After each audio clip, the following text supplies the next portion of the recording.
welcome to the historic Fulbeck circuit for round 8 of the Rally Replay SuperOne Championship.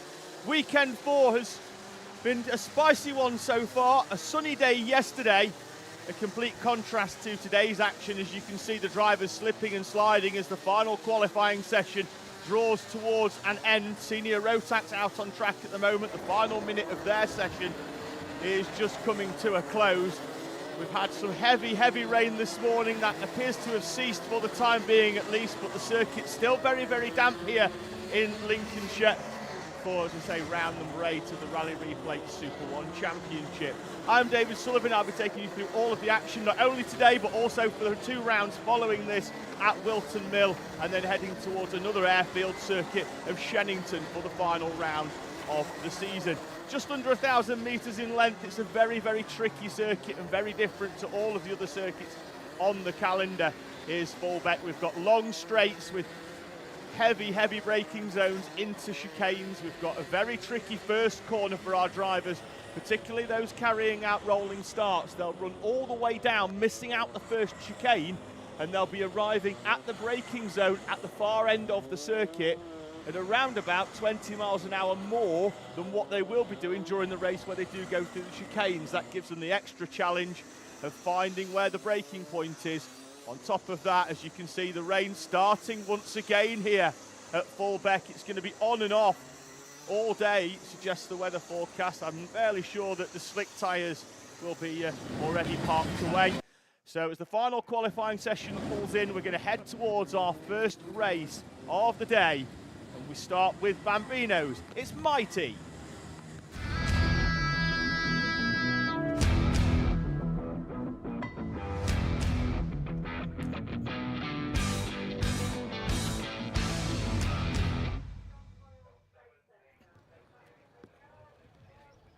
We will run through a grid shortly. We've got a kart waiting to be recovered at the furthest point on the circuit away from the paddock. So we're going to have a slight delay whilst that kart is either recovered down the circuit. Most likely, however, it will be recovered there to the right-hand side onto the emergency exit road, and then will be recovered through the grass part of the paddock and down into the circuit. So as we can see there, Mighty's gridding up. The 54 of Zane Sofoglu's kart is just placed on the ground off the trolley. He's going to take his seat there in the 54 with the white helmet. All the drivers sporting their rain suits. Fist pumps all round. Pole position once again went the way of Felix Tandy, who yesterday had the perfect day. Pole in qualifying, 2 heat wins, and the final as well for Felix, who made it his 4th SuperOne win of the season after the first 7 rounds. Round 7 yesterday, round 8 today, as we head into the second half of our season. So as I mentioned, it was Felix Tandy then who was on pole position for the qualifying session this morning. Nico Veselovsky alongside him in the 27, Luca Pede and Zane Sofoglu on row number 2, Bobby Slater and EJ Deera on row number 3. Row 4, we'll see Frank Pearson and Sam Tester. Hayden Bailey and Max Tetlow complete the top 10 in front of Teddy Veselovsky and Stanley Thurston, who had a very interesting day on Friday with Jayanch Rayaru and Aidan Castleman completing your 14-car Mighty grid for this first race of the day.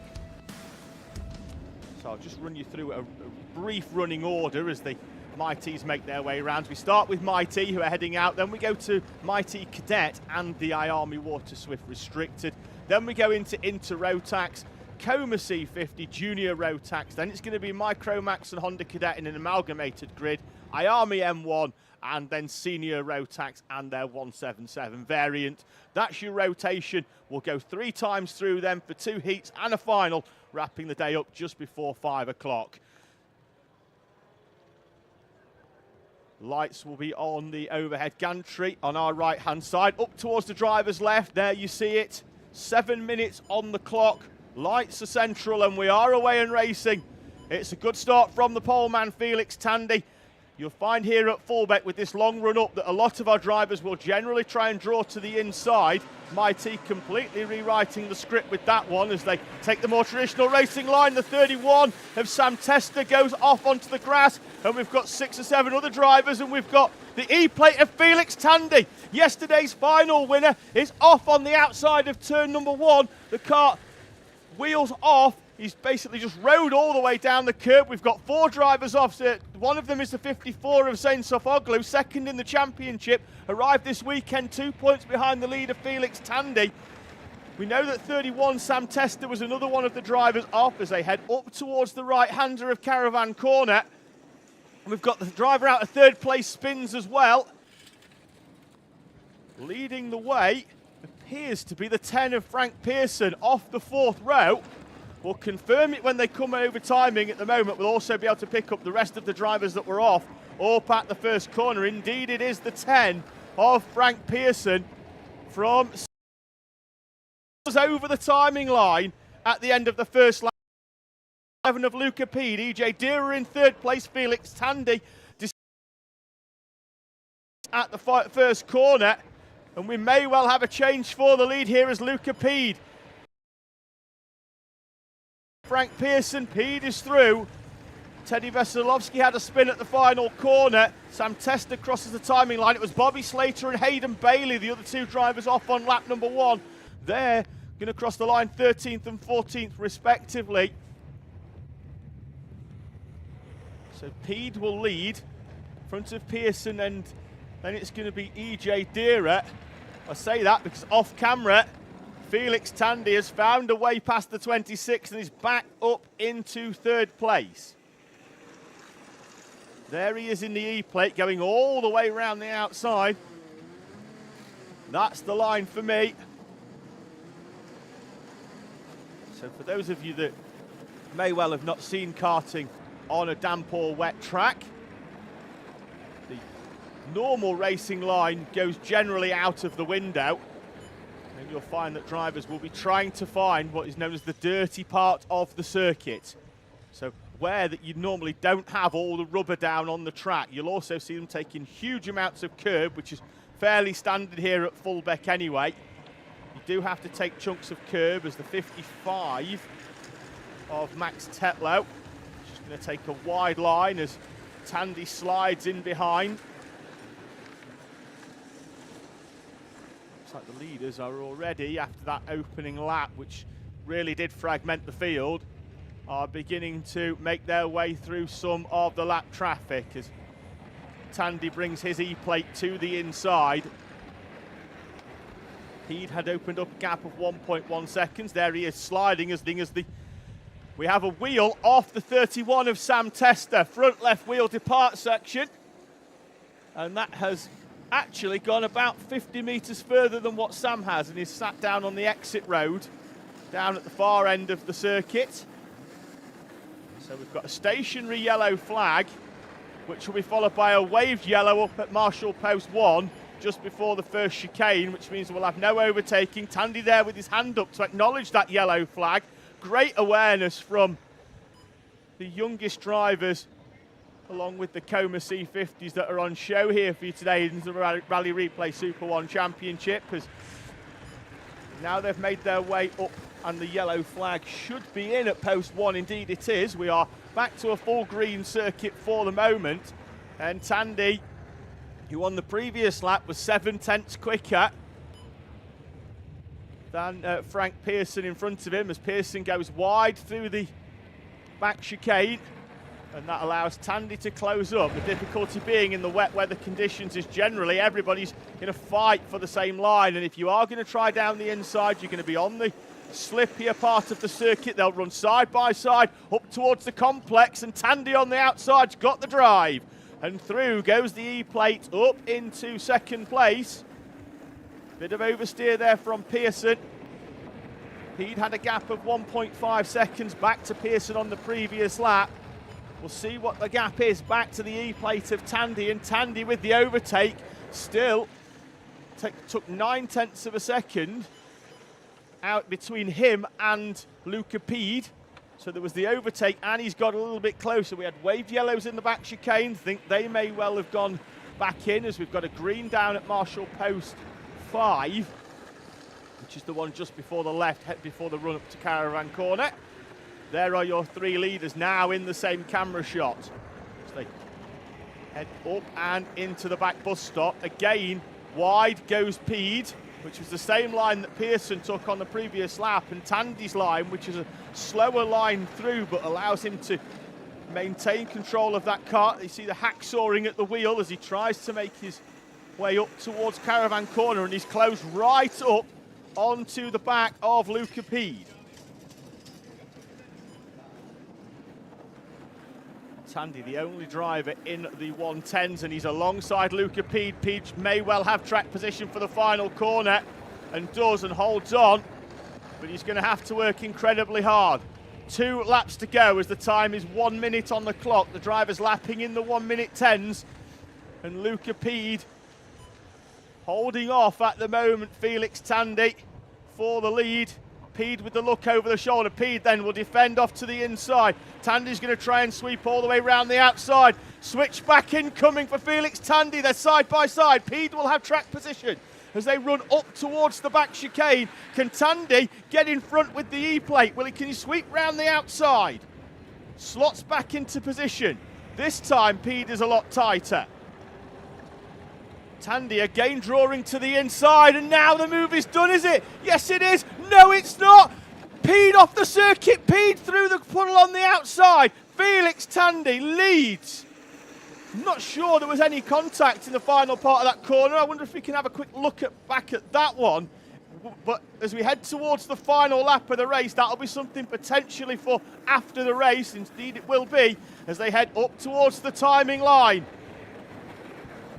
They'll be greeted with the last lap board for our mighty.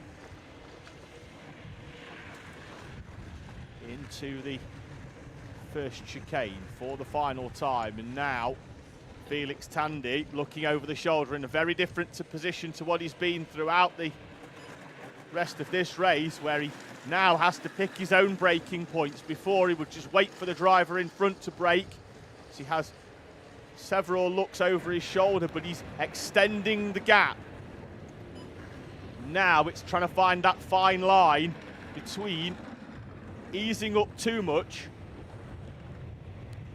which you want to do because you don't want to take unnecessary risks on this final lap, but then also easing up to the point where the cart goes light because you're not putting the normal level of load through it. The final complex of corners for Felix Tandy to navigate, and despite the issues on the opening lap where he almost got stuck, beached on the curb on the exit of turn number 1, he's fought back through the field. Felix Tandy continues the run here at Fulbeck, unbeaten so far this weekend, unbeaten again in heat number 1. Felix Tandy from Luca Pede and Frank Pearson, your top 3. Out of the final corner, EJ Dira and Nico Veselovsky will race to the line. Dira taking the position by 0.2 of a second for 4th place in front of Nico Veselovsky. Stanley Thurston, who had an incident on Friday, quite a big one actually for Stanley, but he's done well to come back. He finishes in P6. It's going to be Jayansh Reyaru crossing the line. He looks very happy with his work. In fact, that's Max Tetlow, who in the 55, he's a lap down, but is still happy. Arm up.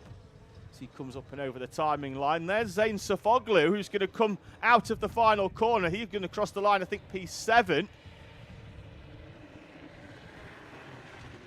Indeed he does. Timing just took a little while to sort itself out, and it looks like on the final lap, Jayan Shreyanu is going to fall down the order because Hayden Bailey comes through in P8, Bobby Slater P9, Aidan Castleman in 10th, and Reyaru crosses the line there just in front of Nico Veselovsky for 11th, with Veselovsky in P12. We're going to have a look again at the overtake that took Felix Tandy into the lead. He's on the inside there, Luca Pede, sweeping it all the way around the outside.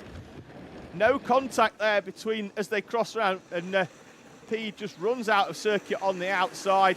Felix Tandy through to take his 4th race win of the weekend. Is 2 heats yesterday and the final. Heat 1 today for Felix Tandy. He'll start Heat 2 from pole position. He's going to be a very, very difficult driver to beat. We move on, the next grid already forming. It's time for Mighty Cadet and IAME Water Swift Restricted.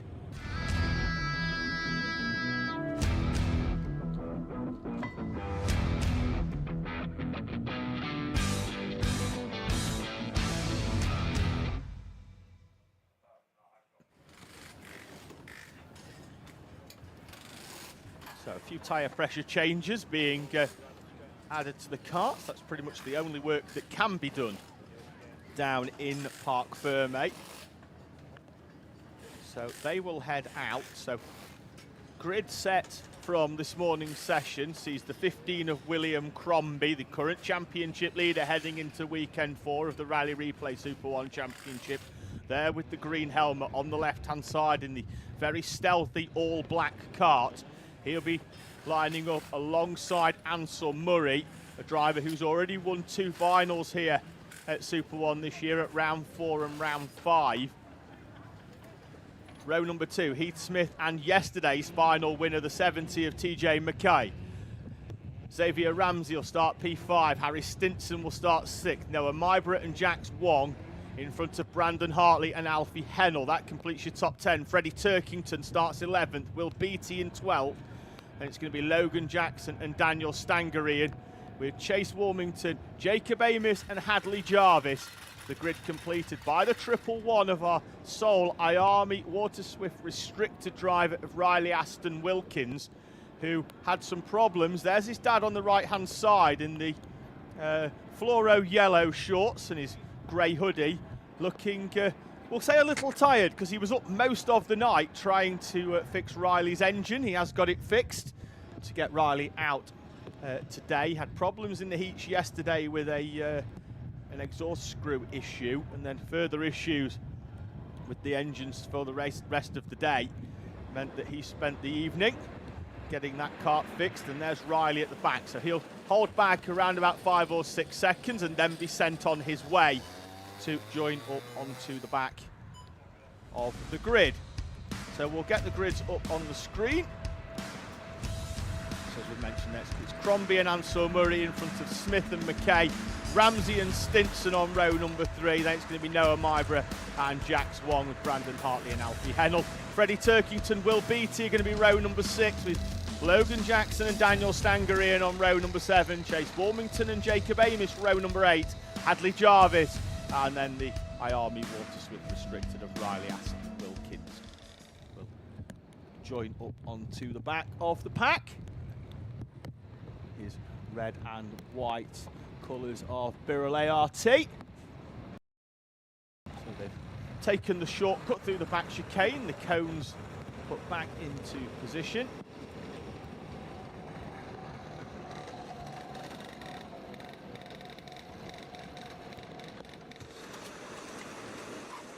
Mighty Cadets make their way round the far hairpin.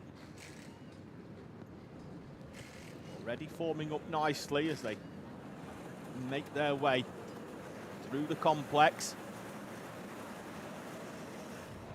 Need to slow it down, the pace is quite high. Crombie off pole position, this isn't his first rodeo. And the lights go out and we are away and racing at the first time of asking the field, making their way up towards the far end of the circuit as everybody trying to get towards the inside. The top 6 or 7 all nicely through. It's been a good start from Mighty Cadet. Don't think we've got anybody off. We've got one spinner on the exit of the corner. I think that could be Hadley Jarvis in the 38, but we'll confirm as wide goes the race leader William Crombie. Manages to get it all hooked back up and get back into position. Up towards that right-hander then of Caravan Corner as they go out of sight of the commentary box. They'll then re-emerge halfway down the straight as they come back into camera shot, and it's still Crombie in the lead.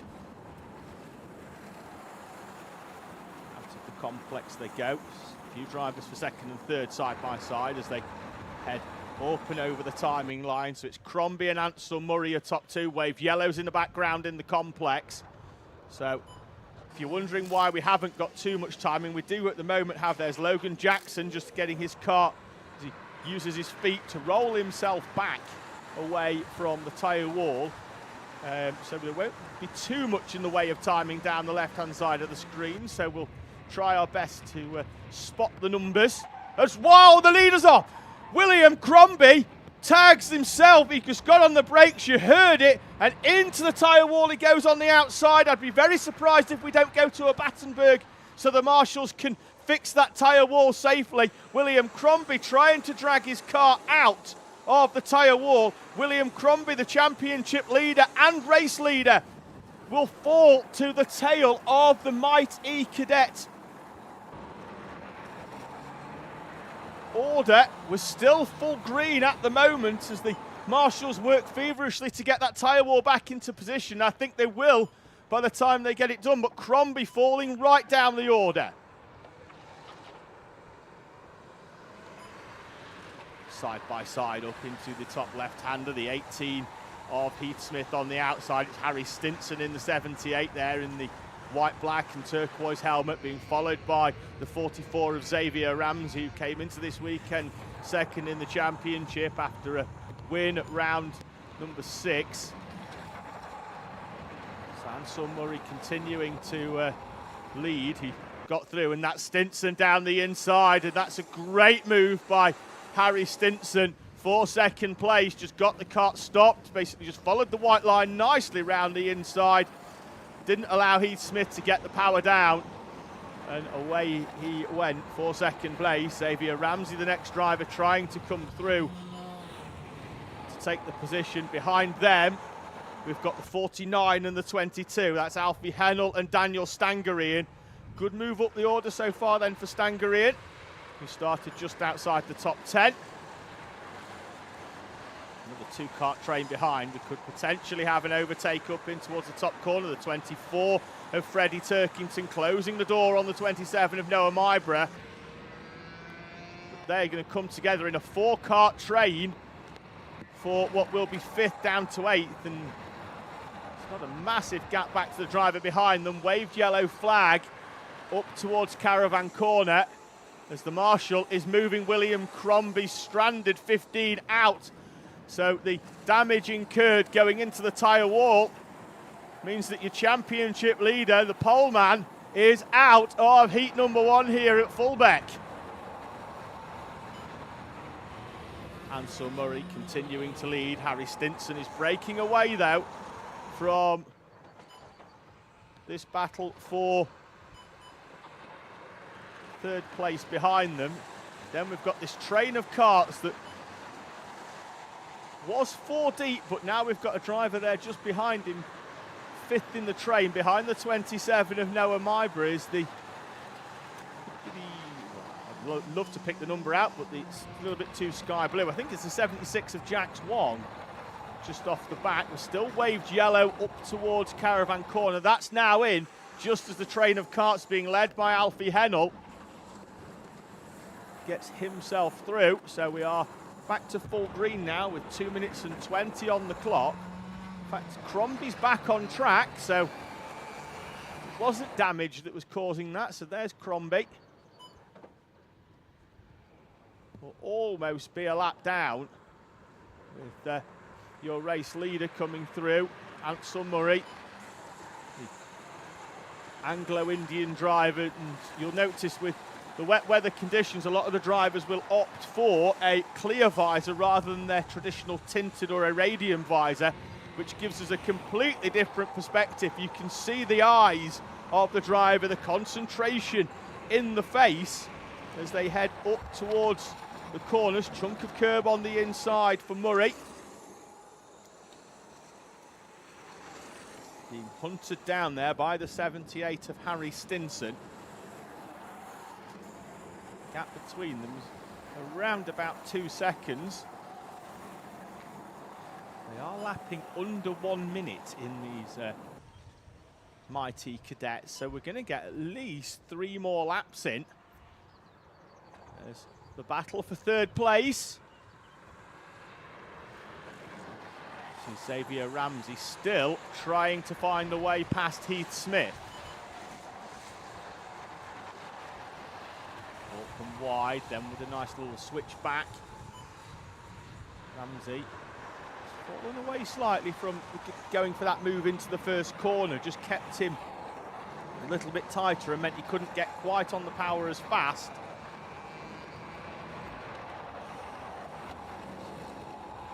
Again up towards Caravan Corner, using the concrete curb on the outside. This is where Ramsey appears to be strong. Through this complex of corners, he closes right up on the back of Heath Smith, having fallen away through the early part of the lap. And can he get the good run out of the final corner and up towards the first chicane? Freddie Turkington in the 24 picks up a contact warning. You could see that flashing on the overhead gantry as they bounce up and over the curbs. It's this first corner where Smith opened up a bit more of a gap on the previous lap. This time the 44 of Ramsey stays a fraction closer. Timer is down to 0, so the leader will see the last lap board next time round. There he is on the right-hand side of the screen, still being hunted down by Stinson, but Ansel Murray has a comfortable gap. So out of the final complex of corners, he will see the last lap board now. So Ansel Murray from the 78 of Harry Stinson, still the 18 of Heath Smith, who defends to the inside of the circuit from the 44 of Xavier Ramsey. Then it's the 22 of Daniel Stangarian in 5th place as this battle for 3rd now sees Smith fully engaged in a defensive mode. And will be tight up towards that final back into the back chicane, which will allow Ramsey to take a wider sweeping entrance, and he'll look to get a switch back. Goes to the outside of Heath Smith, and this is superb defensive driving so far from Heath Smith. They are side by side. Smith will have track position up towards the complex, but I think Xavier Ramsey has swept through, sold him the dummy, and through goes Xavier Ramsey. Up towards the timing line comes your leader, Ansel Murray from Harry Stinson. Xavier Ramsey and Heath Smith battling to the line. Xavier Ramsey takes it from Heath Smith for P4, 3 and 4 respectively. Then it's going to be the 22 of Daniel Stangarian crossing the line in front of Alfie Hennell and Freddie Turkington as the rest of our mighty Cadet grid make their way through, along with Riley Aston Wilkins in the red and white car. There he is, taking the checkered flag in the 111 IAME Water Swift Restricted. So the repairs that his dad did last night appear to have worked nicely for Riley Aston Wilkins. Thank you for everybody that's already got in touch via the live chat. We really do appreciate it. We had Denise Gapper on saying good luck to Riley Bishop. That was before we even went live this morning, so we had people waiting. Nicola Jackson getting in touch as well, saying come on Logan Jackson in the number 12. Nil saying Sporting Zone Sofoglu. I think we'll see a fair bit of that throughout the day. We've had Colleen Gart saying let's go to Team Kiddix. We'll be seeing a lot more of them as we head towards into Rotax juniors and seniors. Pam Wilmington getting in touch saying good luck to Chase Wilmington.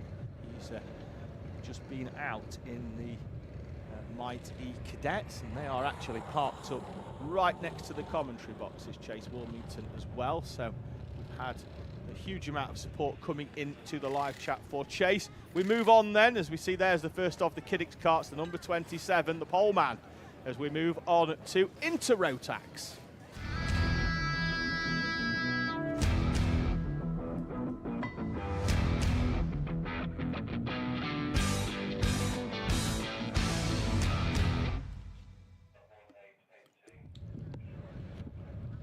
Jackson Hilton then in the 27 will be on pole position for our Inter Rotax opening heat of the day.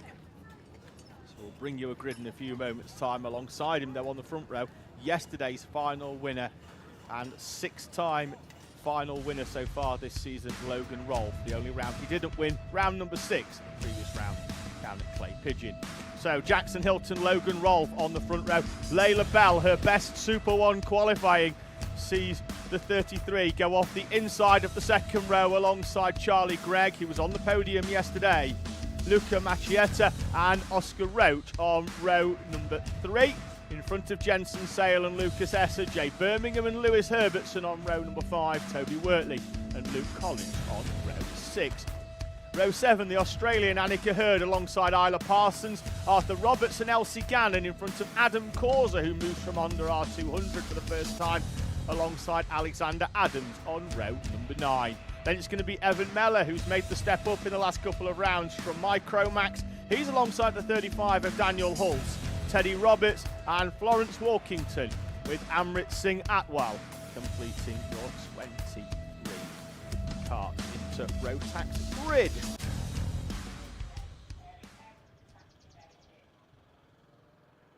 So yesterday saw Logan Rolfe take the victory. It was Charlie Gregg from the Isle of Man who took step number 2 on the podium, and Jensen Sale on the podium once again for the 4th time of the season. Hello, there's me.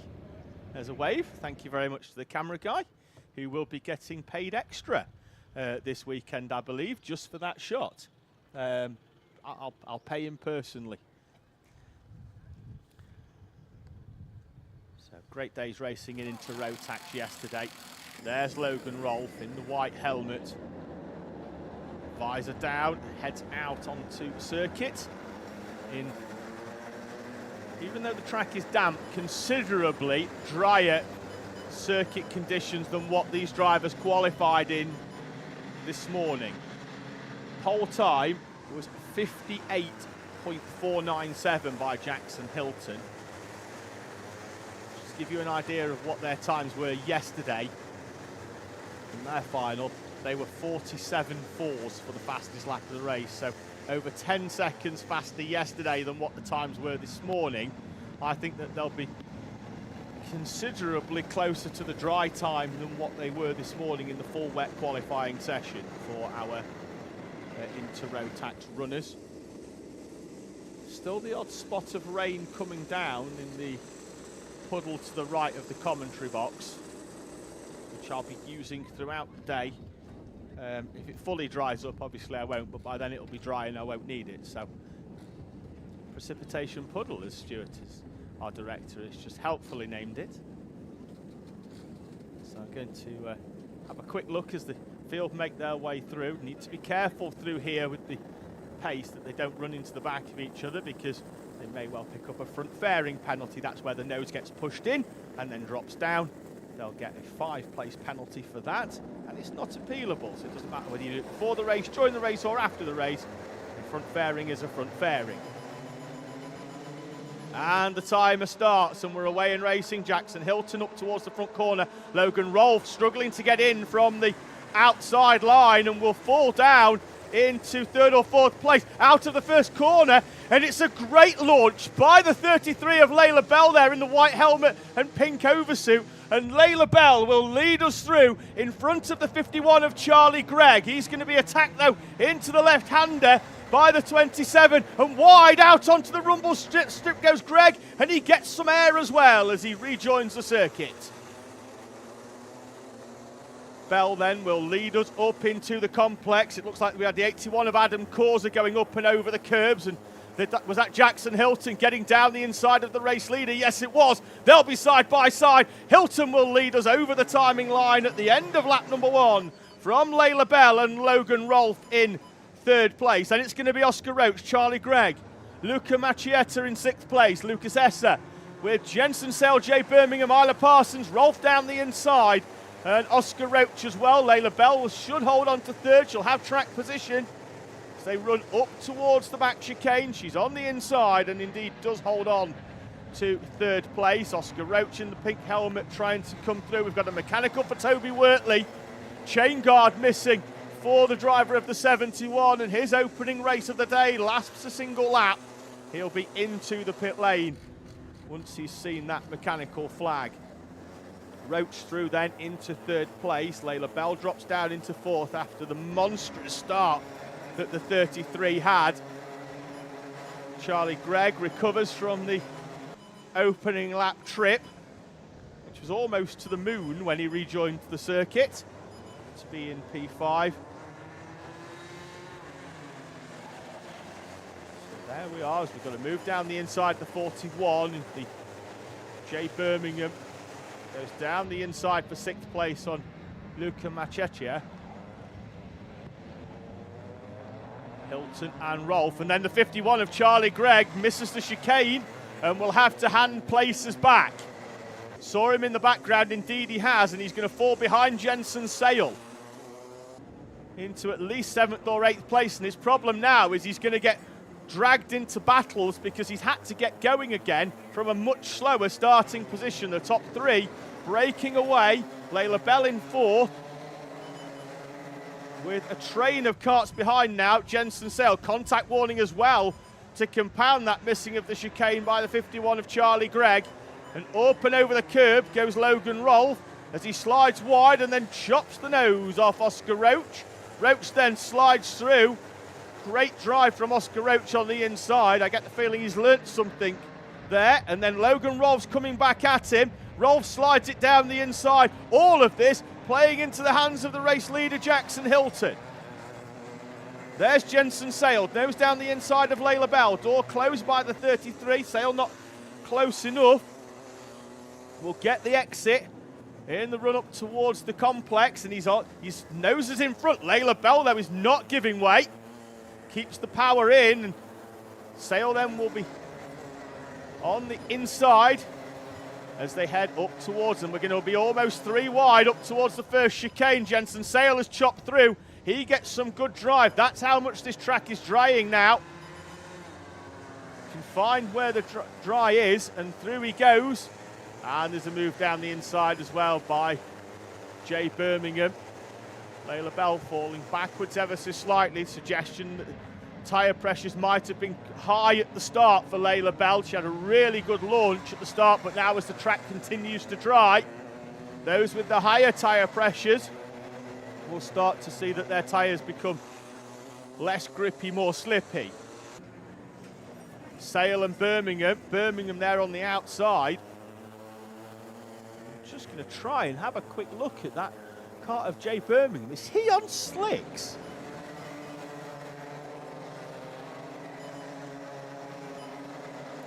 At some point, I'd like him just to slow down right in front of the camera. Be a team player for us, Jay. See whether we are, because they look considerably to have less groove on. And if he is on slicks, they do look like slicks. They've rolled the dice here. The 41 of Jay Birmingham, who started 9th place, has the fastest Sector 1 time of the day so far by a decent margin as well. A 10th quicker than Oscar Roach, who's quick in the 2nd sector. And what Jay Birmingham's going to find now is that towards the end of this race, the 3 in front are going to scrap, because between Logan Rolfe and Oscar Roach, they've started to work together a little bit more as Rolfe launches the curb on the exit of the final corner to try and hunt down, as the fastest lap is set by Jay Birmingham, and he was 9/10 quicker than the trio in front of them. They've rolled the dice, they've rolled a double 6, and Jay Birmingham is hunting down the leading trio. And they are only going to battle, they're only going to slow each other down. Minute and 12 on the clock. Hilton, Rolfe, Roach. Birmingham there in the 41 from P9 on the slick tyre. They're 3 wide, and that's going to allow the 41 to close up. He's already picked one of them off. Past Oscar Roach he goes. Then he's going to try the switchback. He's past Jackson Hilton as well. Logan Rolfe, who took the lead halfway round that lap, is going to find that it's short-lived. Another trip over the curb by Logan Rolfe, and through goes Jay Birmingham to lead. 4th to 1st in 1 lap for the 41. Sensational. Up towards the right-hander. And now we're going to have a battle for 2nd place, because he's gone, disappearing off into the distance. He's going to be a dot at the end of this lap. 25 seconds on the clock. And Jay Birmingham from P9 leads Logan Rolfe, Jackson Hilton and Oscar Roach. Jensen Sale in 4th place, looking comfortable, but is he closing in? Yes, he is. He was 1.4 seconds quicker on the previous lap than the trio in front as well. Layla Bell, Charlie Gregg, Lucas Esser. Then it's going to be the 58 of Luca Macchecchia with Arthur Roberts, Lewis Herbertson and Isla Parsons in front of Elsie Gannon and Annika Hurd. On to the final lap. And this one really now is Jay Birmingham's to lose. The gap, 1.7 seconds. Oscar Roach trying to find a way past Logan Roll. Up towards the top bend. Side by side, through goes Oscar Roach on Logan Roll for second place. Jackson Hilton in the background, then it's the green cart of Jensen Sale, and through the chicane goes Logan Roll. Slots back in behind Oscar Roach, so nothing gained there for Logan Roll. Going to give himself an opportunity of one final run, but I think he's going to be too far back. Oscar Roach through for second place. Out of the final corner, whoever made the call for slicks, give them a medal. It's a win for Jay Birmingham at Super One in heat number 1 of Intermax from Oscar Roach and Logan Rolfe, Jackson Hilton and Jensen Sale. Then that's Lucas Esser as they come out of the final corner. Scrap still going all the way down the order towards Arthur Roberts as he crosses the line in P12. Some big gains on the final lap. Macchecchia up into P7 behind Lucas Esser. Layla Bell, having led the opening lap, comes home in P8 with Charlie Gregg and Lewis Herbertson, Elsie Gannon and Arthur Roberts. Then it's going to be Isla Parsons, Annika Hurd and Alexander Adams to complete your top 15. Florence Workington, 6th place gain for the driver of the 24, moves her up into P16. Daniel Hulse, Teddy Roberts and Evan Meller with Amrit Singh Atwal and Adam Causer. Toby Wortley came in at the end of the opening lap with a missing chain guard. So, classified in P22. Intermax making their way in. And we then shrink the size a little as we head to Coma C50.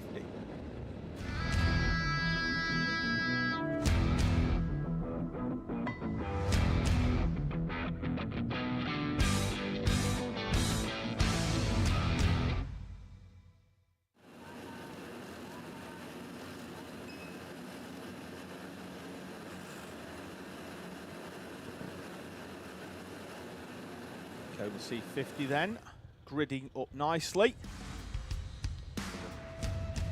Treat you to a grid as well. It was the 10 of Hendrix Fallat, the current championship leader, 4 final wins from the opening 7 rounds. 3rd on the podium yesterday, but he qualifies on pole position today. 2/10 back, Cole Parrish, his nearest championship rival as they came into this race weekend. Only 12 points apart. Parrish second yesterday. 3rd place, Calman Simon, yesterday's final winner. He starts in P3. Lenny Barton in P4 with Matthew Pearson and Max St. Hilaire on row number 3. Then it's going to be Jensen O'Connor, P7. Jensen Drummond in P8, who only did half a qualifying session as his rear bumper came loose. Isaac Young and Jace Hannon are on row number 5 in front of George Miller and Ezra Roberts Matthews. And it's going to be Timon Pachek and Dalton Dyke Whitfield, Briella Stevens and Albie Houlihan with Ayrton Edward Jones and Noah Gallagher on row number 9.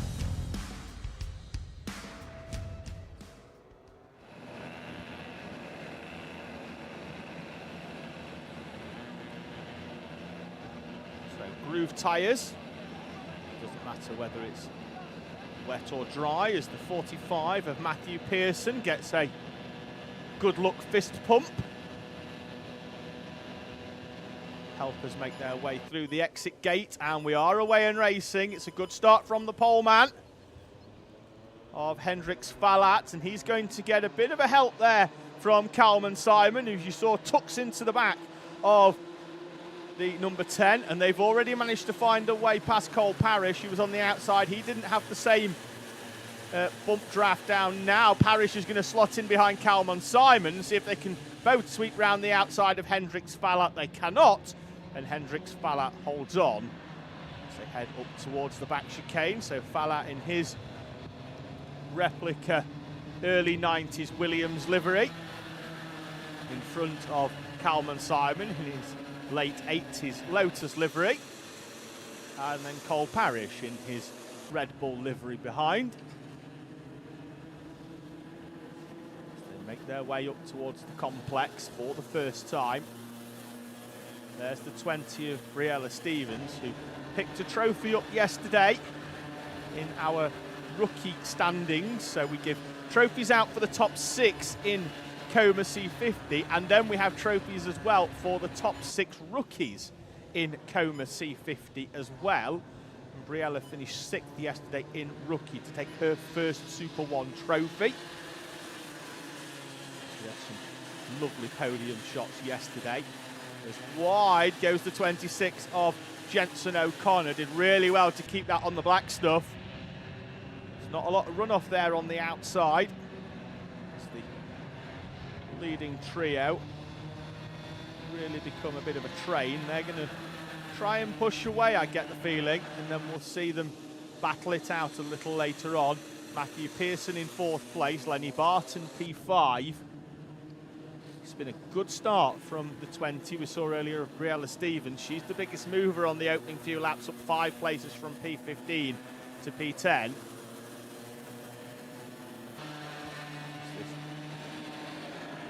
Trio of karts. There's a little bit of a gap back to Cole Parrish, 0.3 of a second, but as they go down the straight, he'll benefit, as we've got potentially here a change for 4th place. Yes, we have. Lenny Barton down the inside of Matthew Pearson. Pearson thought about closing the door and then checked out, and he may well also be checking out of 5th place as well, because down the inside goes the 22 of Jensen Drummond, and he takes Max St. Hilaire with him as well. So Matthew Pearson will drop down into P7. Plenty of time left in this race, though, for him to come back into things. So don't need to worry. Just keep pushing.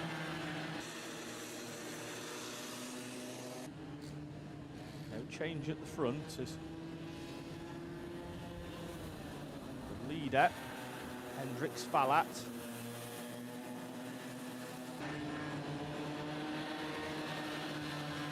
Pushed along by Kalman Simon. Say, once again, there's a slight gap that gets created through the complex back to Cole Parrish in 3rd place, that then gets closed up through the early part, but he has slid slightly wide there in the early part of the chicane, but hasn't caused him too much harm.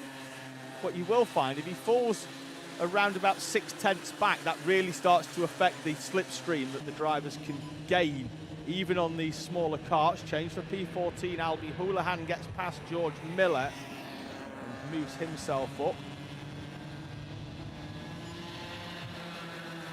Goes up and over the timing line, so they cross the line 200ths between them. So they're just going to, again, they're working together at the moment to try and just break away. This is the main staple of Coma C50 racing, is that because we're only running the engines in the region of 4 horsepower, if you can run them as a train, they'll work together and just continue to open up a gap, and they are around about a second a lap quicker than those behind them that are working effectively as single cars. This trio, nose to tail, less than a 1/10 between the 2 leaders, and another 1/10 back to Cole Parrish, that gets closed up round that first chicane and up round hairpin 1. Bouncing up and over the curbs, and these karts that, including the driver, only weighing in at 71 kilo, means that when they hit them curbs, the kart just launching up into the air. Round they go Caravan Corner. If you can't figure out why it's called Caravan Corner, then I'm not sure watching is for you, given that there's a massive caravan in the background. Now the final bend with 1:44 on the clock, and now Kalman Simon has decided he's had enough of looking at the back of Hendrix Falat's helmet, and through goes Cole Parrish as well. So we are in the order that we finished the final yesterday. Kalman Simon leads from Cole Parrish in the 74. And then Hendrik Spallat now drops down into 3rd place.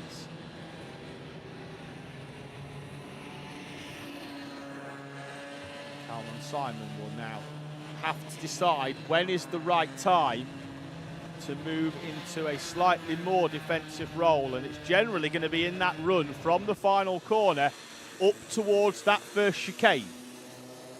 He'll go to the inside. Cole Parrish will generally have to follow him in 2nd place, because if he goes wide, then that opens the door for Hendrik Spallat. Spallat, though, will have an option, but we've got a stationary yellow.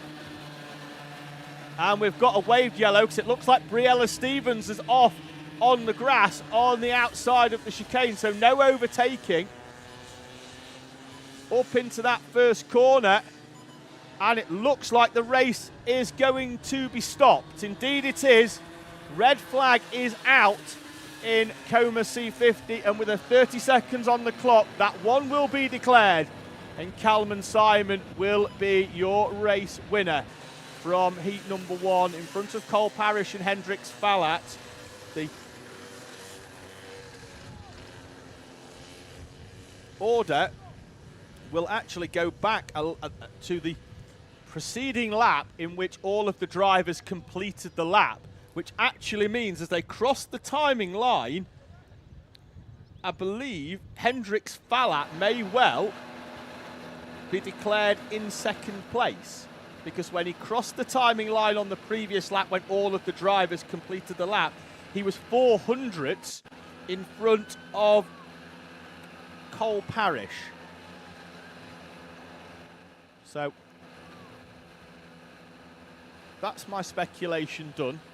We'll leave the rest of it to the experts, and we'll confirm the result when the race is declared fully in around about 20 minutes time. So Stevens is just being tended to by the on-track medical team here.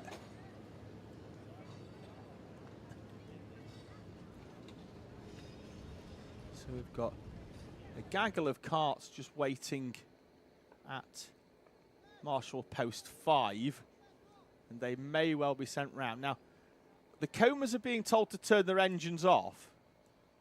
I don't know whether that's for a heat issue, but the biggest issue is going to be that it's going to take us about 10 minutes to start them all again, because they're a pull start. But I think we may well allow parents and helpers on to get them restarted. So the 13.4 of George Miller just waits. He's just before the pit entrance. We've got Albie Houlihan stopped on the start line from where he has, and he's currently just bouncing up and down in his seat and just he was rolling himself forward with his feet on the front wheels a minute ago, and he's only got about 30 meters to go to the timing line, so I think he's trying to get another lap in here. His visor's up and he's just enjoying himself at the moment. Max St. Hilaire there on the left-hand side. So, I don't know what that shot was, at least on my camera in here. It looked like somebody'd got, well, yeah, it looked like someone had gone in, you know, like when you're just pressing random buttons on your phone to edit a picture and you get you get like an Art Attack style effort. So we'll dip into the live chat whilst we roll everything back. Now the marshal that told everyone to turn their engines off is now having to do some work. Okay, he's going to have a few goes at that. Now he's got a friend, so that's half the amount of pulling for each of them. So in the live chat we go.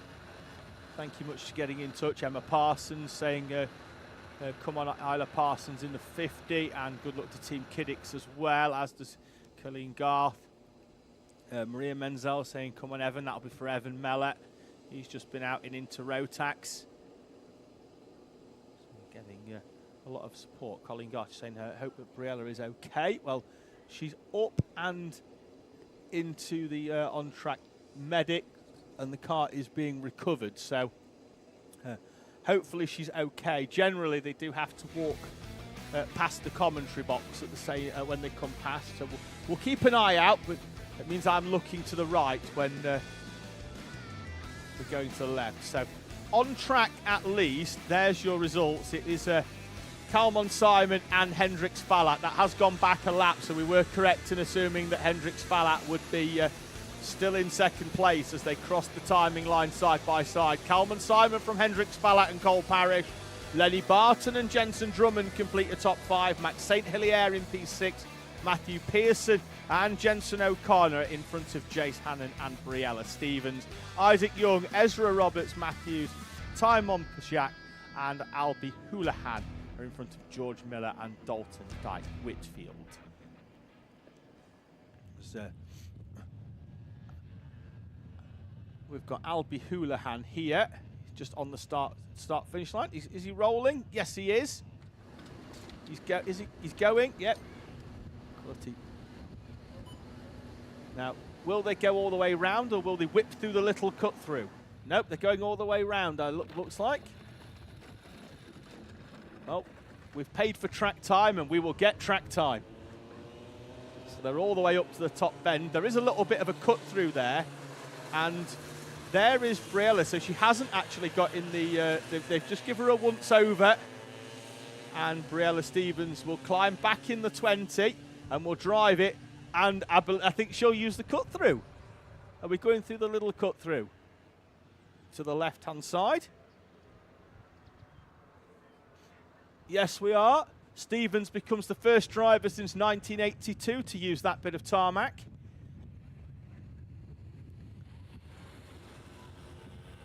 And we are going to fairly swiftly move on to Junior Rotax because they've got a massive full grid of 33 drivers. So it's time for heat number 1 in Junior Rotax.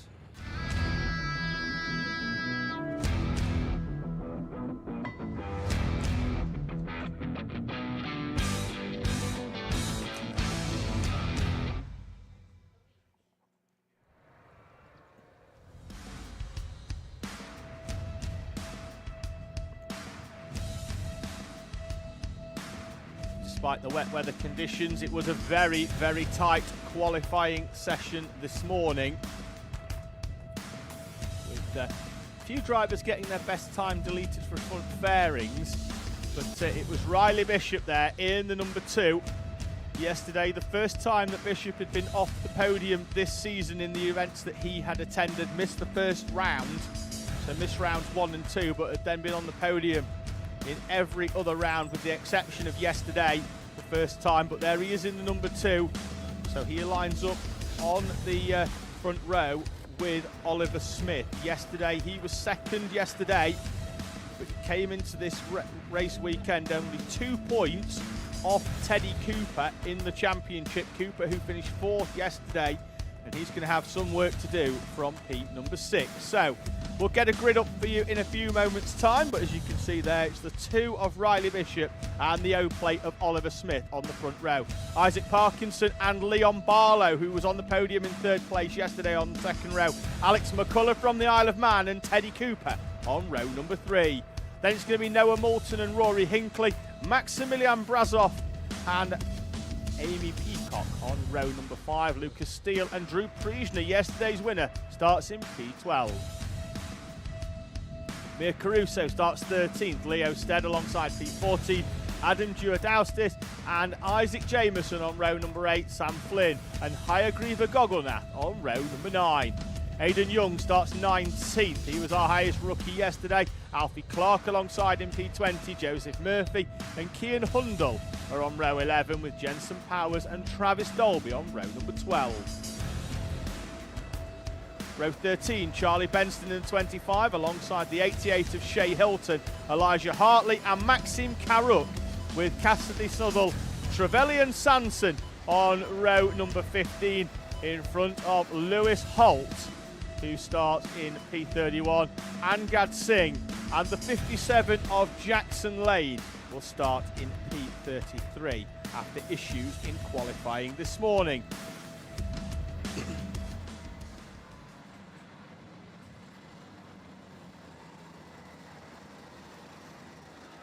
field then making their way through for heat number 1 in junior Rotax. 7 minutes and 1 lap on the clock for our juniors.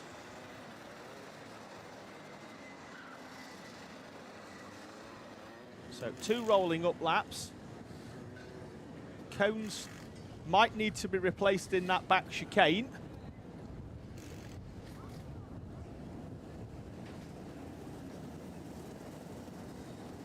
So through the field come.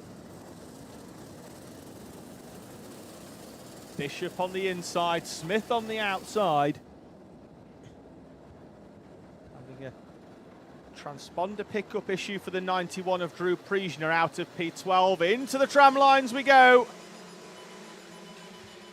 And we are away and racing, although the timing hasn't started to count down. They head up towards the first corner.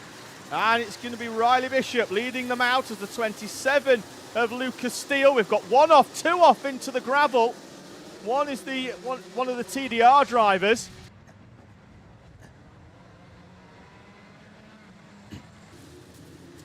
So the 74, the 15, Hayagriva Gogolnath there in the green is 1. Looks like we've got, could be Charlie Benson potentially in the 25. Another, we'll pick them up when they come round at the end of the lap. And I think Aidan Young, the other driver, off as the leaders make their way through, up and over the timing line. Bishop leads us through then from Oliver Smith. Then it's going to be Alex McCullough, Leon Barlow and Noah Moulton, Teddy Cooper, Rory Hinckley, Amy Peacock up to P8. As Isaac Parkinson will, on timing at least, shows up into second place. We'll confirm whether that's correct. He did start P3, so I think that could well be right. It is. There's somebody there as Lewis Holt in the 20 picks up a track's limits warning. So it is Parkinson there in between Riley Bishop and Oliver Smith. Looks like we saw Amy Peacock, and that would have been Rory Hinckley going side by side out of Caravan Corner. Still there, and it's a few of them falling down. Drew Priesner drops down the order, but he's got a timing issue. He pops back up into P number 6. Leon Barlow drops 2 as down the inside of Alex McCullough goes the 54 of Noah Moulton. Drew Priesner's going to try and draw alongside as well in the 91. So the leader already coming up onto lap traffic. That's the 15 of Hayagriga Gogolnath, who was in the gravel on lap number 1. And Riley Bishop has managed to put some lap traffic between himself and the rest of the field, particularly through this complex of corners. And the 39 of Parkinson now does the same and makes his way through on Gogolnath. Moulton up in 4th place.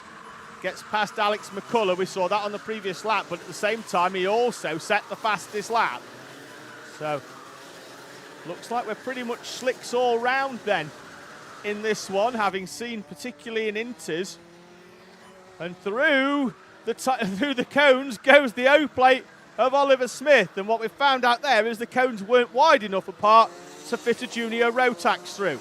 Gogolnath goes off track on the outside, allows the field through. Some decent awareness there by the driver of the 15 down at Caravan Corner.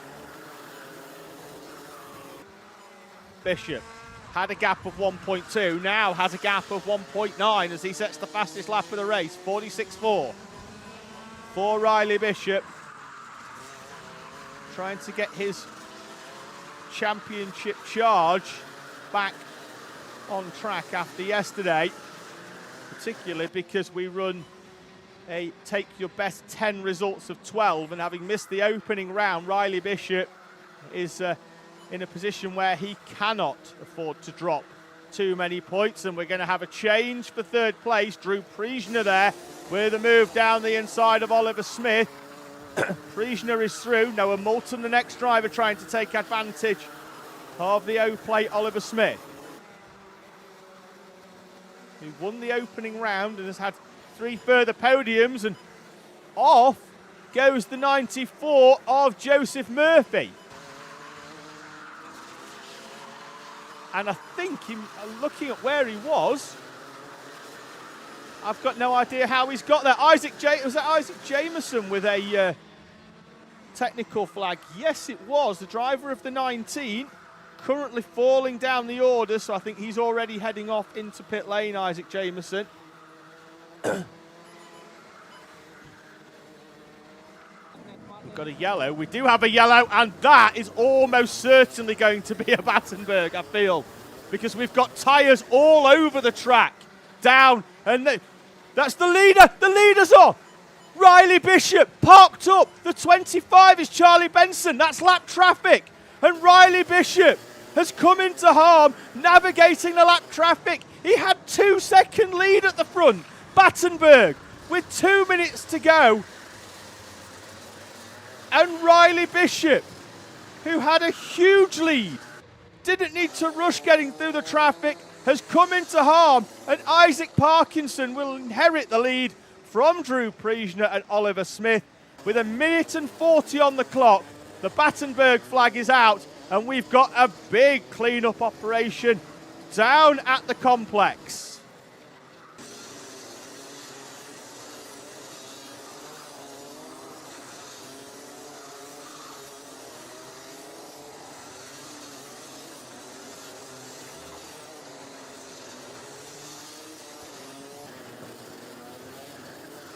So drivers being told to push out wide.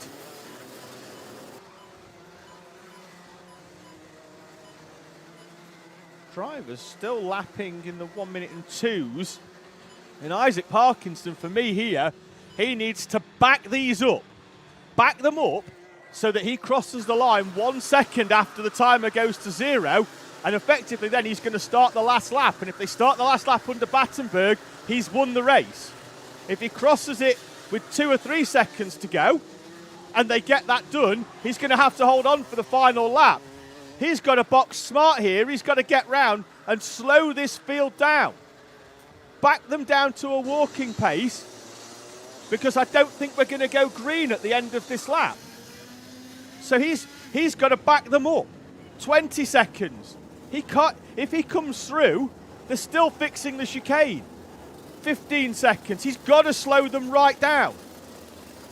Cross the line with one just after it's gone. He's gone out of the final corner and will cross the line. He thought we were going green, and we haven't, and he's crossed the line that he might have to hold on for one lap here, because I think they'll get that final chicane fixed.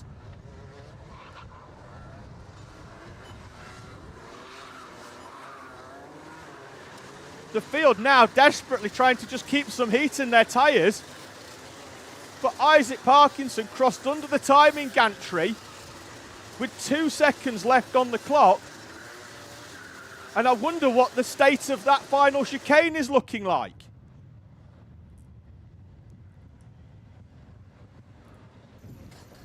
Still fixing it. We've still got carts down there. He might have got a reprieve here, Isaac Parkinson. We're just waiting to confirm. We're going to end the race then. Under the checkered flag. We're not going to get the circuit fixed and the carts removed safely. So the race will be very animated hand signals. Coming through the back chicane. I'm just going to try and pick out who it may well have been. And it's the 95 of Angad Singh. So back into our live chat, which appears to be getting a fair bit of traction today, which is great.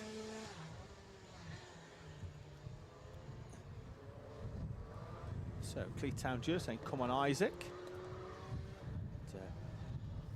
Saying, let's go George Daniel in BLR. I think he'll be out in senior Rotax. They are the last of our race cycles. We move on in a few moments' time to a double race, as we have a mixed grid.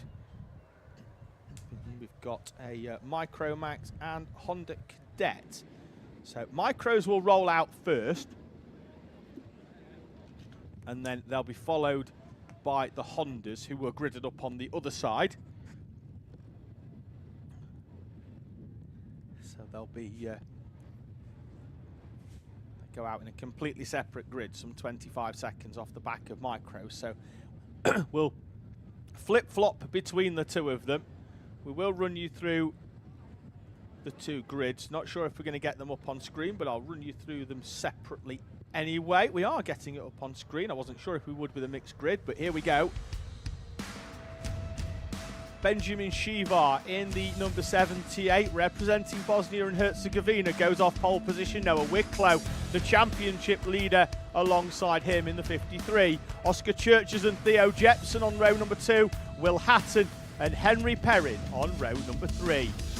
Ray Owen and Louis Granell in his Super One debut weekend goes off P8. Charlie Cale and Finley Thompson, who moves over from Hondas into Micros, goes off P10, with Isaac Garth and Laney Eden on row number 6. Lewis Holt starts 13th. Eleanor Shelby Parsonage starts in P14, with Yedik Nedim Shelik in P15. Teddy Shepherd, P16. Arden Billianoff, P17. And then the first of our Hondas, poleman, number 75 of Henry Colborne.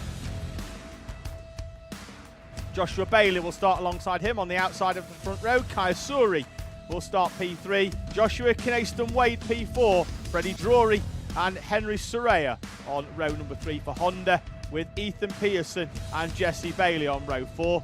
Krish Doshi and Oliver Vickers, with Archie Edgar and Shui Hong Jevan Im complete your Honda Cadet runners here for Super One. Circuit looks to be clear, with green flags at marshal posts. The final chicane has been rebuilt and engines are started for our Micro runners.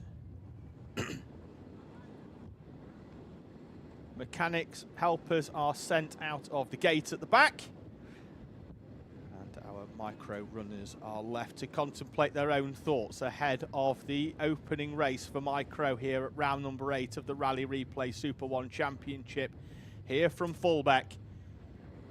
Following this, we head to Wilton Mill, the first weekend of August for the penultimate weekend, and then we go to Shennington for championship weekend for the 2025 Rally Replay Super One Championship.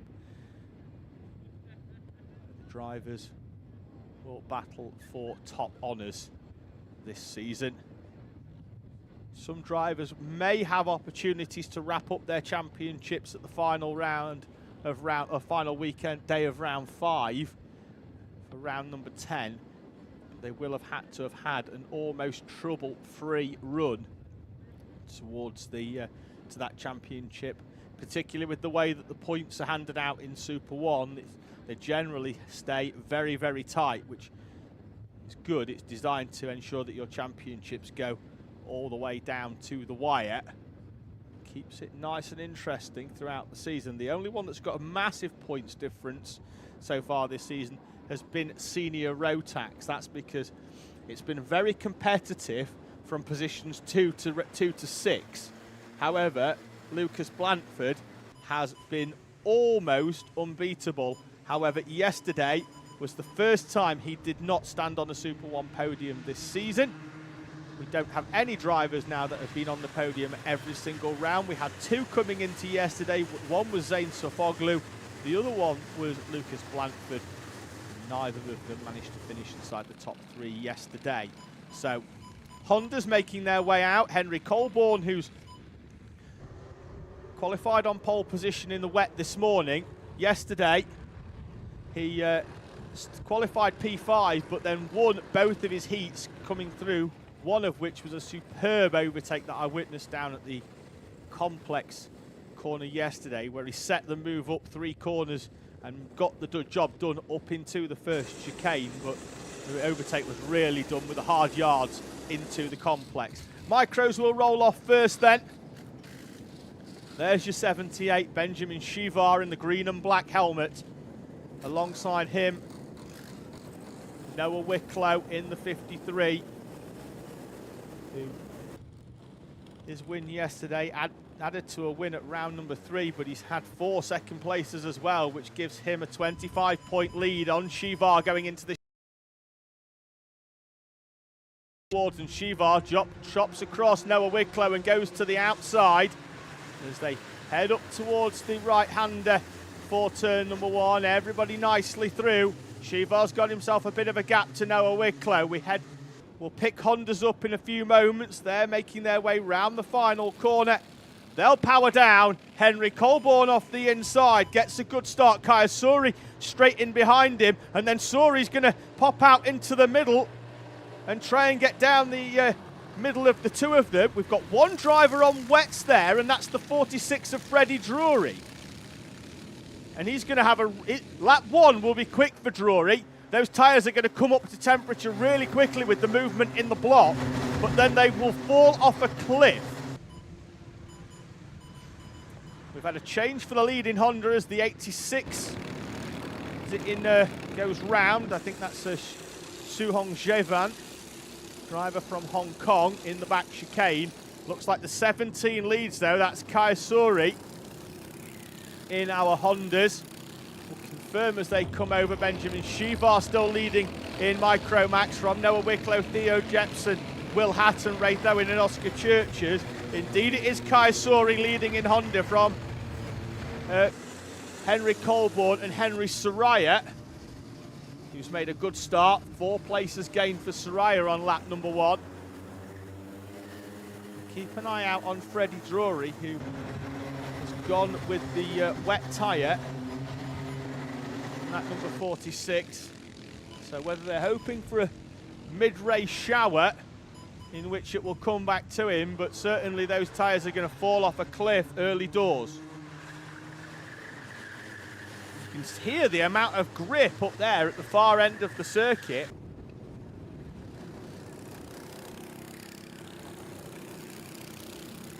The tyres now beginning for the first time this weekend to really squeal as they come through, as they're sliding towards the level of adhesion. Benjamin Shivar leads from Noah Wicklow, Theo Jepson, Will Hatton, Ray Thowin. Oscar Churches with the fastest lap of the race in P6. Louis Granell with Ellis Holt. Ardan Bilyanov and Isaac Garth complete the top 10 in the Micromax class. The gap at the front comes down by 1/10.5 as Noah Wicklow sets the fastest lap of the race. Being pushed along by Theo Jepson. They've opened up a slight gap now to Will Hatton. Behind there he is in the 31. Mechanical flaggers for Will Hatton though, out of 4th place. Having a quick look, rear bumper still attached, so chain guard. I'm guessing it is the chain guard for Will Hatton. He'll see that as he comes up and over the timing line. And Hatton, who had a strong day yesterday, ran inside the top 5 all day, is out of the first race of the day with a mechanical issue. So he sees it as they go under the timing line, or hopefully he has. The leading trio bounce their way over the exit curves. Back to have a quick look at Honda.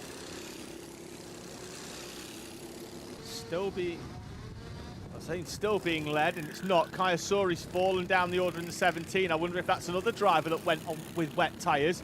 Henry Colborne leads comfortably from Joshua Bailey, who's just had a look down at his engine there on the left-hand side for Bailey.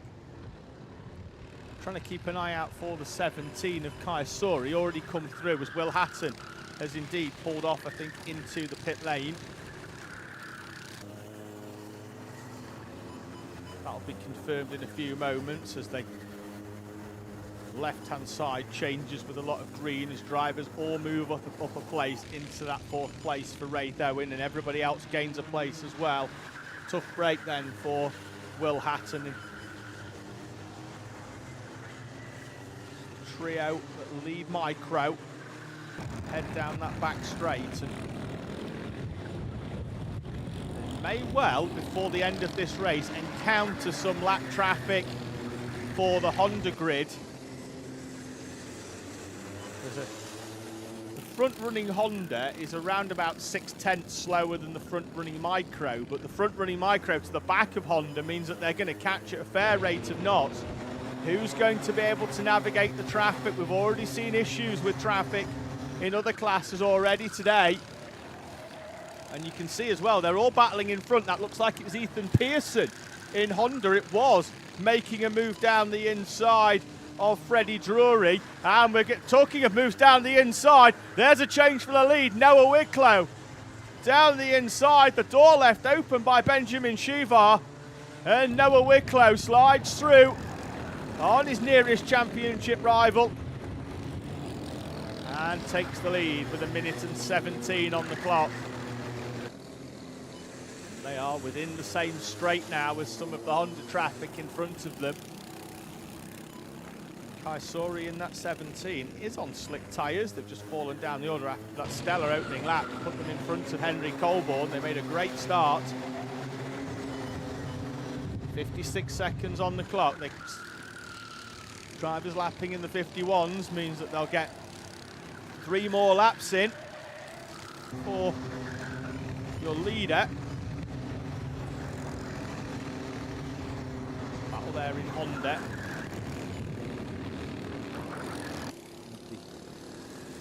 14 of Jesse Bailey on the back of Joshua Knayston Wade and Henry Soraya. That should be 3rd, 4th and 5th in Honda Cadet. The leaders now really are catching this train of Hondas in front of them. And it may well just be as they head on to the final lap. Benjamin Shivar's Nassau panel is wobbling all over. That just needs a tighten on the bottom bracket. 2 10mm spanners will do that for you. And here, the leaders in Micro, with 2 laps to go, are right up onto the back of this train of Hondas that are having their own race as well. So it's the 11 of Chris Doshi, Suihong Javen and Oliver Vickers. I think Vickers is out, so that drags Freddie Drury into it as well. It does. That's Freddie Drury there in the red car. And the leader finding his way through and has managed to put some Hondas between himself and Benjamin Shivar. Through they go. Shivar all the way around the outside of the number 11 of Chris Doshi. It has put some gap between themselves and Theo Jepson, who's fallen away 3rd place. They make their way up as the leaders commence the final lap. Great awareness. We've definitely almost, definitely almost certainly maybe got a drop down there for the 26 of Archie Edgar as his nose bounces, but great awareness. He just waves the Micros through. Realises as well that if he doesn't fight them, he can actually just tuck in behind them and go with them and open up a bit more of a gap to his nearest Honda rivals. Up towards the complex then for the final time comes the 53 of Noah Wicklow. Cleaned up yesterday and starts Sunday with a victory as well. The 53 of Noah Wicklow wins from Benjamin Shivar, and then it's going to be Theo Jepson, Ray Owen and Oscar Churches, Louis Granell in P number 6 in our Micro Max class. They're still scrapping as they come out of the final corner. We've got a train and a half, and it's going to be Ardan Filyanov in front of Finley Thompson and Ellis Holt, Isaac Garth, Henry Perrin and Charlie Cale, with Laney Eden, Eleanor Shelby Parsonage, Teddy Shepherd and Yezhit Nedim Shelik, with Henry Colborne there crossing the line to win in Hondas from Joshua Bailey. And then we're just going to catch it in the background because we've got a train of 3 coming out of the final corner, and it's As You Were, Joshua Knayston Wade holding on from Henry Soraya and Jesse Bailey in the top 5 in our Honda Cadet. So, top 5 in each class: Wicklow, Shivar, Jepson, Owen and Churches in Micro, with Colborne, Bailey, Knayston Wade, Soraya and Jesse Bailey the top 5 in our Honda Cadets. So they're all making their way off. Thank you for everybody that's got in touch, including Alan Rogers saying well done to Louis Granell. His first Super One weekend, seeing him fight competitively in the Micro Max class. So IAME M1 are up next as our Hondas make their way off track. So final few to clear, and we are on to IAME M1.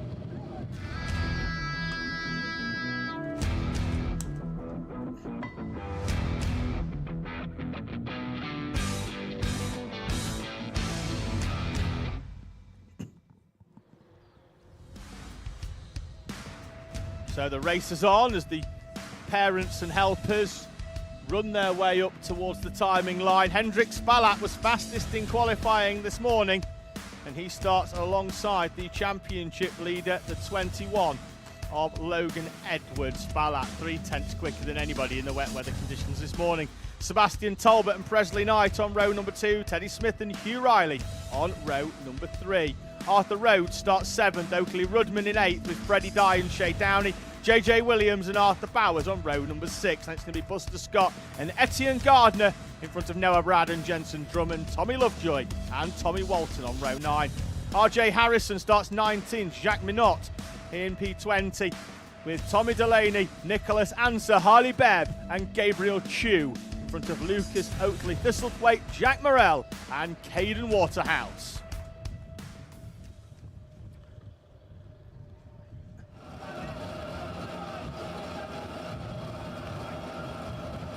So grid being cleared of parents and helpers. Our near capacity IAME M1 grid is away. It looks like it's a good start there by the 99 of Arthur Bowers. From the outside of the front row though, the 21 of Logan Edwards and the poleman Hendrik Spallat's going to be swamped, and the 15 is in the middle of the pack. He's going to enter turn number 1 in P6. Where's he coming out though, because he's on the outside? He could be on the periphery of the top 10 unless he can gain some track position. Great start though by the championship leader Logan Edwards, and he'll lead us into the back chicane in front of his nearest championship rival, the 16 of Presley Knight. They came into this one 16 points apart. As we've got a few drivers round in the back chicane, they all figure themselves out, and then we've got 2 on exit. I think one of them could have been the 51 of Shay Downey. No, I think it's a 61 actually of Lucas Oakley Thistlethwaite, and we've got the 33 off as well of Tommy Delaney, who is going to rejoin the circuit, and indeed does. The top 2 though at the front on a bit of a breakaway, but we've got some side by side as Presley Knight's going to try and sweep round the outside. Not quite close enough. Yellow flag in the background down at the complex. So see who falls down towards the tail end of the order. Edwards though leads, although not picking up on timing at the moment, is the 21. Behind them the 57 of Sebastian Talbot. And Freddie Dye as well. So we could well have a quad at the front of this one. It looks like we're going to have a 2-kart breakaway, but that side by side into the first chicane has slowed them ever so slightly and has allowed Freddie Dye and Teddy Smith, Sebastian Talbot and Freddie Dye, to close in on Presley Knight, the 21 of Logan Edwards, not on timing, and that's Freddie Dye in the 17 getting slightly sideways. And now we are back to a trio at the front, and Dye will have to fend off Smith, Rhodes and Bowers. Arthur Bowers, who was yesterday's final winner, in front of Hendrik Spallat and Logan Edwards, and Edwards goes slightly wide at the first hairpin. The door not closed, but Edwards saw it coming and just drove all the way around the outside, got the power down. We've got another wheel missing. This time it's the 78 of Tommy Lovejoy. And we've got a driver stopped as well on the entry of the pit lane. So waved yellow flags. But in that position, it means that a marshal's got to cross the track to get to that driver. So they're off the circuit, and that's fine. They're in the pit entrance, and it's the 61 of Lucas Oakley Thistlethwaite. So kart stationary. We've still got a waved yellow in the complex as well, which is beyond where that driver is, and I can't see anybody off there. I think it's because we've got Marshall on the side of the circuit trying to make their way across. That's why we've got a waved yellow, just to provide our Marshall with the sanctuary of getting across. To try and see if they can clear that kart of Lucas Oakley Thistlethwaite to a safer location. So they'll try and start the engine to see whether they can get it going. Freddy Dye, you had that slight spin earlier. Still waved yellows down at Caravan Corner, which means there's no overtaking until they are past the incident.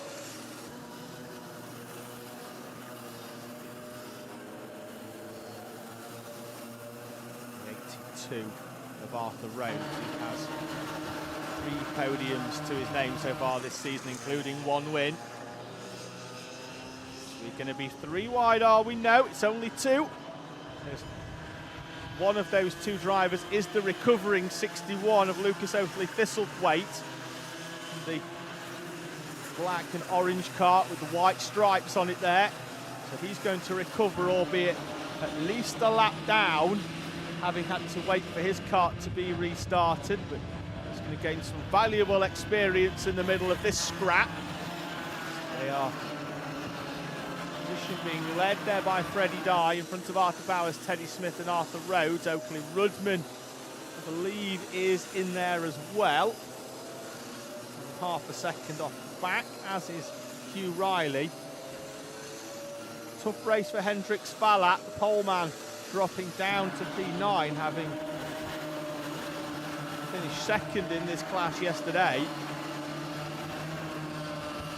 Still no pickup for the race leader, but Logan Edwards has got himself a comfortable gap now at the front. Bowers is now in front of Freddie Dye. So almost will be the 82, as there's a bit of side-by-side between Freddie Dye and Arthur Rhodes, which could well give Teddy Smith a run at the 2 of them up towards the back chicane. At the very least, it gives Arthur Bowers an opportunity to create a little bit of a gap between him and the rest of the chasing pack behind.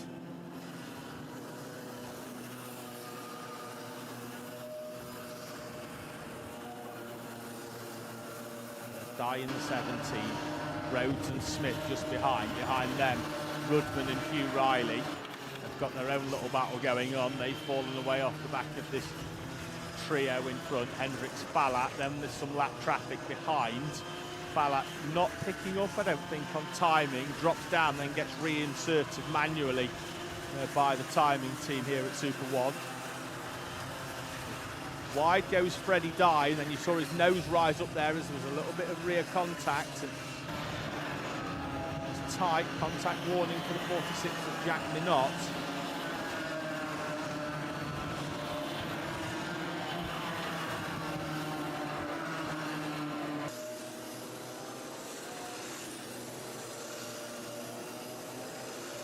.22 seconds on the clock. Leader will trip the timing line, I think, way before that elapses down to 0, and is starting to make his way through some traffic now. Logan Edwards has got a good gap at the front, and again, just needs to take his time. He's earned the right to take his time with the traffic. As we focus on this battle between Freddie Dye and Arthur Rhodes, which is going to open the door, I think, for the 18, so the 19 of Teddy Smith, to jump them both with a move. Dye and Rhodes were so occupied with each other, they forgot Teddy Smith existed. Now they know about him, as he takes 2 places for the price of 1 in the run-up towards the first corner. And he will emerge in P number 5. He can hold on at the end of this lap. The leader will come through to trip the timing beam and start the final lap in around about 5 seconds time, will Logan Edwards. And he's out of the final corner, navigating the lap traffic, the 55 of Gabriel Chew in the process. And there he is in the blue helmet, and I think now he's got clear track in front of him between him and the checkered flag for Logan Edwards, who really will give himself an opportunity at the final 2 rounds to wrap up this IAME M1 SuperOne Championship. Presley Knight up into that back chicane, still under a little bit of pressure by Sebastian Talbot, but he couldn't get through the lap traffic in the same way, and that way may well give him a clear run to second place.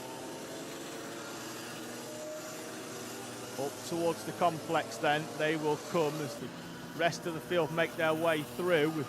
Teddy Smith's got a very skew-whiff Nassau panel at the front, but out of the final corner comes the 21, and Logan Edwards takes victory in heat number 1 of IAME M1 from Presley Knight and Sebastian Talbot. Arthur Bowers, and then it's going to be Teddy Smith in P5. And then it looks like on the final lap, Arthur Rhodes and Freddie Dye continued that intense battle, and it's allowed Oakley Rudman to jump up into P6 on the final lap. 2 places gained from Rudman, who at one point was 1.2 seconds behind the duo in front of them. And those 2 squabbling on the final lap. Oakley Rudman moves up then into P6 in front of Arthur Rhodes, Freddie Dye, Hugh Riley and Hendrix Fallat completing the top 10.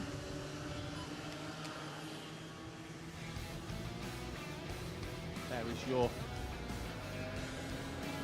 result on screen then. Logan Edwards by 2.5 seconds takes the victory from Knight, Talbot, Bowers, Smith, Rudman, Rhodes, Dye, Riley and Fallat. Then outside your top 10, JJ Williams in 11th, Etienne Gardner, Buster Scott and Shay Downey in P number 14. 15th is Tommy Walton in front of Noah Brad and Harley Bebb. Jensen Drummond and RJ Harrison with Nicholas Anser and Jack Morrell. Gabriel Chew, Tommy Delaney, Lucas Oakley Thistlethwaite and Caden Waterhouse with Jack Minot. And then Tommy Lovejoy, who retired with 3 wheels on the wagon in P27.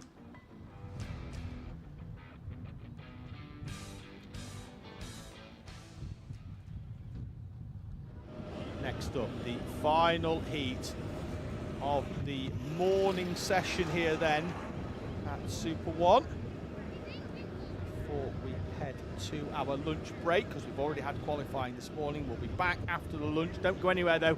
We'll have our drivers parade for you. So, qualifying this morning in senior Rotax. The track began to dry. All of drivers on wets though. Morgan Hudson Brown was 1 second clear of the field. There he is on the left-hand side in the 25. Yesterday's final winner, Archie Flint, will line up alongside him as we take a look at our grid for senior Rotax here at round number 8 of the Rally Replay SuperOne Championship.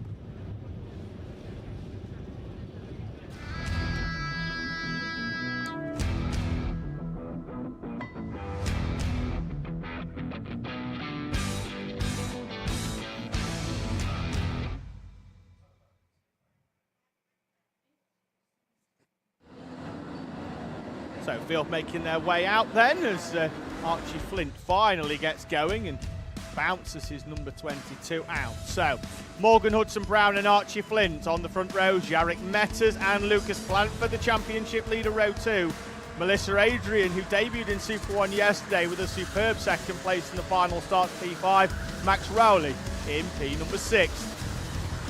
Sam Halle-Hicksman starts P7 with Tom Nottingham, Max Davis and Ben Horner completing the top 10. Max Chown and Sky Frazier start on row number 6. Josh Gora starts 13th, Braden Donahue 14th, George Daniels and Kieran Denyer, Daniel Beards and Callum Ghosh on row number 9 in front of Kian Eastick with Harry Pearson, Henry Swanson and Izzy Lawton in front of Jay Pearson and Tom Williams on row 12. Max Lorna Bennett, Yasmin Taylor and Billy Edgecombe, Kate Broadbent, and then our 2 Rotax 177 runners of Jamie Salter and Alfie Barron Oxbury.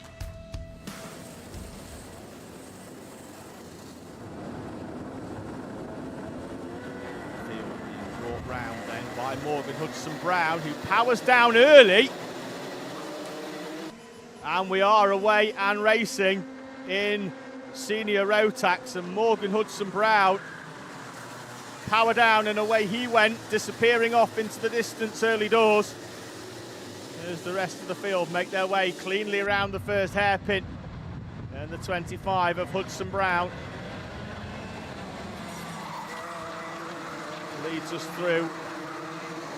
Looks like it could well be Jarek Metters up into second place in front of Lucas Blanford. Archie Flint looks to have dropped down into P4, having started on the outside of the front row. We're 2 and 3 wide up into the complex. Everybody sorting themselves out as they cross the timing line for the first time. Indeed it is Hudson-Brown from Metters and Blanford. Archie Flint with Sam Halle-Hicksman, Max Rowley, Melissa Adrian, Ben Horner, Tom Nottingham and Max Chown completing your top 10.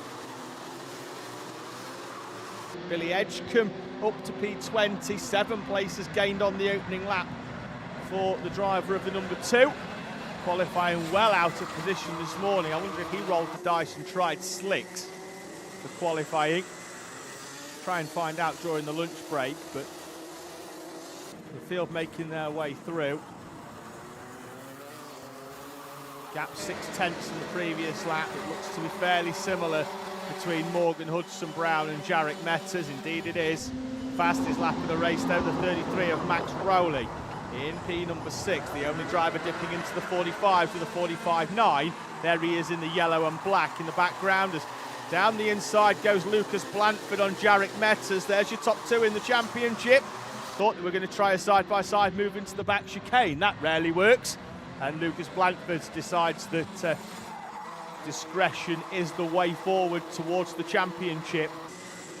He just needs to stay out of trouble really at the final 3 rounds. He's put in the hard yards early and has earned the right now, but then he's levered wide into the chicane by Archie Flint, and he's going to drop 3 or 4 places. Plenty of time for him to fight back, crossing the line in P6. Hudson-Brown extending the gap at the front to Jarek Metters by 0.2 of a second. Max Rowley goes down the inside of the 14 of Sam Halle-Hicksman, and Lucas Blanford there trying to slot through as well. Slot straight in behind Halle-Hicksman. He falls down into P number 5. But Max Rowley, the one to watch here there in the Tom Day Racing colours. The black and yellow, was the fastest driver on track on the previous lap. Wide goes Lucas Blanford again. They had some issues yesterday despite a 4th place. They've reframed that car overnight, and the way that's handling at the minute suggests that it's got a slightly different setup to what he had yesterday and to what he's used to. That'll come good throughout the rest of the day though, I'm sure, for Lucas Blanford. He's a driver with some real quality, but at the moment is falling down the order and crossing the line in P9 at the moment.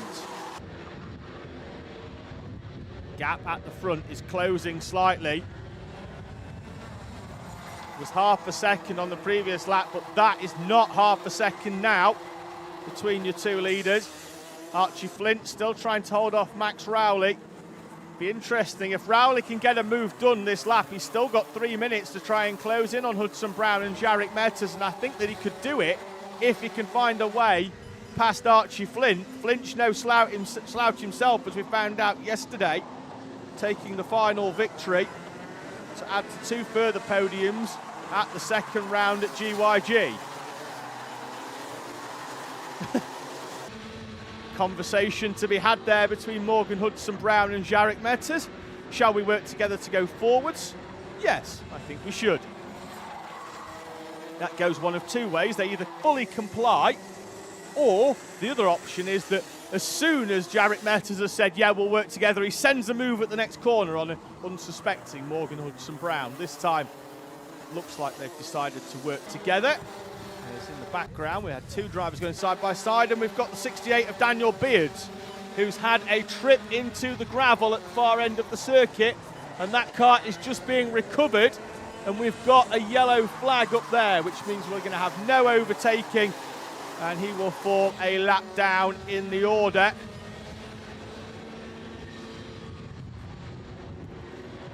Through the back chicane they go, 2 minutes still to go. Morgan Hudson-Brown being pursued by a fairly compliant so far Jarek Metters, but Morgan Hudson-Brown takes a slightly more defensive line than what he did on the previous lap up towards Caravan Corner. And are we seeing the switch being flipped into defence mode by the number 25 of Morgan Hudson-Brown? Doesn't appear to be up in the run into the first corner, so clearly content that he's got a good run out of the final one. Lap times are in the 45-second mark, which means that by my calculations they'll cross the timing line with 4 or 5 seconds left on the clock in the lap that the timer elapses down to 0. So I think we've got 3.5 laps here of senior Rotax heat number 1. Hudson-Brown, Metters, Flint, Rowley, Melissa Adrian doing well again in P5. Ben Horner, who was leading heat number 1 yesterday until a chain snapped, he picks up a contact warning. He's in 6th place in front of Sam Halley-Hicksman. Max Rowley now has found a way past Archie Flint. We've got a stationary car on the outside of the back chicane, which means we're going to have yellow flags up to towards where our leaders are heading. It's the 21 of Kate Broadbent. So waved yellow. Broadbent getting up and out of the car. We're green up towards Caravan Corner though.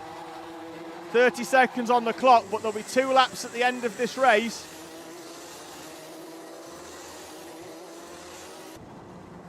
Contact warning for George Daniels in the 78, currently running in P16.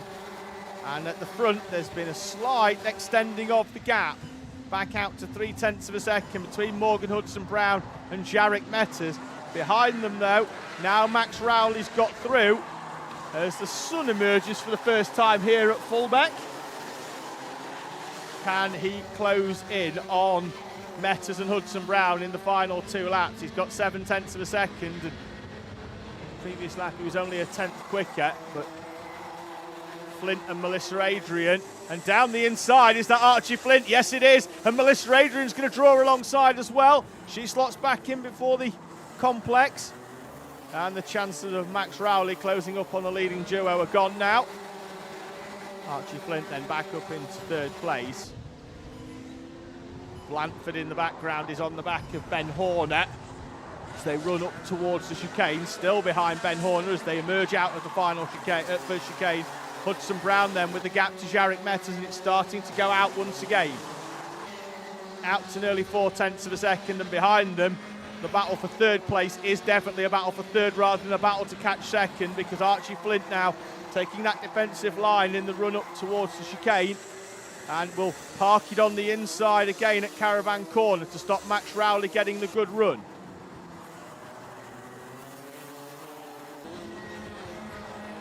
They'll start the final lap then. Morgan Hudson-Brown, 1,000 metres away. And the checkered flag is out. Did I miss the last lap? I did miss the lap. I did miss the last lap. That's bad for me. I was concentrating on the battle behind, and we did miss the last lap. So poor form from the commentator. I'll take 100% responsibility at the same time as congratulating Morgan Hudson-Brown on a fantastic Heat 1 victory from Jarek Metters and Archie Flint, Max Rowley and Melissa Adrian in P5, with Lucas Blanford P6, Ben Horner, Tom Nottingham and Sam Halley-Hicksman, with Josh Gora finishing in P10, having started P13. Max Davis, P11, then it's going to be Max Chown in P12. Billy Edgecombe up from 27th to 13th. He's going to have to do all the hard work again, though, in heat number 2, because he'll be back down in P27 for his start as qualifying sets both the positions for both heats. Jasmine Taylor, another driver making big gains, up to from P26 to P14. Kieran Denyer, 15th, in front of Braden Donahue, Sky Fraser, with Harry Pearson and Jay Pearson in 18th and 19th, respectively. The top 20 completed by George Daniels in front of Harry Swanson, Max Lorna Bennett and Izzy Lawton, with Tom Williams P24. Then the first of our 2 Rotax 177 runners, Alfie Barron Oxbury in 25th, Kian Eastick in 26th, and then Jamie Salter, the second of the 177s, is in P27. Then it's going to be the drivers that didn't take the checkered flag, unfortunately. Kate Broadbent, who stopped on the outside of the back chicane, Callum Goshen, the 88, and Daniel Beards, who was off in the gravel at the far end of the circuit, and he will be classified in P30. Don't go anywhere. We've still got some of our interviews that we carried out yesterday with our final winners from round number 7 of the Rally Replay SuperOne Championship, and we'll also have our grid walk as well as all of our drivers. We've got a driver down. Unfortunately, there. A few have stopped. He's retrieved his helmet and will make his way, and this is why those that are running.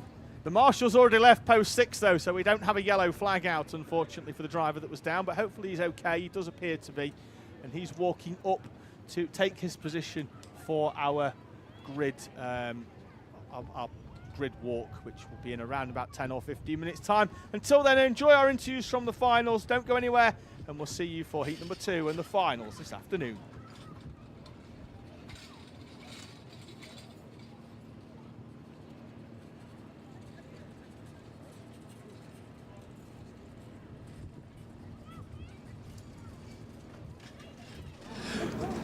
As you might guess, we're at a kart track and we're going to have lots of drivers on track, but what we're going to speak now is about things that happen off track, and particularly in schools, to get people into motorsport in different ways. I'm joined by Claire. Claire, introduce yourself, tell us about yourself. Hi, I'm Claire Bailey. I am Hayden's mum, go-karting mum, and also a primary school teacher up in Scotland. And obviously, we have the drivers on the track. We see so many drivers. They come in as drivers. They get to an age. They go down different routes. They want to become mechanics. They want to go into engineering. And that's something that you're trying to push at school. Yeah, well, obviously went into, didn't know much about motorsport. And Hayden just got the bug. And I really noticed the potential for STEM in terms of, bringing it to life through go-karting. There's just so much in terms of learning opportunities for it, but obviously there's a big cost to it as well. So I've been in touch with Adam at STEM on Track, and I've been watching his journey. His recently he had about 40 schools competing at Wilton Mill, where they had actually built their own go-kart from scratch, and they've been working on that all year. It's something that I would love my school to do, but obviously it's a big cost. It costs about $4,000 for one kart for 30 kids to be involved. So yeah, that was something that I've spoken to my head teacher about, but unfortunately we're not in a situation where we can spare that when we can't even pay for glue sticks or good paper for art. So yeah, I got talking to John, who told me that he has come from a schools karting background. So yeah, fingers crossed. I mean, I'm just hoping that someone's listening and maybe willing to help us out. I mean, it's a big thing, isn't it? You have your core subjects, but you're always going to have a mixture of pupils, and some people they want to go down a more academic route. Some are going to want to go down the engineering route, which isn't a mainstream school sort of subject. Yeah. But I think it's really good that we can get loads of kids involved doing that sort of thing. Yeah, well, recently I have been involved with being the STEM lead for my school. We've entered competitions like the primary engineering competition, which is funded. They found that really motivating. My husband has brought in Hayden's go-kart into the school, and the kids are just so fascinated. The questions are fantastic. They're really interested to know how it all works. So I think that they would love to get the opportunity to be involved in the STEM on Track, but cost. Yeah, of course. I mean, I've commentated on drivers that have been sort of 12, 13, 14, and then like a few years later, they've gone off, they've done a mechanical engineering degree, now they're working for Formula 4, Formula 3 teams, they're travelling all over the world. I know it's very young to be thinking about careers for them, but it really will set them up on a sort of pathway that can really open them up to Formula 1, to World Endurance Championship. And, if we can get some kids on that sort of pathway, it'd be wonderful, wouldn't it? We want more kids to want to be racing drivers rather than famous footballers. Let's go for that. Absolutely. Are you going to be a famous racing driver? Yes. Wonderful. That's Hayden, that's his mum Claire, and hopefully we can get some support towards their STEM at their school.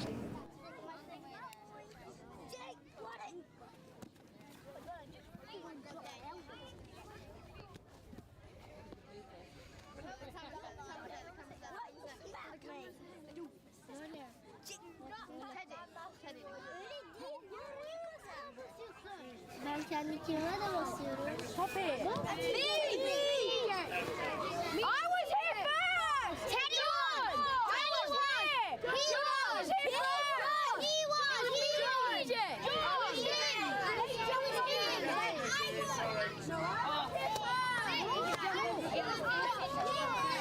was TJ! I just want to have it. No, you do.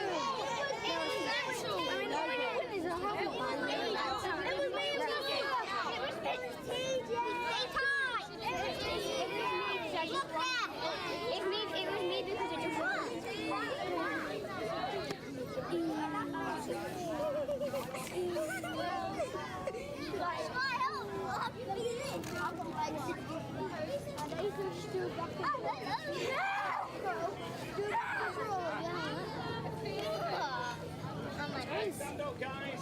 Helmet's back a little bit. Stand up. Helmet back a little bit. Up, behind your helmet. Helmet's back. Back. No, don't do that. That's going to save you when you have over the crash. Lift it up, move it back. There you go. Well done. Up, guys. Come on. Up. You've only been 6 drives around the circle. Suits up, guys. Come on. Yes, I win! Right, helmet off, guys. Back in your helmet. In between the two legs. I am the only one without helmet. Well, you're special now. Can you race one though? On, get dressed. Oh no. There's Matt looks like an helmet. Max is a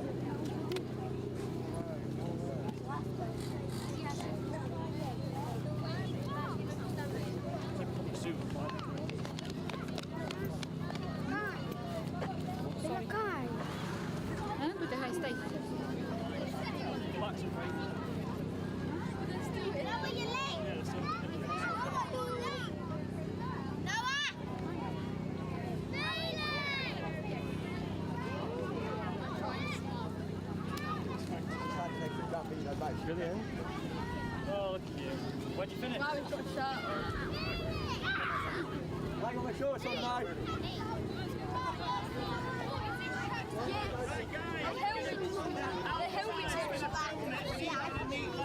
Come on. Come on. Behind your helmets, guys. We're good. Alpha Live, we're going to... It's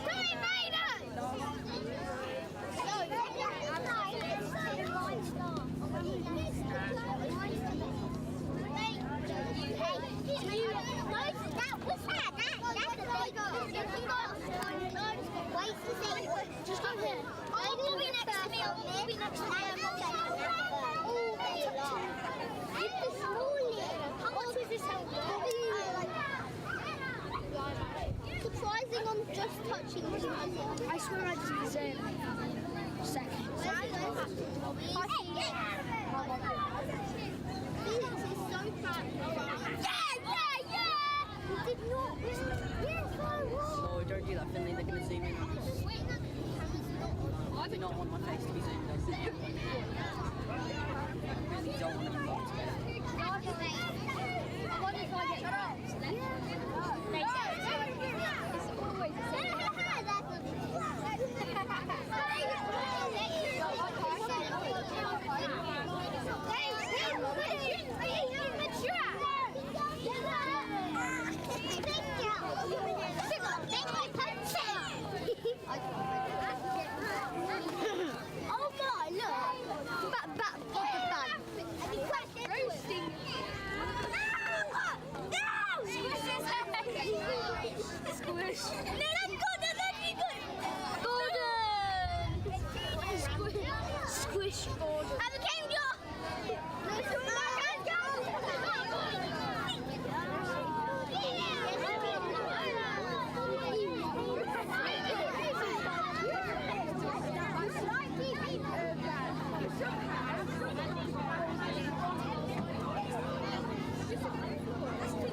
that, you'll break it.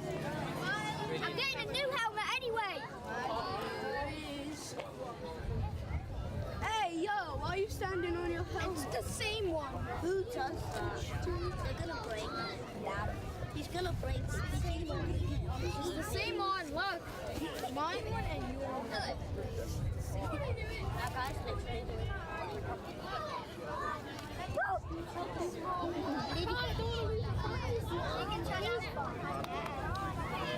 Hello! Right, guys. Oh no, I won! No, he was. I beat him. No, you didn't. Yes, I did.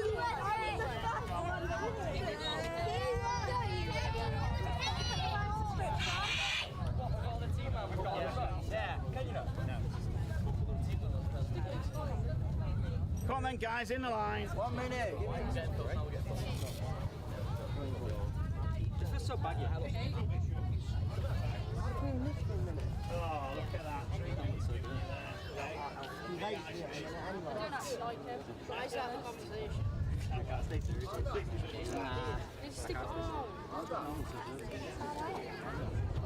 I was doing that night.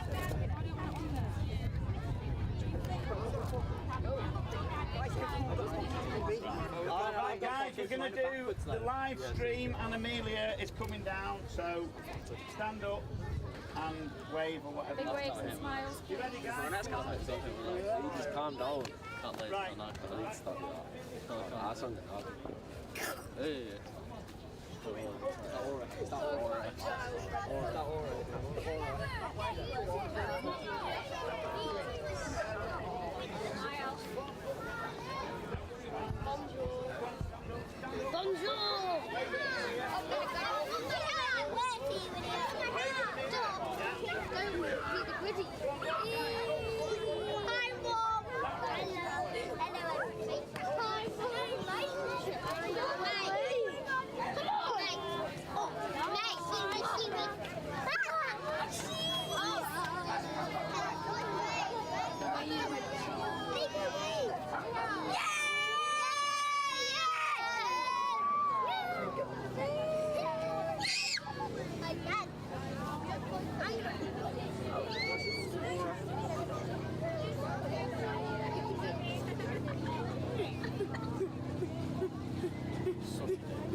Okay. And TJ McKay also, he wasn't on the line, but he was here first, so we'll give him a prize. Then take the bag off, tell you you're going to shop. Just come to the shop and get another one. Yeah, okay, well done.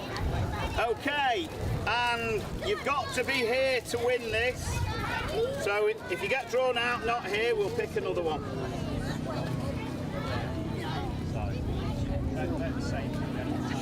Freddie Bake? No. Tommy Walton! Tommy Walton!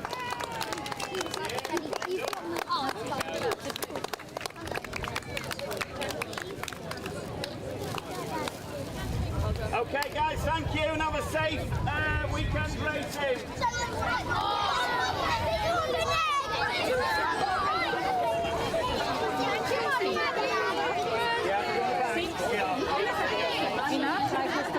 Come on, Simon, we won our first Super One final this season at Clay Pigeon, and we followed it up with a round 7 victory here at Fulbeck. Happy with your work? Yeah.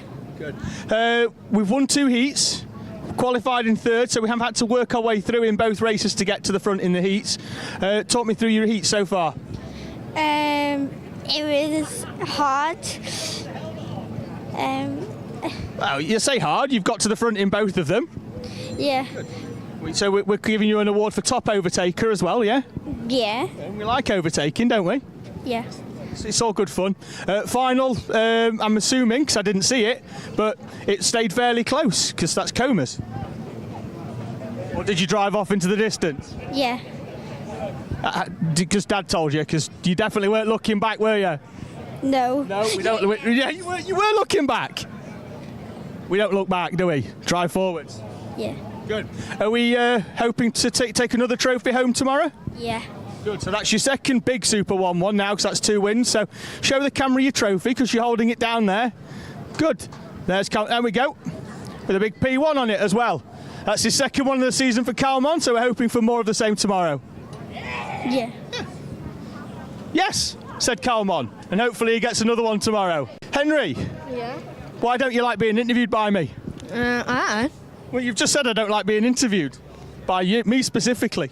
Not just you. Not just anybody. Good. Well, that's the problem is, if you win, you have to talk to me. But you want to win. Yeah. Yeah. We're at Fulbeck, home circuit for yourself, really. You do spend a lot of time here. Quali didn't quite go to plan, though. Talk me through that. It wasn't too good.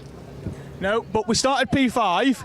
We have come through the field in all of the 2 heats to, get to the front, and then we've won the final from P1. Now, I watched the first heat from this bottom end here in the complex. The move you pulled to take the lead was superb. Talk me through that one. I just hoped I could get around the outside. Yeah, well, you put it down the inside halfway round the boot, kept it in the right-hander, squeezed him to the inside so you could carry the speed, and then you were off up the straight, had track position for the first chicane, is the way I saw it. Yeah. Good. Look, I'm a really good analyst, is what we're saying there. Henry just went, yeah, that's pretty much how it went. Good. Plans for tomorrow? Win it. Win it again. Hopefully we can qualify better and make it a bit easier. Yeah, maybe. Good. But it's better when we charge through. It gives me something to talk about. Yeah. Good. Tell your dad to leave a wheel off, charge through front back. Oh, yeah, sure. Yeah, sure. Brilliant. I'll go and have a chat with him. We'll tell him to leave a wheel off and see whether he can charge through front back. Arthur Bowers, we won at round 2, we won at round 4. They were both on Sundays. And you won today, so you get an interview. Are you happy with that to start with? Yes. Good. Right. Tell me about your race day, because IAME M1, it's normally just racing from the moment the flag drops. Good. Yeah, it was good. How are we finding that? It's a big grid, isn't it? Yep. Good. And talk me through your race day. Good. Good. Well, we won the main one. We got 2 top 3s in the heats, but we didn't take a win. We waited till the end to get that win by a very, very small margin, but a win's a win, isn't it? Yep. Good. Now, give the camera a massive smile again, because you were really smiley and really, really talkative until the camera started rolling, and now you're just smiley and not saying any words to me. So we'll just take the smile. Look at the smile. That's how happy he is. So the smile is saying all the words for Arthur, and we'll see whether he gets another trophy tomorrow. Bye-bye. Logan Rolfe, for the 6th time this season, you must be bored of speaking to either me or John Ratcliffe.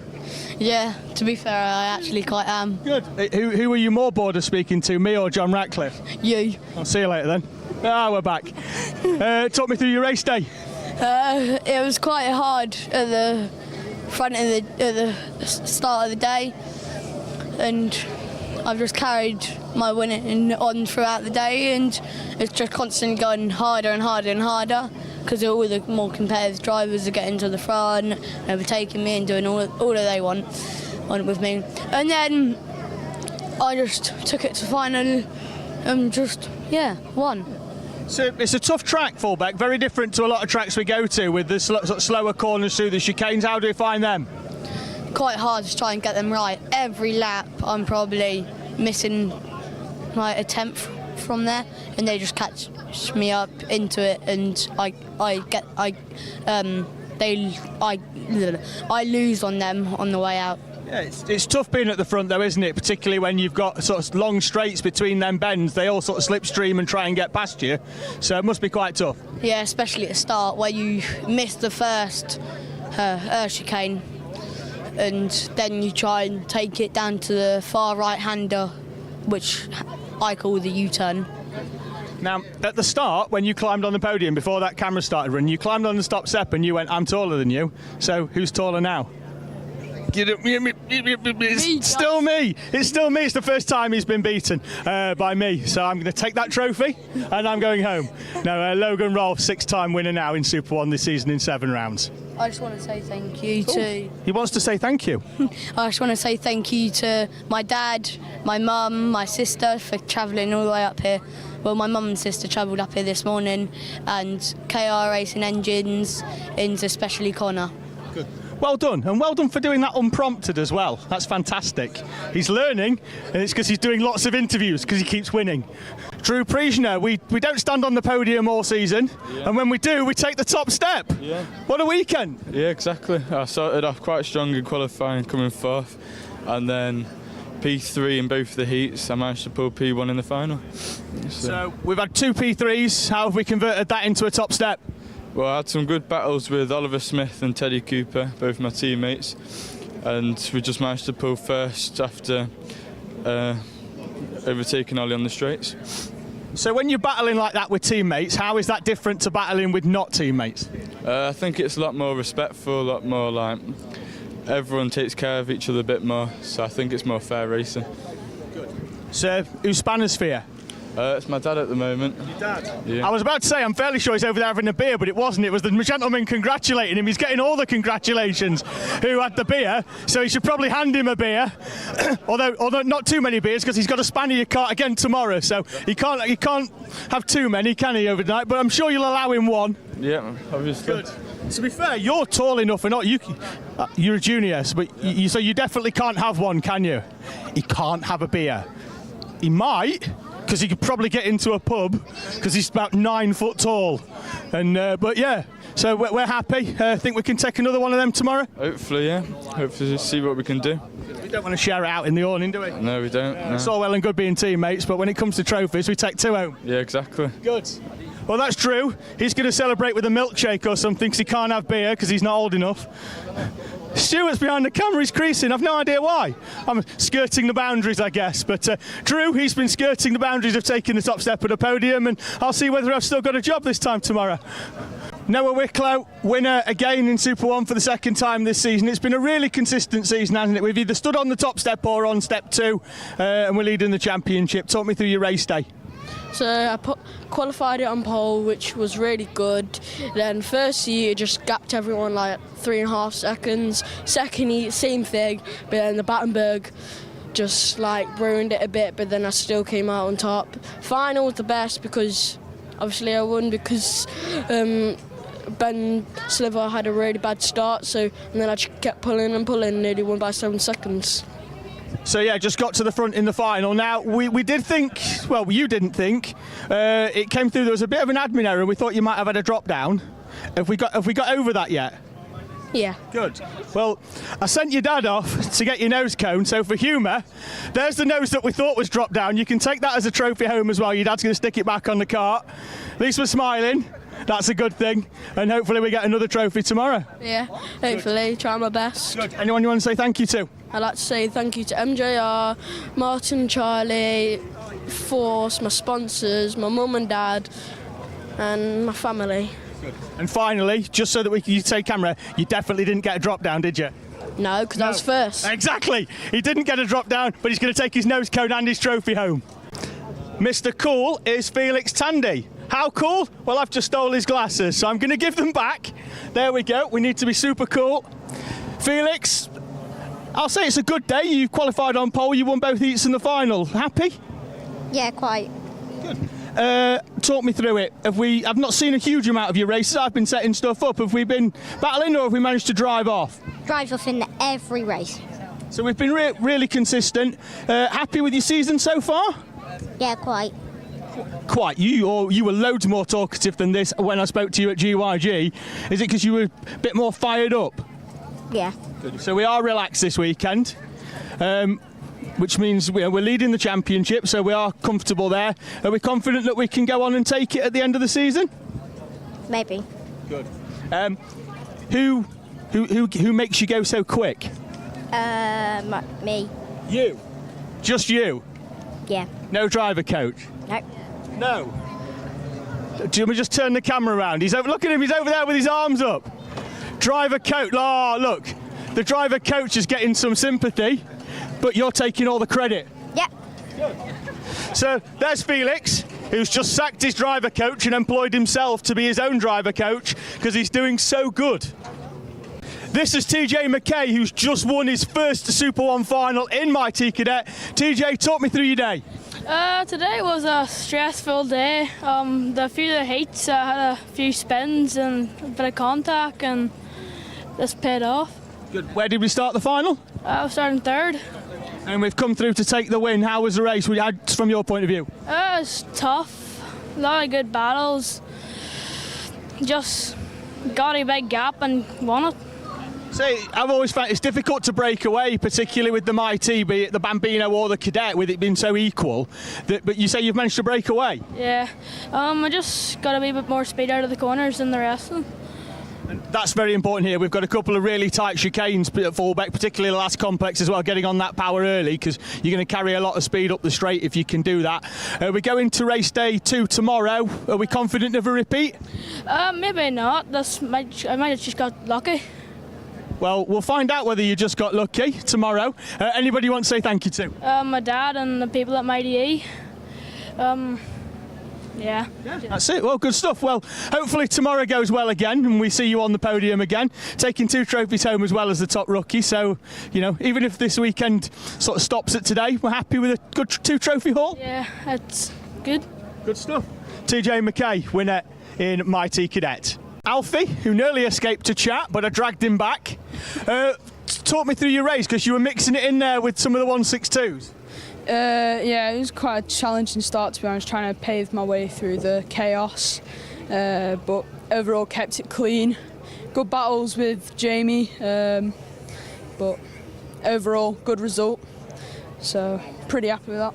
I'm guessing as well, when you're racing effectively in a multi-class format with 162 and 177, if you can sort of stick a 162 in between, it does give you a bit of a cushion, doesn't it? Yeah, coming into the boot section, I got one of the 162s and I decided to create a gap between me and second, so, it is good. It's a good advantage, really, yeah. Good. And what you were saying at the start about threading your way through all the chaos, I'm guessing that's when you've got 34 karts barrelling up towards that first corner. It's always going to be tough, isn't it? Because you're arriving at a completely different speed to what you would in the race where you've gone through that chicane.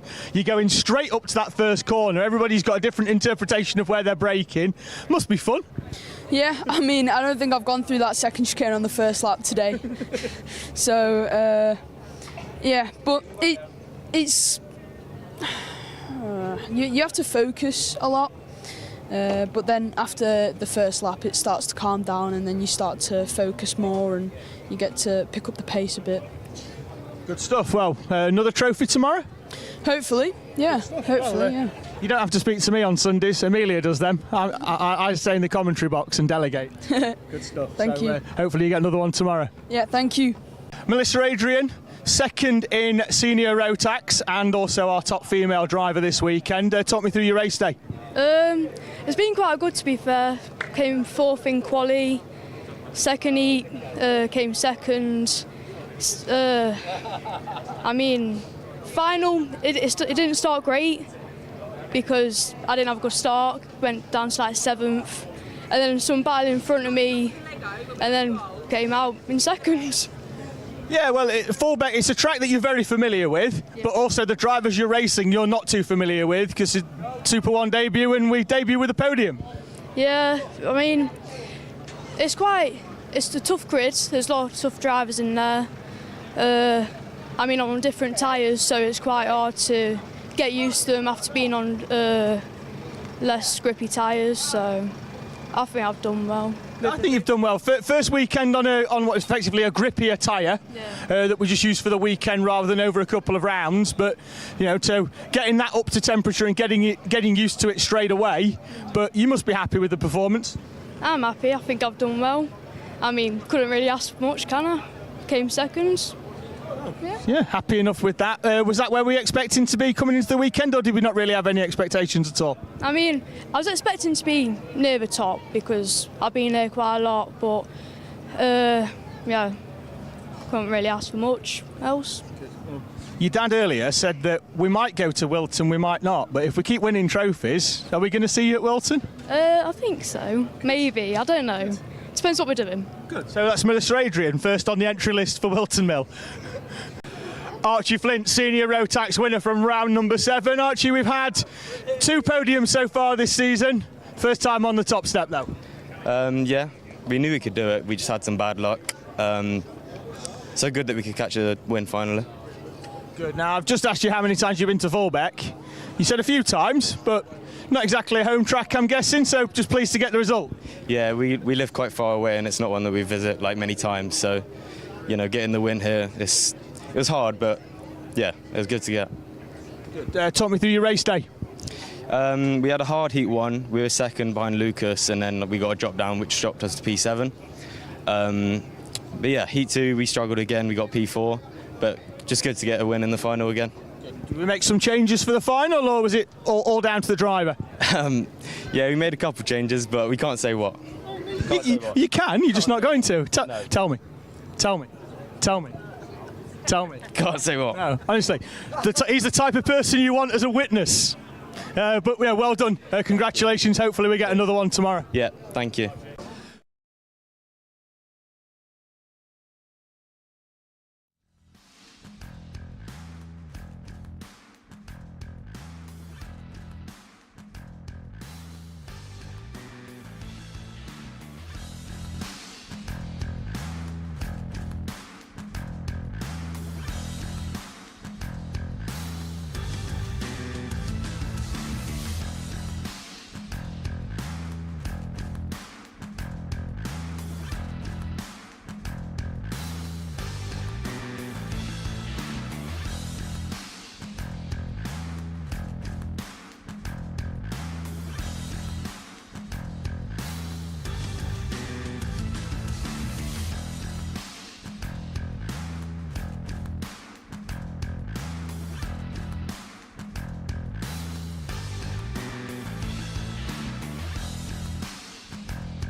Hello and welcome back to heat number 2 and the finals from round 8 of the Rally Replay SuperOne Championship here from Fulbeck.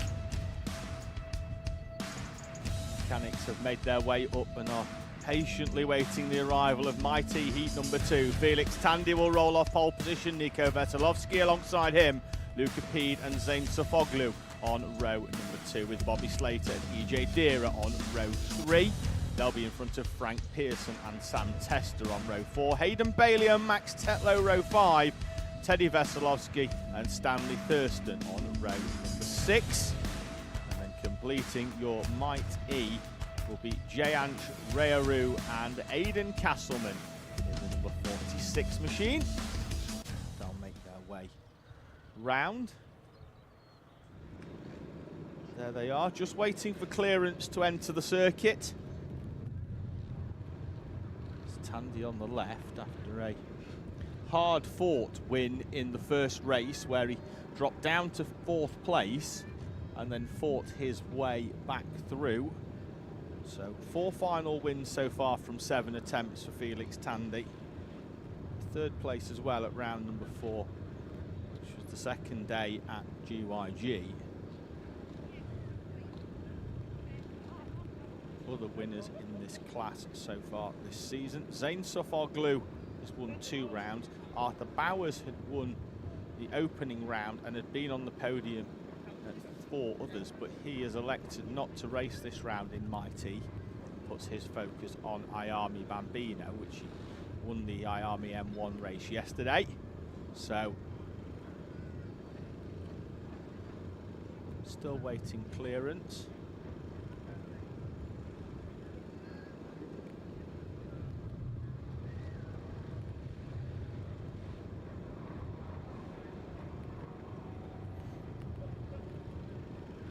Visors down, that suggests that they've been given the get ready signal, and away they go out onto circuit. They're going to have just one corner to get themselves focused as the Mighties make their way down for the standing start. In the background there, it's looking a bit grim as well up in the sky.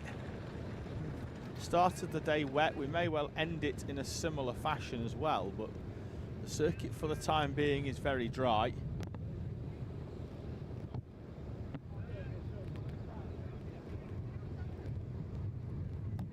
So mechanics clear on circuit. We await the lights out on the overhead gantry. They do indeed go out, and we are away and racing. They're going to run all the way down towards the first corner. Which, to be honest with you, I don't think we've got a camera there. I think we've got a technical issue for which we apologise, and we'll get straight on it and get it fixed. But as they make their way up and round, Tandy will lead us out of the first corner then. That's Luca Pede on the right-hand side of your screen. It was left when we picked them up before on the outside of the 27 of Nico Veselovsky. And all the way around the outside goes Pede and up into 2nd place. Veselovsky in 3rd, in front of the bright blue cart, the number 54 of Zane Sofoglu. He's coming under pressure. On the way out of Caravan Corner, he's held on to the position in front of the RCE machine, the number 27 of Nico Veselovsky. 55 is Max Tetlow. Looking around the complex, and the leading duo have got a second already, back to the 27 of Nico Veselovsky, Bobby Slater, Sam Tester in the 31, and then it's Frank Pearson and EJ Deera. There's Zane Sofoglu getting reinstated up into P4 on the timing. His kart not picking up over the timing line. We'll have to work with Veselovsky to try and close in this leading duo, as Felix Tandy again at the front of this race, taking some early race risks by running up and over those curbs.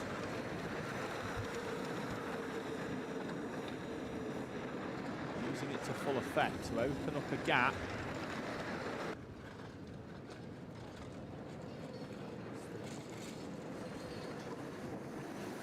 Field run up towards the complex.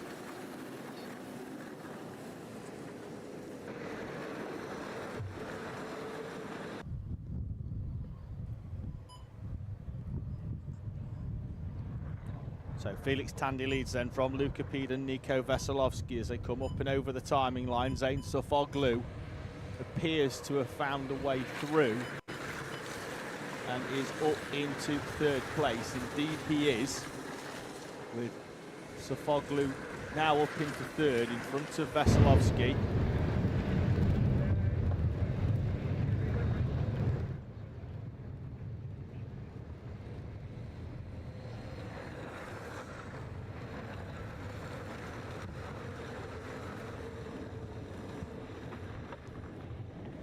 So Tandy with a gap of 0.7 of a second at the moment from Luca Pede. Zane Sofoglu up into third place. Nico Veselovsky and Bobby Slater with Stanley Thurston, Frank Pearson and Hayden Bailey. EJ Deera, Sam Testa falling 4 places on the previous lap. And Felix Tandy has opened the gap up by a huge margin on that previous lap. The gap is out to 2.2 seconds for Felix Tandy, Luca Pede, Zane Sofoglu. And fixing something here in the commentary box, so thank you for sticking with us. The commentary screen of frozen. Waved yellow at turn 1 has been brought in. That was very, very brief, so just the driver sliding slightly sideways. Tandy leads them with a decent gap back to the 47 of Luca Pede, who's been reeled in by Zane Sofoglu and Nico Veselovsky. They're taking Bobby Slater with them. He just needs to get a couple of clean corners to try and close up on the back of this train, because if they start squabbling, he's in a position to try and take advantage. Sofoglu getting the run out of the final corner and already drawing alongside Luca Pede as they head up towards the first corner, and will have track position. And through goes, Sofoglu goes off on the left-hand side of the camera, right-hand side, and Zane Sofoglu is off and he's stuck on the grass. Marshall making his way over to try and return him onto the circuit, but Zane Sofoglu off onto the grass.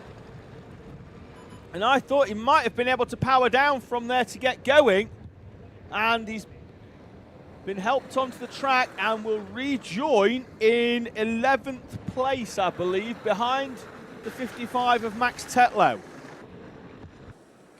So there was Sofoglu rejoining. Now, he'd already made the overtake down the inside and then went off onto the outside, so whether there was a little bit of contact or whether he took a little bit too much curd for Sofoglu, but now he's going to have to work to just try and salvage some points in this second heat. 1 minute and 46 on the clock doesn't give him a lot of time. What it has done is allowed the 77 of Bobby Slater to close right up on the back of both Luca Pede and Nico Veselovsky.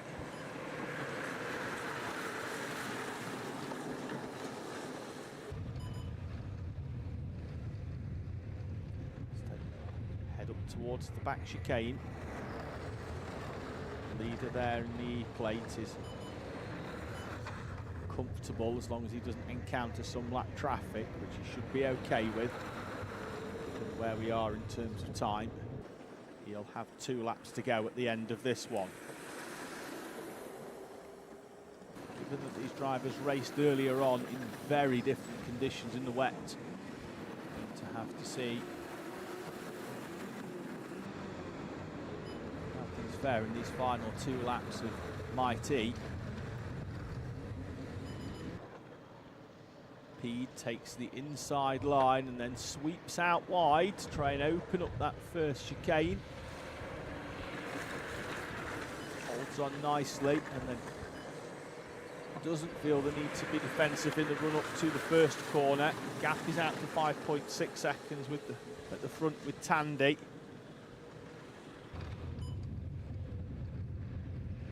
Sofoglu still in 11th after his spin earlier on, but he is closer to Max Tetlow in the 55.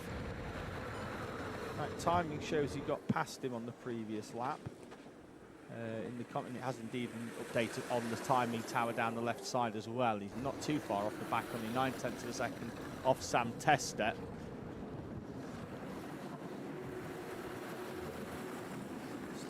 battle for second place. Now sees Bobby Slater through on Nico Veselovsky as they start their final lap. The leader already through. Bobby Slater, who had fallen away off the train early on, has now closed up and done enough to get past Nico Veselovsky. Can he do the same to Luca Pede in the final half of this final lap?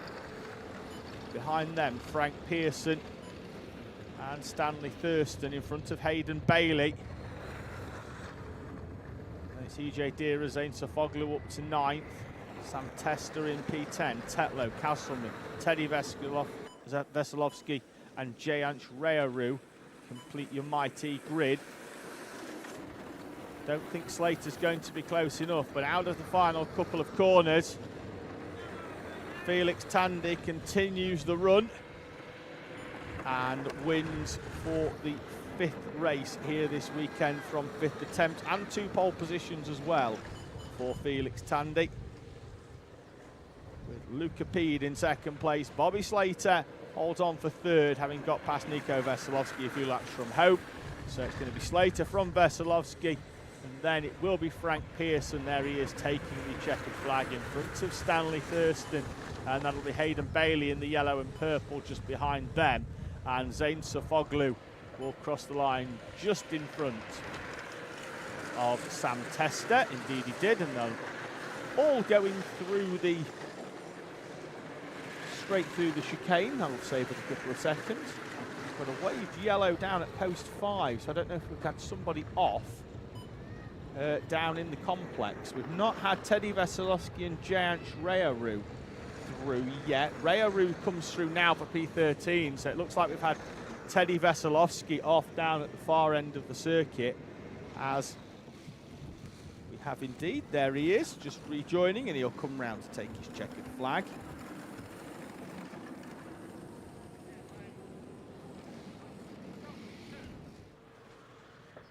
We are getting reports that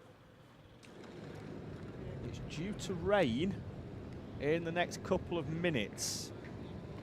The clouds at the far end of the circuit are starting to come back towards us, unfortunately. So we've got, actually see it in the distance from this camera. We're looking in that direction. If you go pretty much 45 degrees to the right of this camera, you can pretty much pick up in the distance. And whilst this just looks like a lovely shot of farmland over in the background that makes up the periphery of this Fulbeck circuit, a former RAF base, the circuit made up using the intersections of 2 runways, the main run up towards and then the adjacent one across to create the shape of the circuit here at Fulbeck. What did it say? A quick look out, we're getting reports of rain from our camera ops at the far end of the circuit. Nothing at the commentary box yet at the lookout to the right hand side at Precipitation Puddle isn't providing any raindrops, but I feel it's only a matter of time.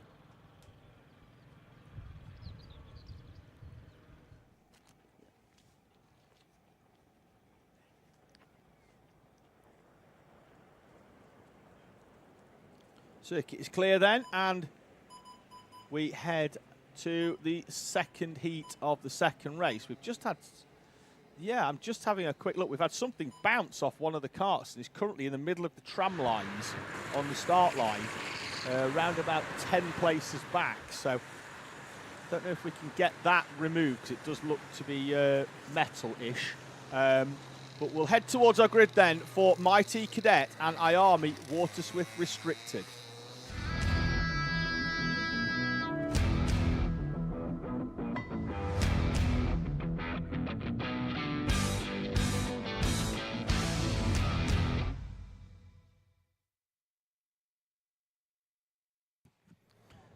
So we are clear, and we're going to run through a grid because the field is already up towards our caravan corner. It's going to be William Crombie and TJ McKay, with Xavier Ramsey and Harry Stinson, Noah Myborough and Will Beattie on row number 3 in front of Logan Jackson, Chase Warmington, Hadley Jarvis and Riley Aston Wilkins. I'm fairly sure we've got a few more of them, but we do have some timing issues. So we'll pick the rest of them up as we go, and they'll head up towards the tram lines. We are away and racing in our mighty Cadet, and William Crombie, after a tough heat 1, will lead us up towards the first corner in heat number 2. Hard on the brakes for the right-hander, and they make their way around. Ansel Murray on the outside there, as we've got the 91, the 24 round, and the 12 and the 49. Alfie Hennell and Logan Jackson are stuck in the gravel at the far end of the circuit. Crombie leads us through then.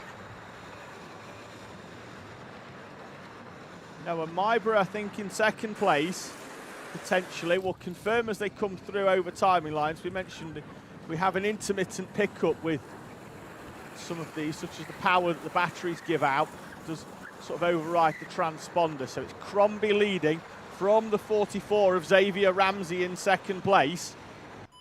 And then it will be Ansel Murray, who won the opening race of this mighty Cadet in P3. Behind them, that's Harry Stinson in the 78, with the 18 and the 70. So that's Heath Smith and TJ McKay. McKay in the white helmet, red suit, making their way up and through that back chicane.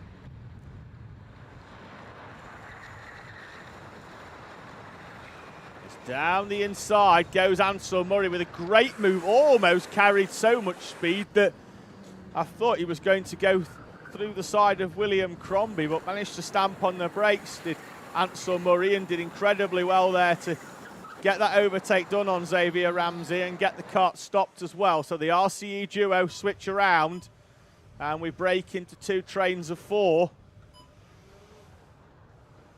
So Crombie from Murray. Murray, I don't think, is the type of driver to stick around and look for second place. I think he'll be looking to find a way through on William Crombie at the first opportunity, and I get the feeling we might see a carbon copy. Will Ansel Murray whip the tracing paper out down at Caravan Corner? Not this time. Thought he was going to slide down the inside. TJ McKay is up into 5th place, and the head of the train from 5th down to 8th place.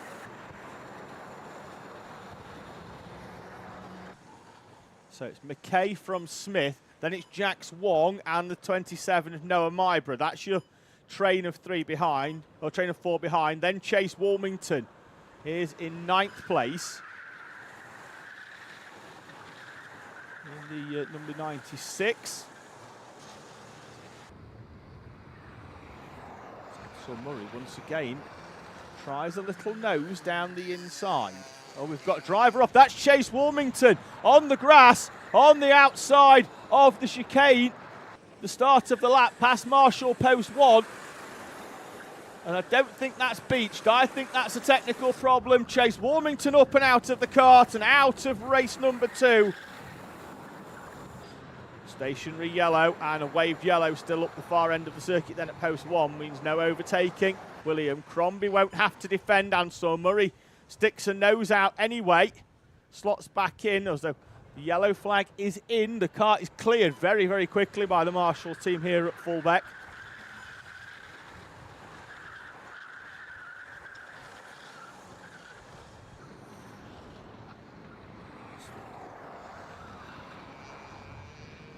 Lead 4 make their way through and up and over the back chicane. 3 minutes on the clock. TJ McKay in the background, the leading driver in the train of 4 from 5th down into 8th place.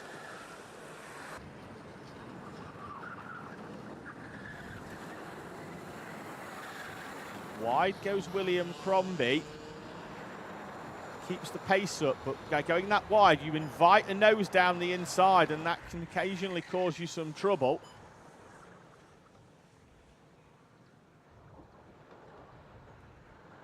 Crombie leads then.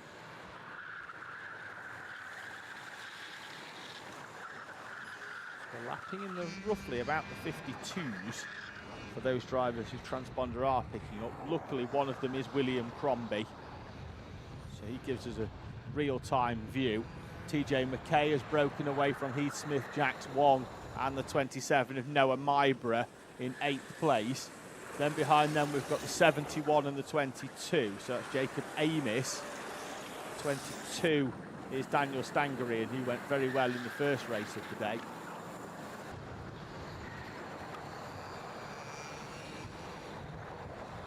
Minute and 47 on the clock. This is going to be tight getting them round. The pace might actually be quick enough here that they get 4 laps in, and it's raining. You can see it on the camera down there at the far end now. At the moment, this could well be psychological as to what's on, but we've got drivers sliding there as the 12 goes into the back of the 38 of Hadley Jarvis. We're going to wait and pick up the leaders as they come round to this corner. There they are coming through the camera, and now it really is starting to come down. All of these drivers on slick tyres. William Crombie, Ansel Murray, 1 minute on the clock. As they come round and up and over the timing line, and now as Ansel Murray dives down the inside of William Crombie, side by side into the first corner. They're still side by side as they exit the chicane. Stinson's on the grass, and through comes Xavier Ramsey from 3rd place to take the lead.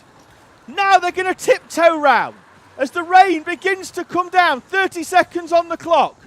Xavier Ramsey from 3rd place leads. Ansel Murray down the inside of William Crombie. And now it's biblical. The rain starting to fall. Yellow flag out at the first chicane here. All of our drivers on slick tyres. Going to try and just bring it home towards the checkered flag as Ansel Murray goes through on Xavier Ramsey to lead. He went for the lead at the start of the lap, fell all the way down to 3rd place, has worked his way back up. Drivers round on the outside there, that's the 33. Off on the outside. Final lap for our mighty cadets. And through comes, we've got, Stinson is round in the middle of the chicane. So he drops out of 4th place. That's TJ McKay then up into 4th. Ansel Murray going wide. As we've got the 12 of Logan Jackson in the gravel up at the far end of the circuit. There's confirmation just in case you wanted to be sure that it's raining. We've got driver off in the back chicane, and Xavier Ramsey's off as well. Under the yellow flag into the final. We've got 2 or 3 drivers off. And Jack's out of the final corner, heading up towards the final complex of corners, comes Ansel Murray in towards the far end of the circuit. Ansel Murray will come through out of the final corner. We've gone Battenberg, but the checkered flag is out anyway. And it's on the overhead gantry, so they have seen it. Ansel Murray wins then from William Crombie and TJ McKay in a chaotic final few laps here of mighty Cadet.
So we are back with Inter Rotax, and you may well have noticed down there on the dummy grid that all of our Inters are still on slick tyres. Why is that, you may ask? Well, they have to retrieve their tyres, fit them to their car, and have their car on the ground within a certain time before the previous race ends.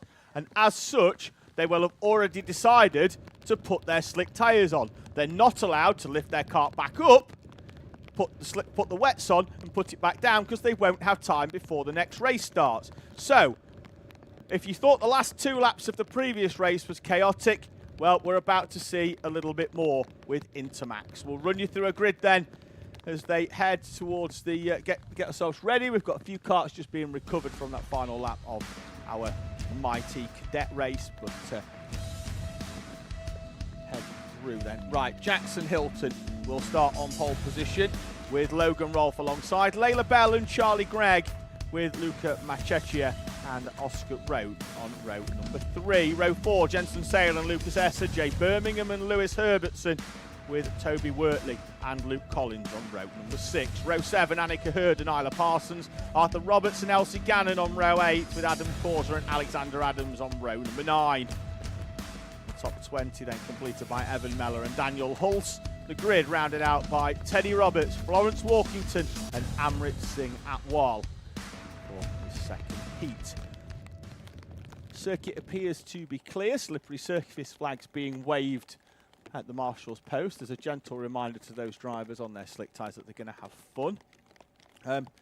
Whilst we've got a bit of time, before I dip into the live chat, I'm going to wish our timing team a very happy anniversary.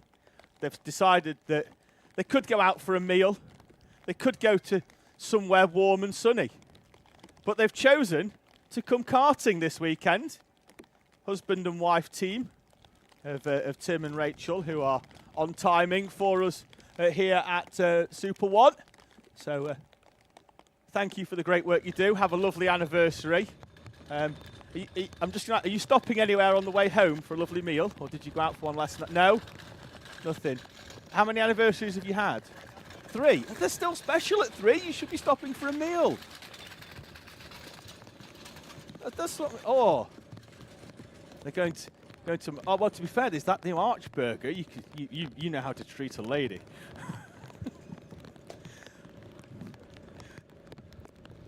Right, let's dip into the live chat and see what we've got. We do appear to have quite a lot of love for Lucas Steele coming in, which means that there's a fairly good chance that Lucas has stole somebody's YouTube account and has just been messaging in for himself. Oh no, there's more than one person showing love for Lucas Steele.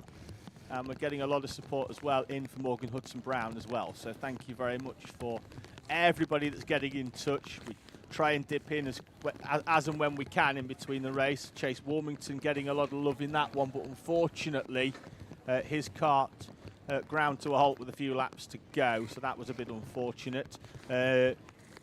Norfolk Tech, JLK Vehicle Solutions, saying go Jensen Sell. Now he's got the right idea, he or she's got the right idea. Rather than just having your name, have your business name. That way, when I say there's a comment, I'll offer free advertising for your business.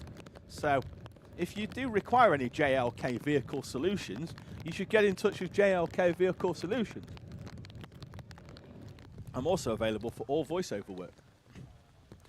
Isla Parsons is getting love again from Emma, and Stacey Cannon saying go on Logan Rolfe, and Colleen Garth supporting all of our critics. There's Stu Stretton, the photographer, who is taken sanctuary in the start line marshal's post.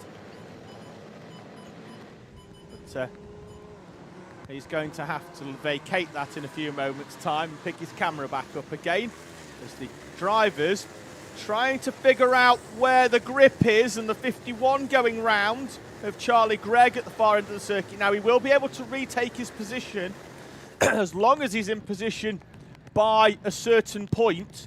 If not, he's going to have to hold line. So he's going to have to slot himself into position, and has got there in time, I believe. Normally here at Fulbeck, it's around Marshall's post 5, which is about where they're going to at the moment. So what the drivers were trying to do there is find what the grip level is like on these slick tyres as they run up towards the far end of the circuit.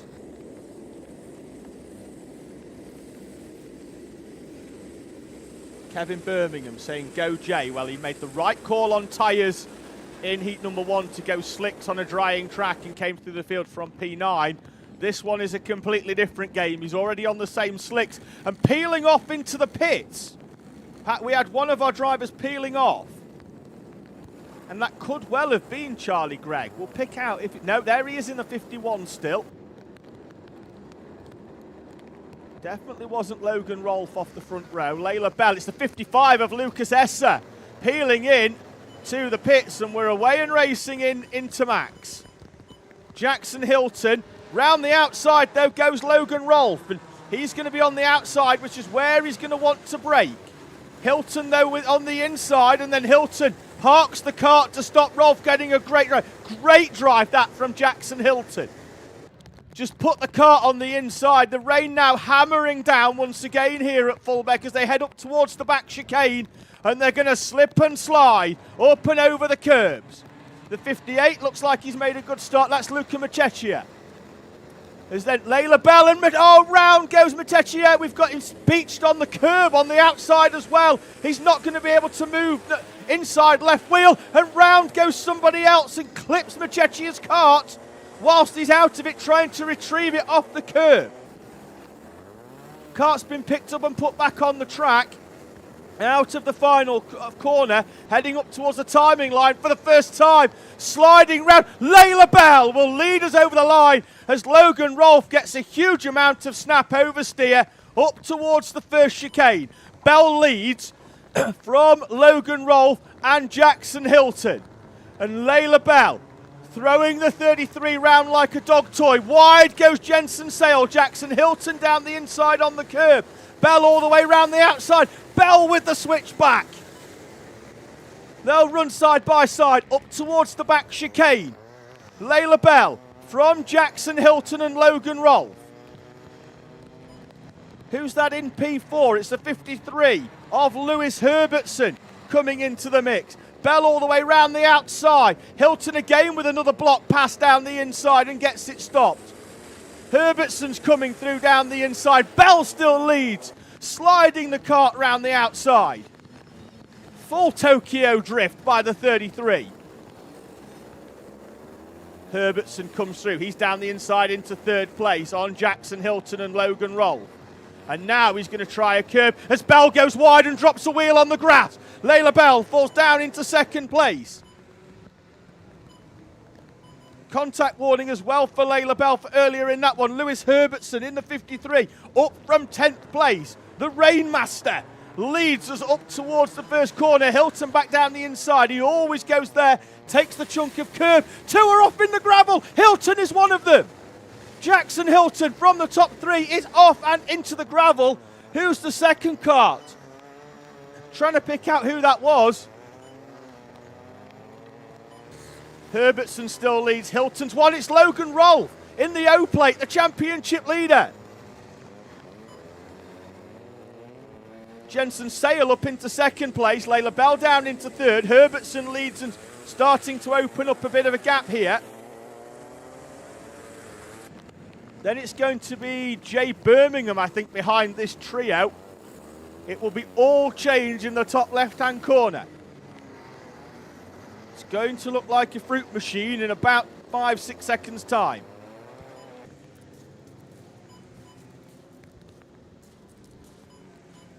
Pull the handle, and there we go. We're going to reset the timing. The 66 has been round. That's Elsie Gannon in the back part of the complex section. Sun's starting to come out, but the rain's still coming down. Herbertson leads then from Jensen Sale and Layla Bell. Gap back is 2.5 then to Jay Birmingham and Oscar Roach. Off goes the 51 of Charlie Gregg into the gravel. He's gone out of the kart. We've got Marshall trying to help him. We've got driver on the grass in the as well on the exit of the first chicane. All action in this second race for Intermax. Oscar Roach has got past Jay Birmingham. There he is in the pink helmet, RCE colours.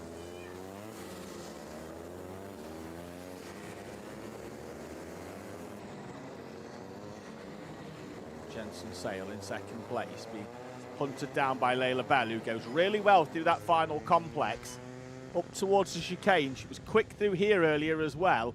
I think the time that she loses is up at the first hairpin, which is about where they're coming to. She takes a very wide line and then slides out onto the concrete. Done really well to hold on to that as Layla Bell. I thought she was going a trip towards destination gravel trap, but held on to that number 33 Synergy very, very well, and challenging for second place. Slides down the inside. We've got the 10 off on the outside. Alexander Adams is beached in the gravel at the far end of the circuit. Bell then up into second place. Herbertson's off into the distance, 2 seconds to the good at the front. And Oscar Roach is closing right in now on the back of Jensen Sale as well. We're going to have a 3-kart battle for this second place. Minute and 36 on the clock as Sale chops across in front of Oscar Roach. They take very differing lines around those 2 corners.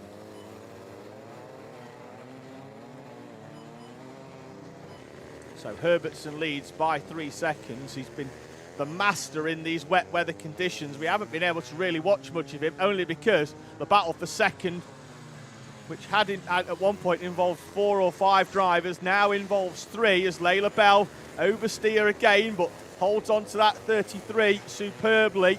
Uses the concrete curb on the outside where there's a little bit more grip than the tarmac to straighten that number 33 car up once again, then slides wide and Sale goes through.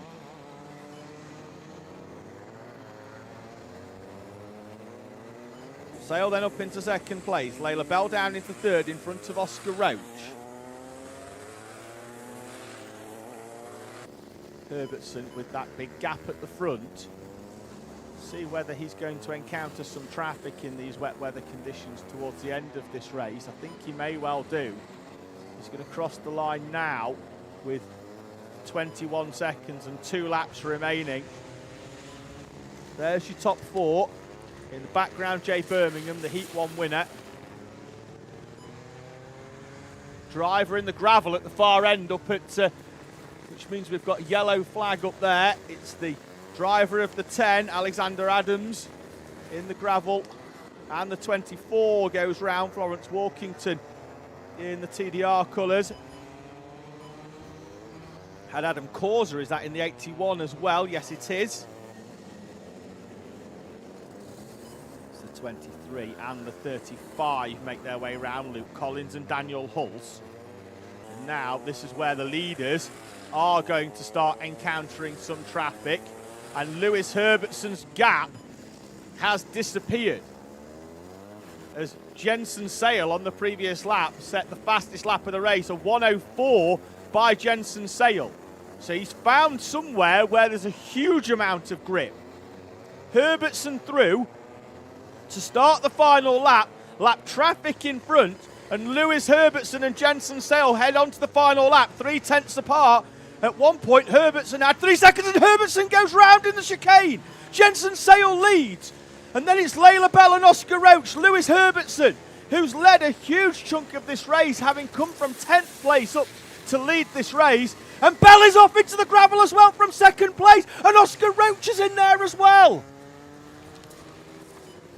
Sale's going to win this at a canter in the end, having come through. I've got no idea who's in second place. Herbertson's in second place. He's got going again. Out of that first chicane. Bell is still in the gravel. Roach is still in the gravel up at the far end. Jay Birmingham's in third place. Have they got back in front of Evan Mellor and Logan Rolfe? They haven't got back in front of Evan Mellor. And Rolfe will be there as well. Jensen Sale, on paper, will win this by about 10 seconds, which is definitely not a representation of what this race was. Jensen Sale wins heat number 2 in Intermax from Lewis Herbertson, who led a huge chunk of that race before the spin on the final lap. Jay Birmingham there will come through out of the final corner for third place. Then it's going to be Evan Mellor, who's come all the way through from P19 to finish in fourth place. Great effort for the 17. And then out of the final corner, that's Oscar Roach, returns to the circuit in fifth place in front of Logan Rolfe.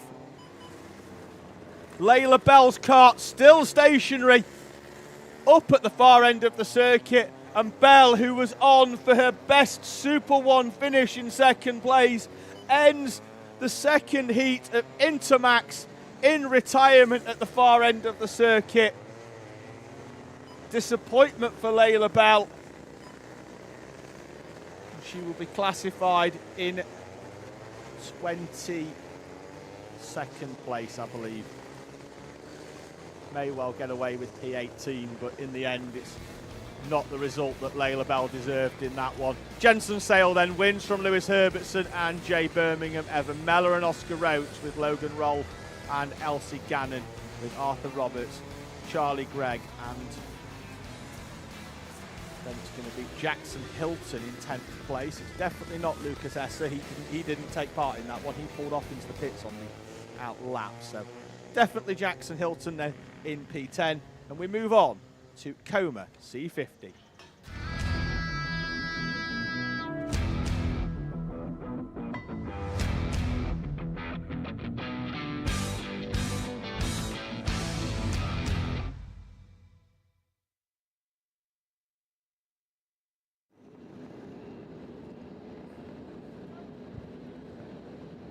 Comas then are on treaded tyres anyway, but it's going to be a interesting one for them as they head out onto the circuit.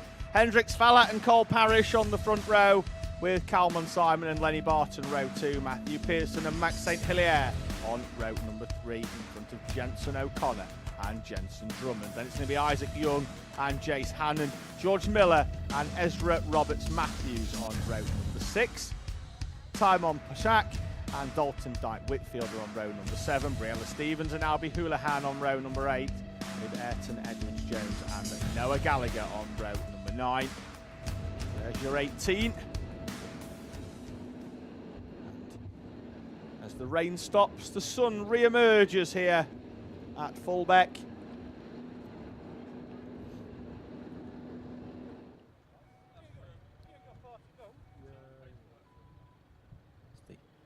Helpers make their way up to greet their drivers once they are released from the grid. Thank you for those getting in touch once again.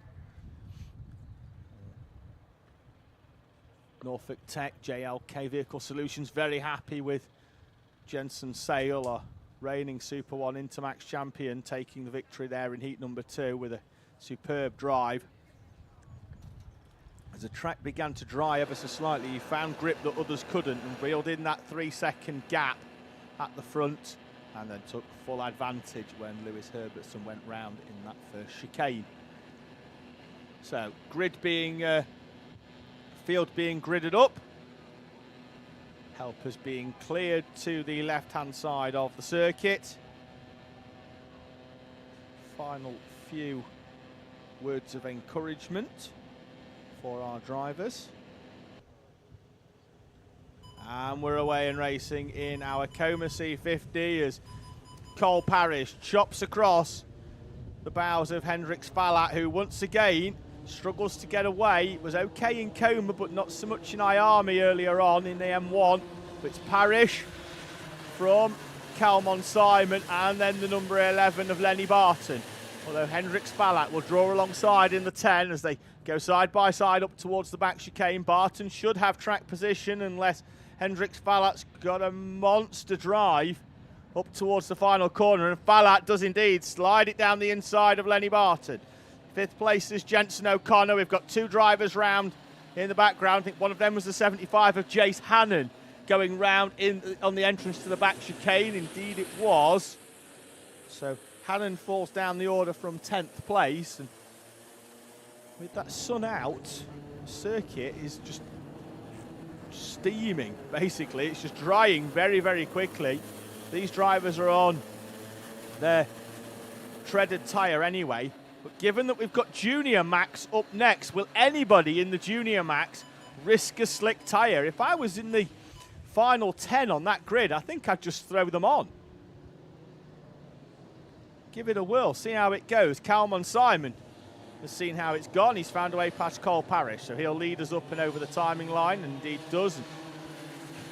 Jensen O'Connor in the 26 as the 34 stationary. George Miller That's on the final corner, on the second to last corner, sorry, on the pit entrance where they enter the circuit from the dummy grid. So George Miller, unless they can get that kart going, is going to retire from heat number 2. As we've got Max St. Hilaire, and off goes Lenny Barton, pulls off onto the grass and retires up at the far end of the circuit. So Lenny Barton looks like he's out as well. He'd fallen down the order from his starting berth. He went well at the start and was running inside the top 3.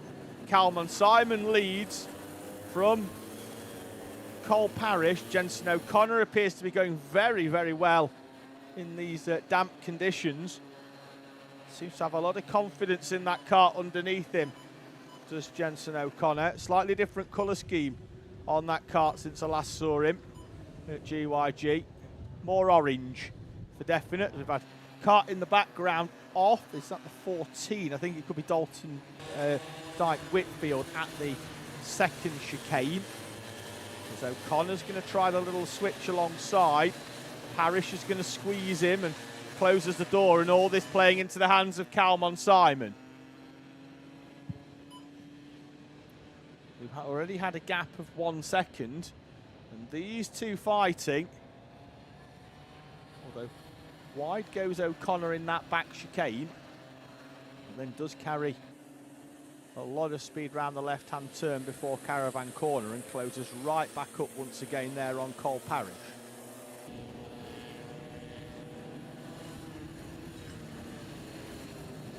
Gap was a second. I think Calman Simon might have another half a second or so on that if he can get a good drive out of this final corner, because they are squabbling over second place. 2/10, so not quite as much as I expected, but still the fastest lap from Calman Simon, yesterday's final winner. Qualified 3rd yesterday and won both the heats and the final. For a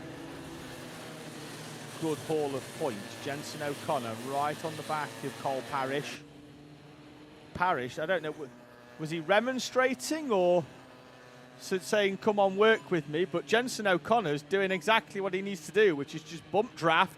Oh, the leader! That's Calman Simon in the tyres on the exit, and Calman Simon is off. He's come into contact with some lap traffic. And Calman Simon from the lead is going to have to try and win this race twice. He had a gap of 1.2 seconds. He's gone into the tyres, into the back chicane. Cole Parrish will now lead them from Jensen O'Connor and Hendrik Spallat. Calman Simon in the background then, in the all black and gold kart. Has to try and work his way through. 2 minutes and 18 on the clock.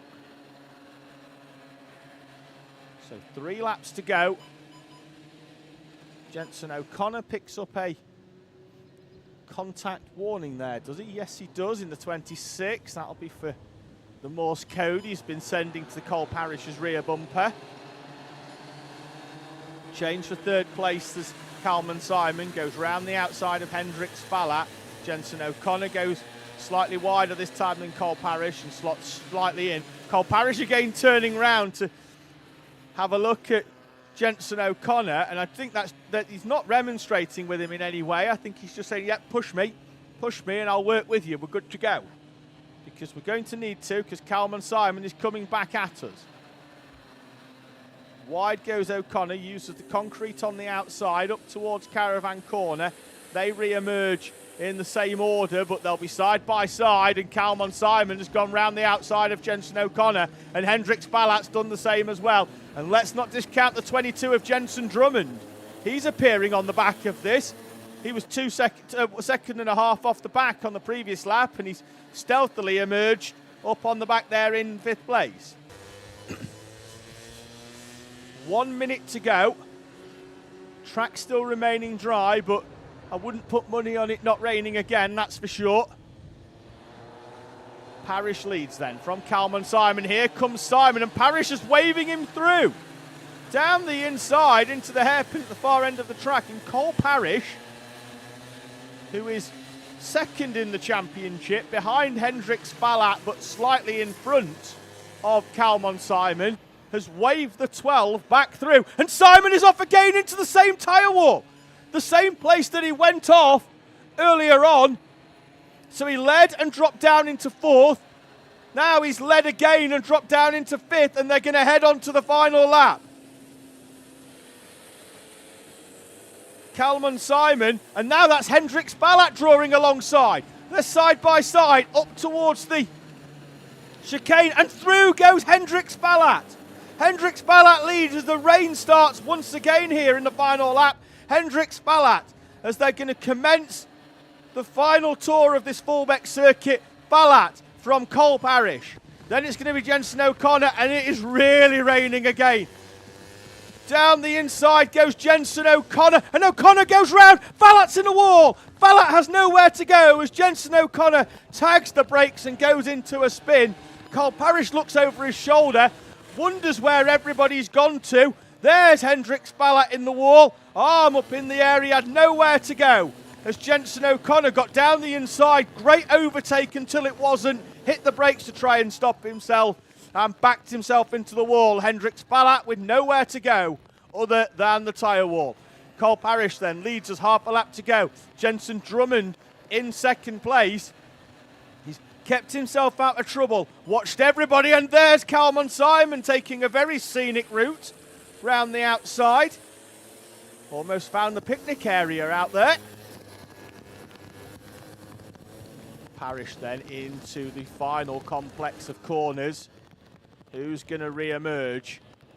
Parish leads, but he's being hounded by Jenson Drummond. Can Drummond get a good run out of the final corner? He can, but it's not going to be good enough. He's still happy with his afternoon's work in that one. And Cole Parish takes the victory from Jenson Drummond and Kalman Simon.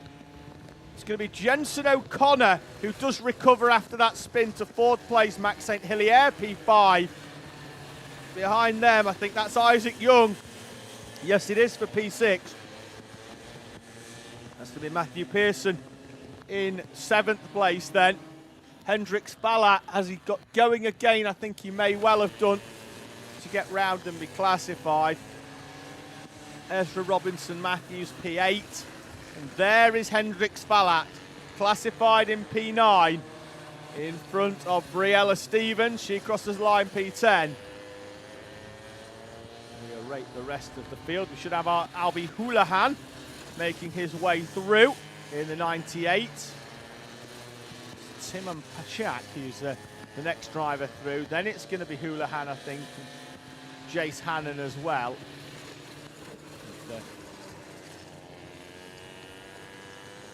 Dalton Dyke Whitfield as the rest of the field peel off into the pit lane, and the sanctuary of a warm van or caravan is waiting for them.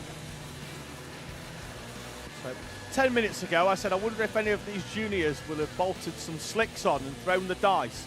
I hope none of them have, because it's raining again, and it's raining quite heavily here at Fulbeck.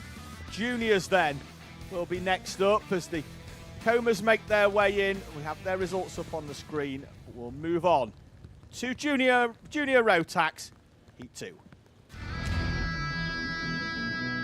So that's pretty much his championship hopes in tatters, having not been able to drop rounds because he missed the first 2, unfortunately, or the first double header. So it will be Bishop and Smith on the front row, Parkinson and Barlow on row number 2. Parkinson, who won that first heat, Alex McCullough and Teddy Cooper on row number 3, in front of Noah Moulton. In P number 7, Rory Hinckley, Maximilian Braskoff and Amy Peacock, with Lucas Steele and the Lucas Steele fan club in the live chat. In P11, Drew Priesner, P12, in front of Maria Caruso and Leo Stead. Adam Giardauskas and Isaac Jameson, Sam Flynn and Hayagriva Gogolnath on row number 9. Row 10 is Aidan Young and Alfie Clark, Joseph Murphy and Kian Hundle, with Jensen Powers and Travis Dolby.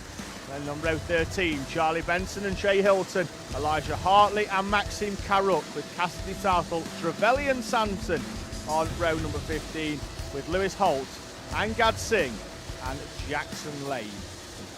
33 runners.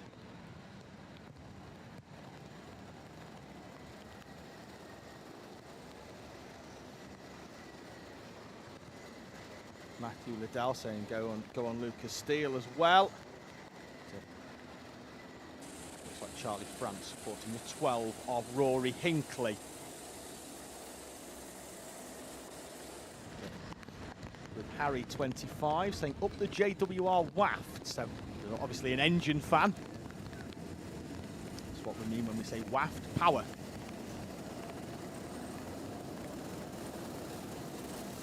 So field making their way through. Rain continuing to fall here then at Fulbeck as 33 junior Rotaxers make their way up towards the timing line. Racing wouldn't like to be. Oh, the cones! We've got cones. We're catching cones there. As wide as everybody going to get in. We're catching a little bit of gravel. The front half of the field is through.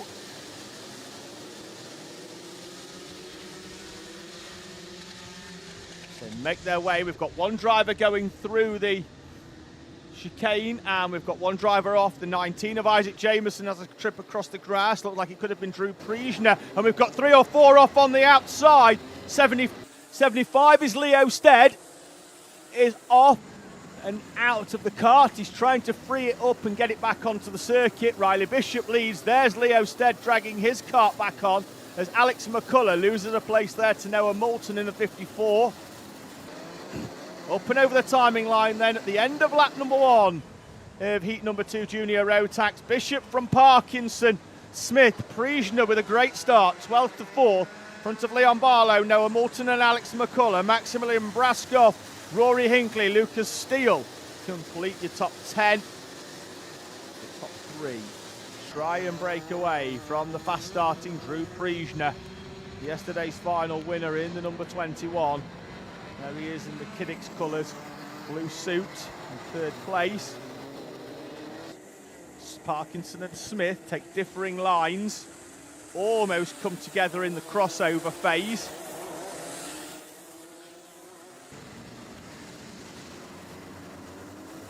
Smith trying the move now on Parkinson and eases his way through. Parkinson finding grip off the track, which you wouldn't expect to find, but turfed up some soil on the outside. And his wet tyres, shades of autograss. And now trying to hold off Drew Priesner, who goes down the inside and finds grip on the inside. So those drivers favouring the outside, but Priesner finding it on the traditional racing line down the inside. Moves through up into 3rd place. Fastest lap on the previous, the 12 of Rory Hinckley. He gains 3 places, 10th to 7th in 1 lap for Hinckley as he recovers from the start, as he dropped down from his grid position of 8th place. Priesner trying to put a nose down the inside. That's always going to be firmly closed by the O plate of Oliver Smith. Where's Teddy Cooper, the championship leader? Outside the top 10 is the answer. Now he re-emerges inside it. Drop down to P11, the 83 is off. That's Adam Giordausis, the Lithuanian driver, is off. As now Priesner tries the outside, mixing it up. Trying to find where the grip is. Is it on the inside, is it on the outside? It's not in the gravel, that's for sure. That's Isaac Jameson. Wheels spinning, gravel spraying. Kart not moving.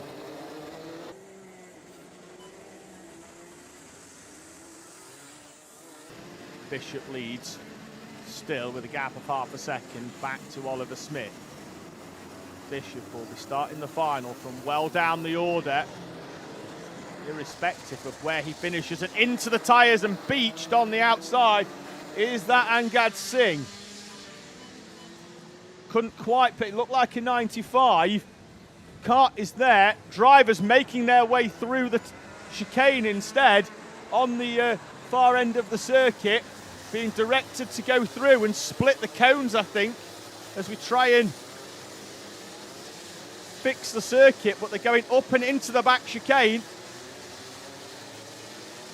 Around the outside, I think it could be Trevelyan Sanson in the 56, it is, as they're slowing down, full course yellow, Battenberg flag is out and the field will back up behind your race leader as we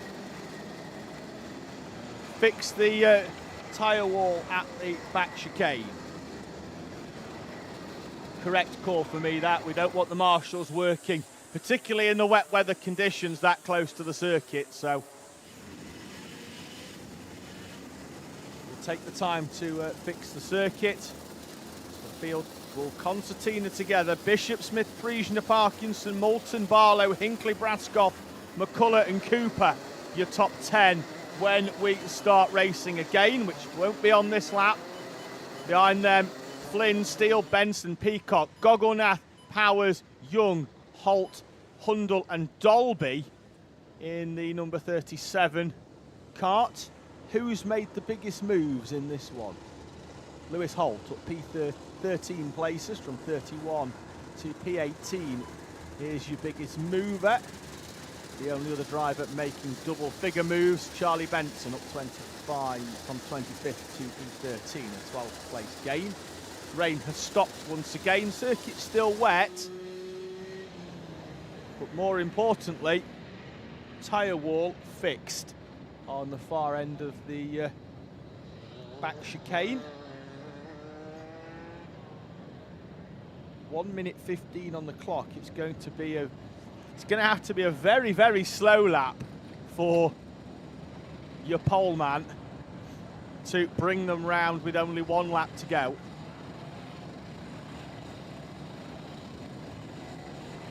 So we should have, I think, are we going to go green at the end of this one? I think we may well do. And then we're going to have effectively a 2-lap shootout at the end of this race. Weaving to try and get heat in the tyres, or trying to keep as much heat in the tyres as they can. We will go green this time round. Will it be for the last lap, or will it be the penultimate as they head up and out of the final corner? Riley Bishop has backed this field down with 15 seconds on the clock. And this now is a bit of a game of cat and mouse because they can't overtake till the timing line, and he wants to see that at 0. He's timed it. He's timed it to perfection. We're away and racing for one final lap. In junior Rotax, and Riley Bishop has played a blinder. Let's see whether it pays off. Out of the first chicane they go, leading them up towards the first corner, sliding, understeering wide, getting on the power for the 2 of Riley Bishop in front of Oliver Smith and Drew Priesner. Isaac Parkinson 4th place, Noah Moulton into the back chicane. Quick look over the shoulder just to make sure there's no nose down the inside. Caravan corner for the final time. Up towards the boot, and he's got 4 or 5 kart lengths. And Riley Bishop, after a tough heat 1 that he led, will complete the redemption with a fantastic restart to after the Battenberg flag, and Riley Bishop will take the checkered flag to win heat number 2 from Oliver Smith and Drew Priesner, Isaac Parkinson, Noah Moulton and Rory Hinckley in front of Leon Barlow. Max Brascoff and Teddy Cooper and Charlie Benson complete your top 10, with Alex McCullough, Lucas Steele and Jensen Powers, Amy Peacock, Hyagriva Gogolnath, Lewis Holt, Joseph Murphy and Aidan Young, with Shay Hilton and Adam Giordowski in heat number 20.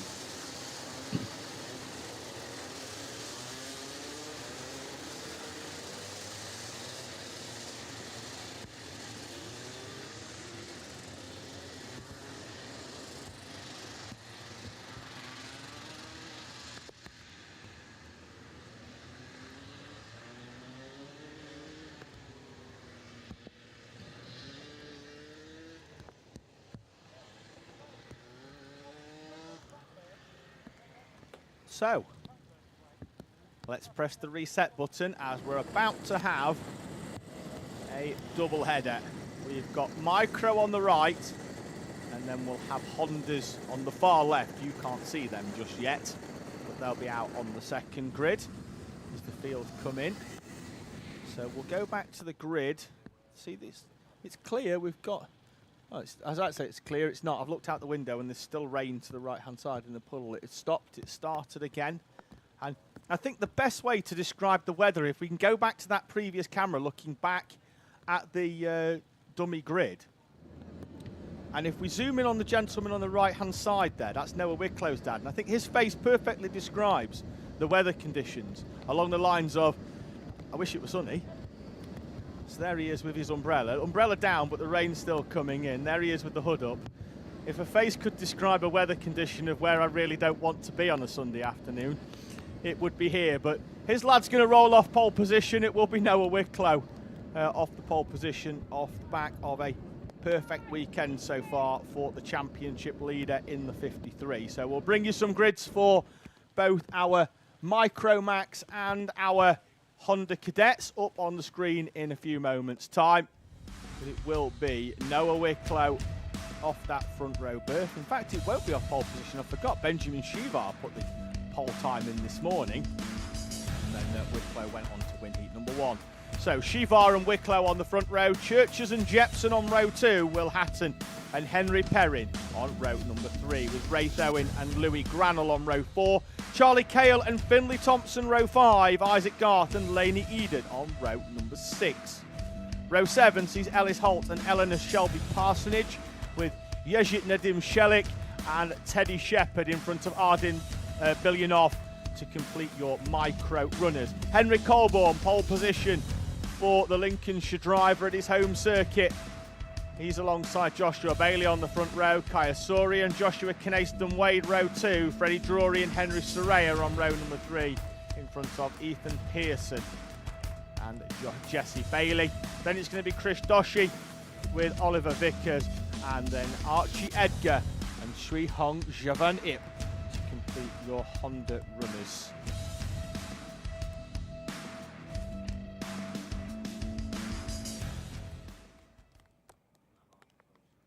So Colleen Garth getting in touch, saying good luck for Micromax for Isaac Garth and Raith Owen, both of Kiddicks. Pam Warmington saying let's go Isaac, Teddy and Ellis as well. And Tezza saying well done to Riley.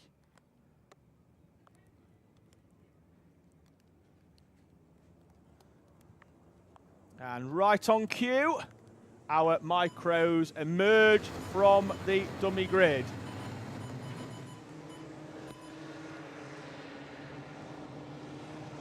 So Hondas will be heading out shortly.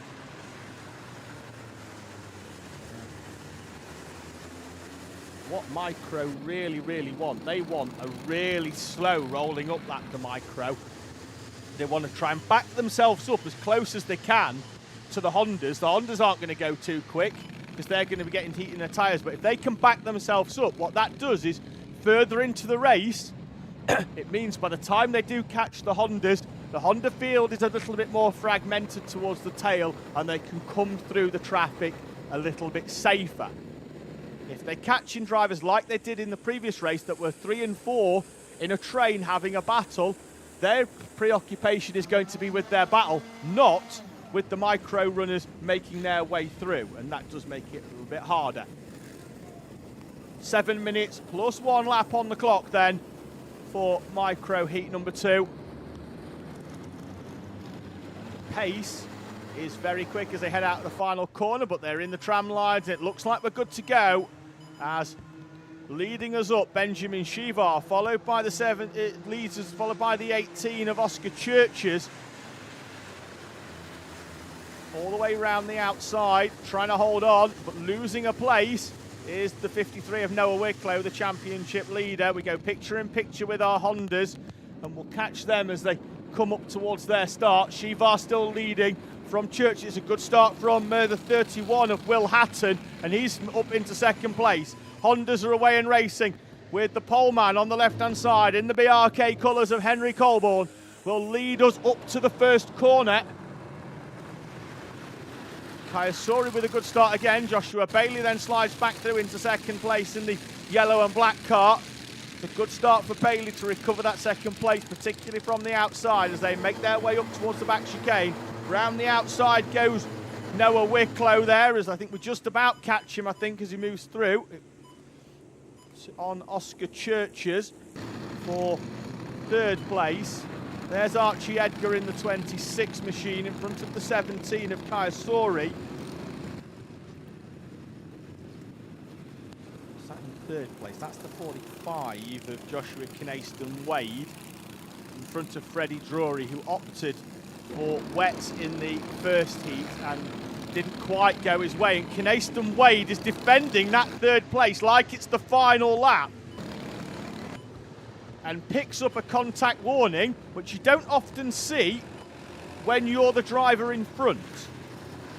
But his defence seemed to be skirting the line out of that final corner. We'll see whether the 46 of Freddie Drury can get his way through, as at the front of Inters we now find Will Hatton with the fastest lap of the race, taking 0.6 of a second out of Benjamin Shivar. Sun is out, but the rain is still falling. Hatton in the 31. On the podium yesterday, I think for the first time, or took a trophy home at least for the first time.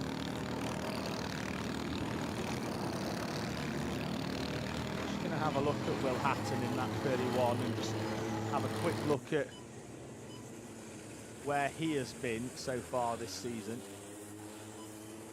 in micro. In terms of his heat results. He's had a 2nd place at the opening round of the season in heat number 1, but hasn't won a heat so far this season. There's a warning out for the 35 as well of Ellis Holt in Honda. And Hatton is really pushing for this one. Gaps down to 0.2, and he nearly ran himself off the track on the entry up towards the left-hander, so the right-hander for the first corner. Hatton took 0.5 a second out of Benjamin Shivar. Conditions that are clearly to his liking. We've got a wheel off the 83 of Louis Granell up in the gravel, and we've got the 21 into the of Wraith Owen, and the 16 is round. Louis Granell's out. The rear axle looks like it's snapped for Louis Granell, and he'll retire from heat number 2. We've got a number of drivers off at the back chicane.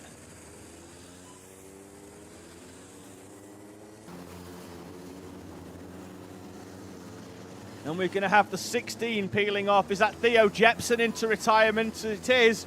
He was inside the top 6, having got past Harry Perrin on the previous lap, but it was all in vain.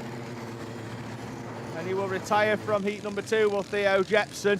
There's your battle for the lead, and Noah Wicklow's coming back into this as well.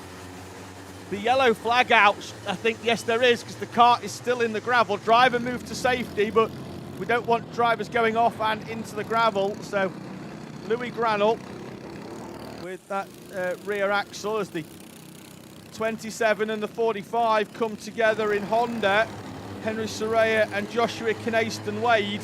That'll drop them both down the order.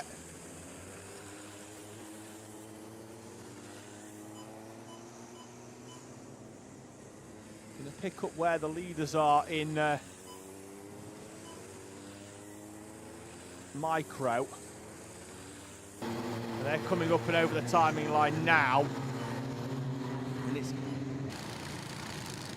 as you were, Hatton not picking up initially on timing and then being put back in manually.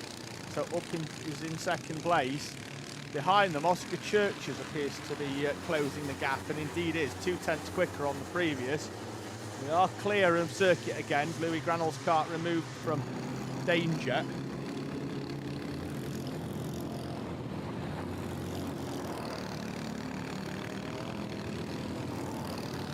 Still 1 or 2 spots of rain.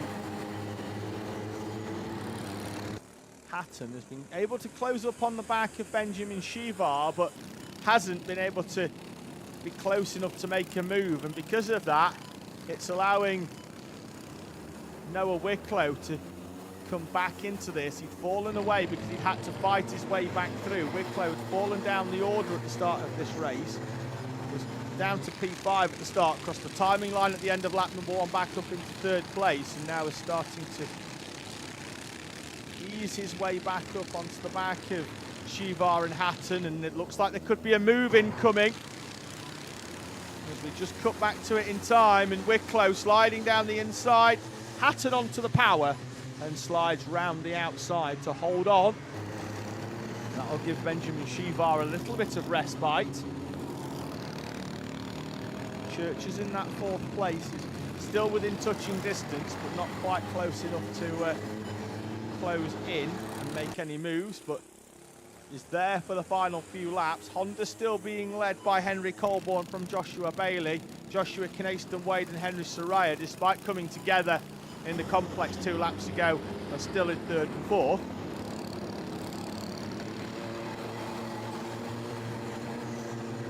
Six seconds on the timing loop, with 2 laps to go for Shivar, Hatton and Wicklow, and lap traffic in front for them to contend with as they head up towards the right-hander at the end of the circuit.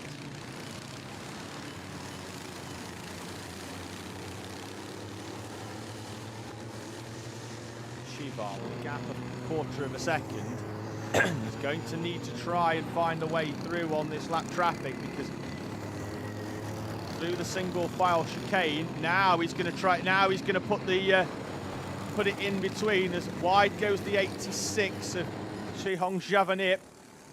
And that's going to allow Benjamin Shivar to get through. And again, he's kept some traffic. I think he's Krish Doshi between them. And again, it's single file up into this back complex of corners.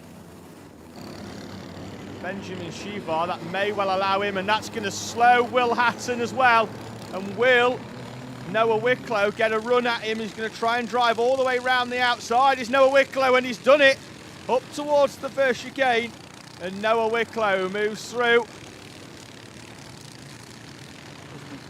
Number 11 of Krish Doshi waves through the faster driver behind him.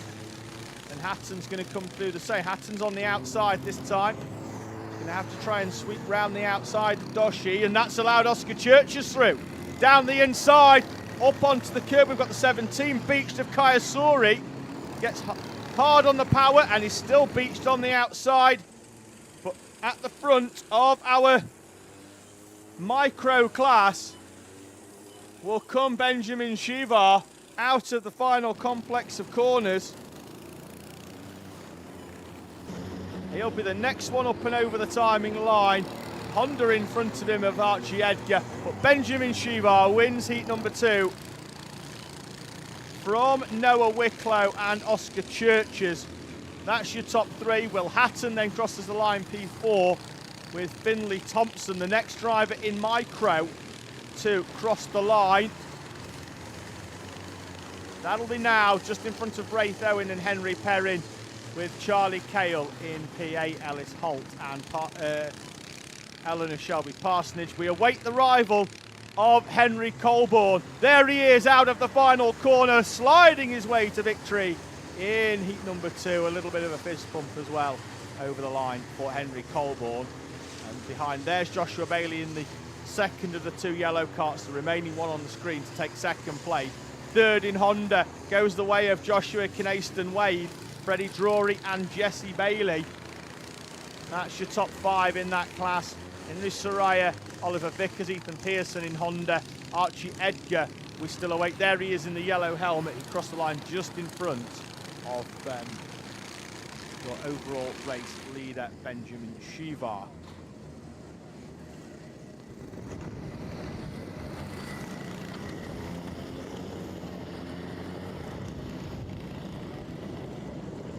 Look, you can just see the surface tarmac. That is just basically the water evaporating out of the tarmac. Tyre pressures being frantically lowered for what will be a fairly rapidly drying surface. Who's going to have made the right call on pressures? Do you stay high and try and get the early jump? Do you go low and hope the circuit dries very quickly?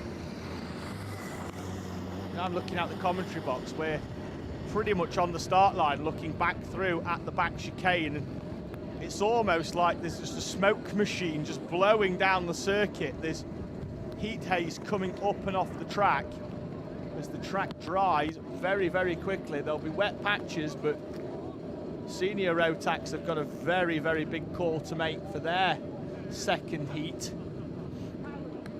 Although given what we've seen so far today, it'd probably rain again before that happens. So, 27 on the grid then. Let's find out who as we head towards IAME M1.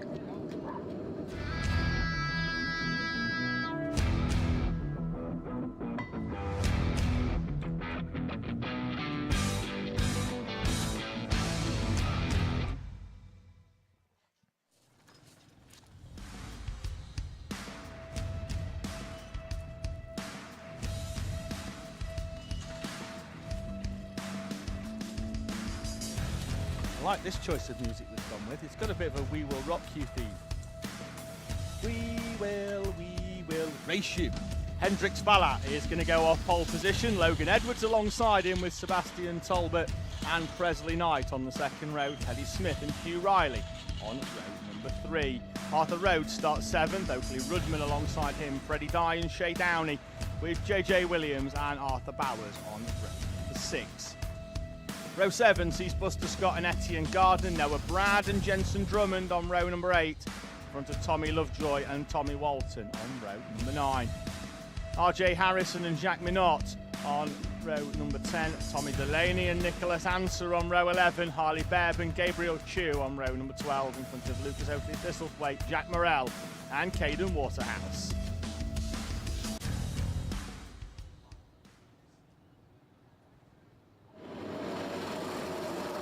They come then as the IAME M1s make their way round and into position.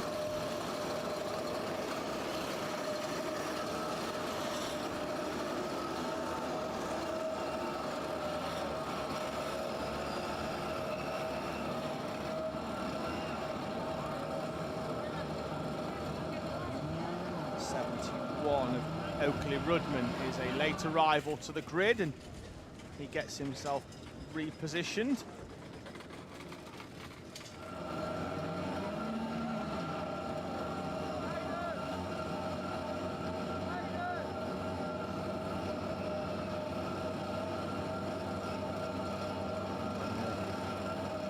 The engines stopped and then restarted again.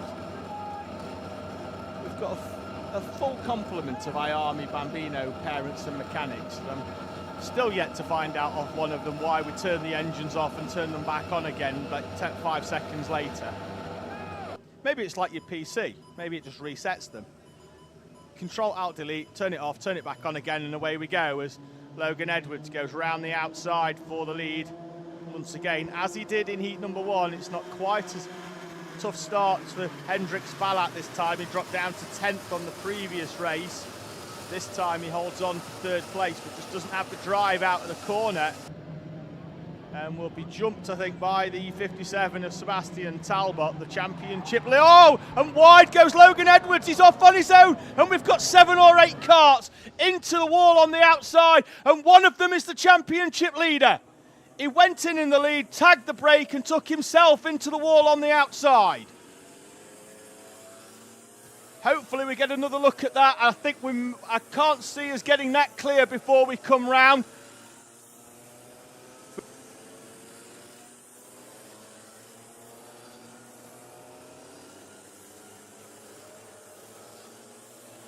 Well, I thought we were going to have a red flag, but we haven't seen it. It's still green on the overhead. We've got a red flag at post 3 and a red flag at post 1. So the reds are out, and we are going to go to a red flag situation here then at Fulbeck.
Good start, like that, then up.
Cadet.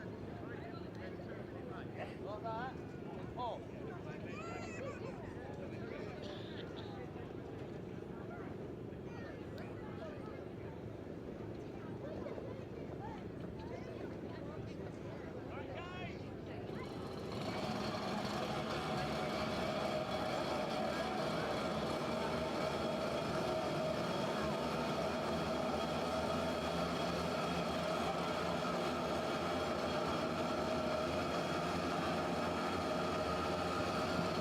Hello and welcome back to Fulbeck. We've had a red flag, as you can see, but we've turned off the red flag and we're going to have a complete restart for our IAME M1s, and we are away and racing.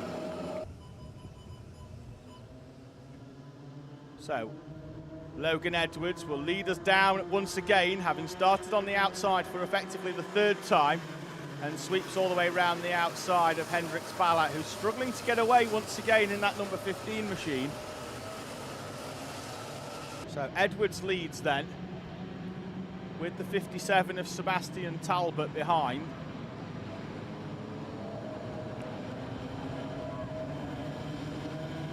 Presley Knight in third, Freddie Dye in fourth place, Hendrix Ballat, and then it's Etienne Gardner in the 87, I think, in sixth place.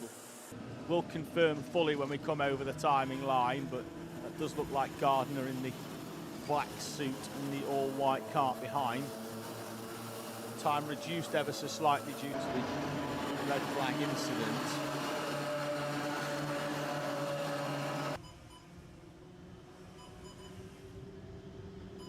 So, Logan Edwards leads from Sebastian Talbot, Presley Knight, Freddie Dye, Hendrix Ballat and Arthur Rhodes.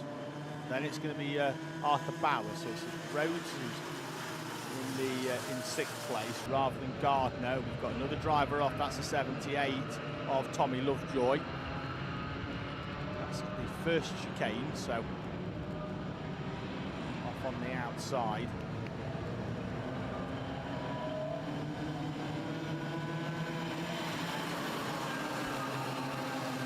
Talbot trying to get a run up on Logan Edwards on the right hand side. They'll be side by side. Edwards should still have track position and indeed does as they make their way up towards the complex. And that nearly left the door open for Freddie Dye on entry. The door's open for Freddie Dye on exit, and that is a superb switch back by the 17 to move through into second place for Freddie Dye. Coming straight back at him, though, is Sebastian Talbot, who retakes second place as they head up towards the final corner. We've got yellow flags at the back chicane, I think, and at the next marshal post. I think we've got a driver off on the run up towards Caravan Corner. So yellows we have, it's the 30. That's a damaged track rod for Nicholas Ansett. The front wheels facing in completely different direction, I believe, looking at that. Let's see if we can get back to that again, because I'm fairly sure that's where we were. They are, look, you can see the right front is pointing in and the left front is also pointing in. And that means he's not going to go very far, unfortunately, and as you can see in the background, he's up out of the kart and heading towards retirement, unfortunately, for Nicholas Ansett. Fastest lap of the race on the previous with Arthur Bowers as Edwards continues to lead. Freddie Dye back up into second place now. Sebastian Talbot, Hendricks Ballat in fourth. Then it's Presley Knight behind Ballat. Arthur Rhodes still in P6. Arthur Bowers, Oakley Rudman, Hugh Riley and JJ Williams.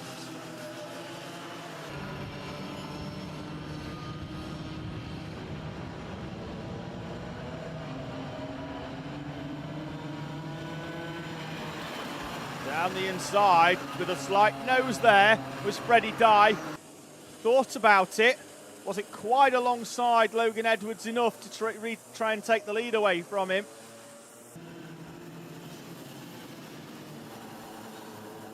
Sebastian Talbot still in that third place. Another driver off is the 49, Noah Brad.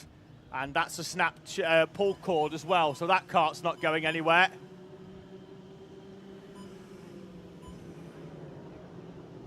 So engine stops and he will take sanctuary in the nearest marshal's post over the start line.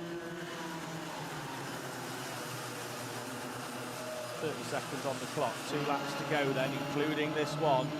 And we've got a train all the way down to Presley Knight in 7th place. Looks like we've got a driver off. If we know, we've got a marshal heading back to his post.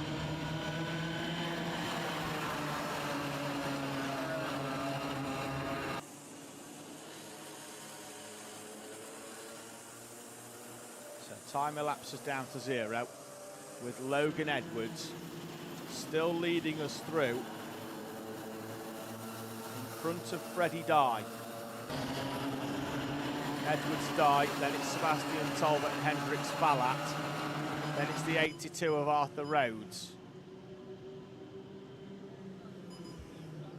Edwards goes back to the top of the timing as he's manually reinstated. Looks over his shoulder. Just in time, and then looks forwards as Freddie Dye slides down the inside into the first corner, and Freddie Dye relieves Logan Edwards of first place. We'll now look to try and park that number 16. Behind that's Arthur Bowers going down the inside into the back chicane in a move on Arthur Rhodes and finds a way through for 5th place. Now Rhodes having to defend Presley Knight. Freddie Dye looks like he's got 2 or 3 kart lengths on Logan Edwards. Kept his powder dry throughout this race, did Freddie Dye. Followed Logan Edwards throughout the race. Makes the move on the final lap as they head up and out of the complex for the final time. And Freddie Dye will win heat number 2 from Logan Edwards. Dye from Edwards, and then it's going to be Talbot in P3 with Hendricks Ballat, Arthur Bowers and Arthur Rhodes, Presley Knight and Hugh Riley in front of JJ Williams, who gets past Oakley Rudman on the final lap. Where's Rudman gone? As Buster Scott moves up into 5th place. Gardner, then it's Downey, Walton, no Rudman at the moment. There's, oh no, there he goes. He did cross the line, he just didn't pick up on timing, and we popped him back in. So all that excitement at the end for nothing. Oakley Rudman classified in P10. So That's IAME M1.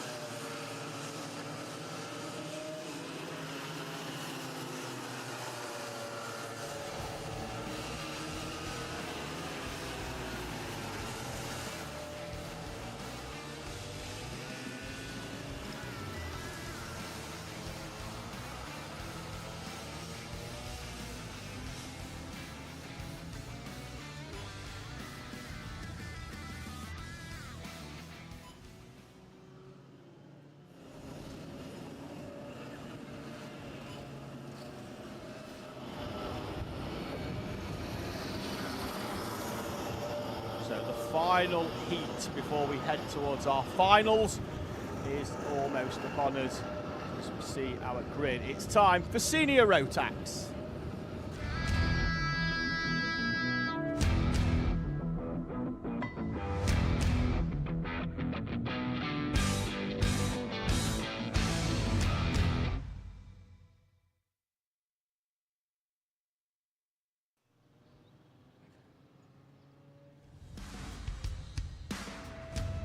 So the sun somewhat emerges through the clouds here at Fulbeck.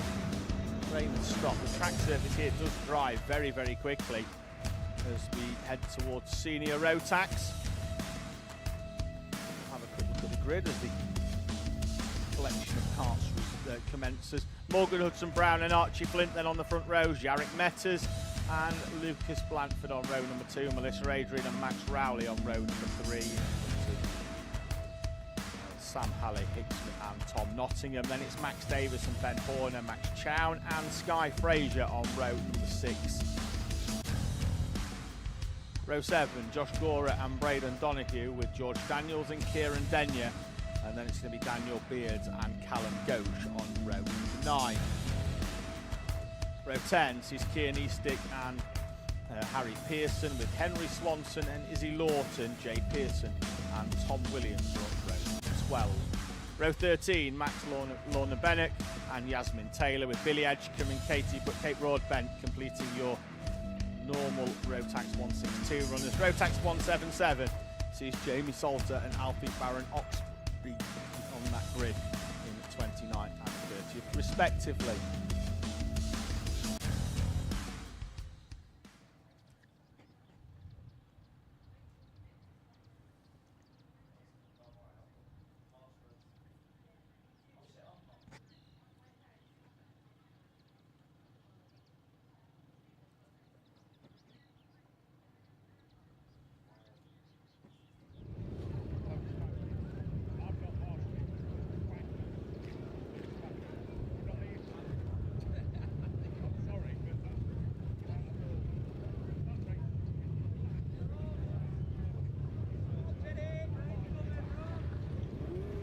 Just having a look through our second set of heats to see if any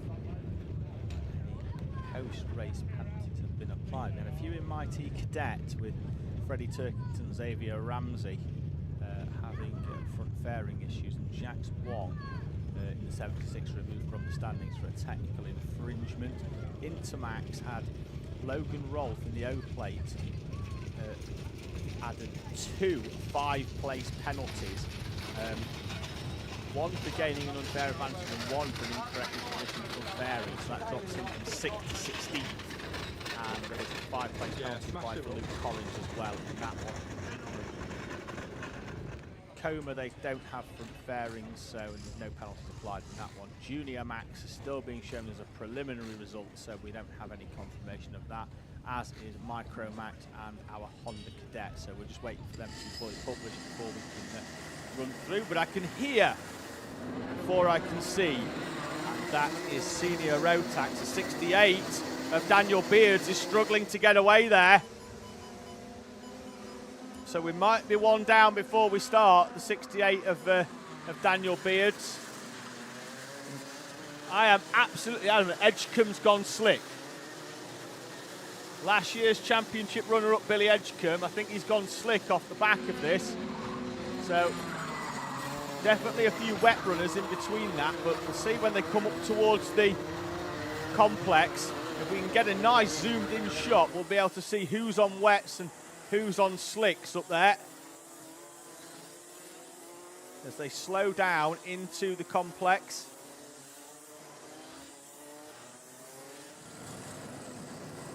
So a lot of runners on slicks, a few on wets there. You can sort of see down the groove down the inside. So yeah, looks like everybody's opted for slicks, particularly the front runners. A few at the back have opted wets as the option. We're away and racing once again in senior Rotax. And Lucas Blanford is slotted through from the outside of the second row up into second place in front of Jarek Metters. Morgan Hudson-Brown disappearing at the front.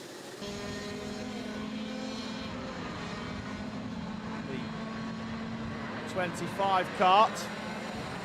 Blanford then in second place. Metters, then it's the 22 of Archie Flint.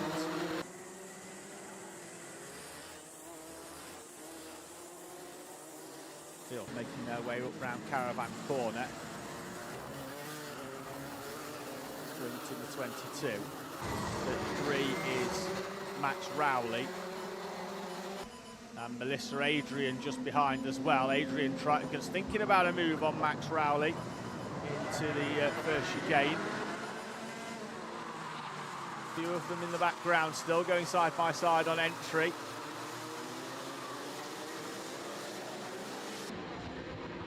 Brown still leading from Lucas Blanford. They both had a good gap, so does Jarek Metters. He's broken away slightly from Archie Flint in fourth place. Melissa Adrian appears to have found a way, all past Max Rowley, and then Rowley goes back down the inside. I know Rowley's up in front of Archie Flint now. That's where we had the confusion. That's Ben Horner just behind as well. So hopefully we'll get that timing stacker in a moment, but it's Hudson-Brown from Blanford, then it's Metters, Rowley, Flint, Horner, Adrian, Davis, Chown and Sam Halley-Hicksman completing your top 10. Out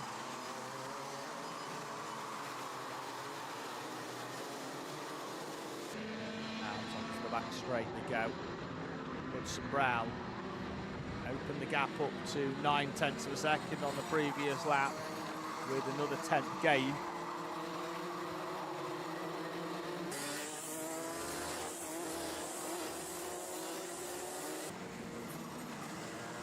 Out who the second of those two yellow carts is. That's definitely Max Rowley at the front, but whoever that is has just put a good move down the inside. It looks to be the 15 of Tom Nottingham, who moves himself up inside the top 10. It's Max Davis falling down the order, was 8th, now 11th. Fastest lap though, the 18 of Jasmine Taylor. So the 84, sorry, of Jasmine Taylor in 18th place. 7/10 quicker than those in front. So last year's junior runner-up moving up into seniors for Jasmine Taylor. She's had 2 podiums so far this season at round 1 and round 6.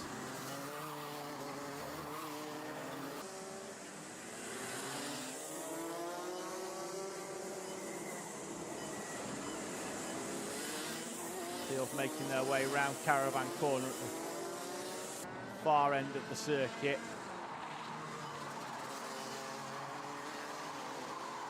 Melissa Adrian now up onto the back of Archie Flint. She's currently in 7th place as Ben Horner has made his way through all of them to move his way up from 10th place up to P4.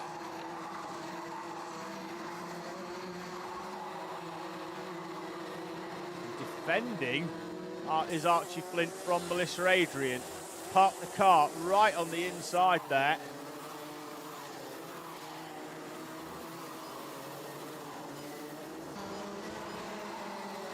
Three minutes on the clock as Morgan Hudson-Brown opens up the gap to Lucas Blanford at the front. And again, Archie Flint parking the cart. These drivers, now that it's stopped raining, these rain suits are great until it stops raining. Then they're just basically just a boiler suit. They keep you so warm. They're there to stop you getting wet, of course, but they are just like a personal furnace as the temperature rises. And again, Archie Flint will park that cart.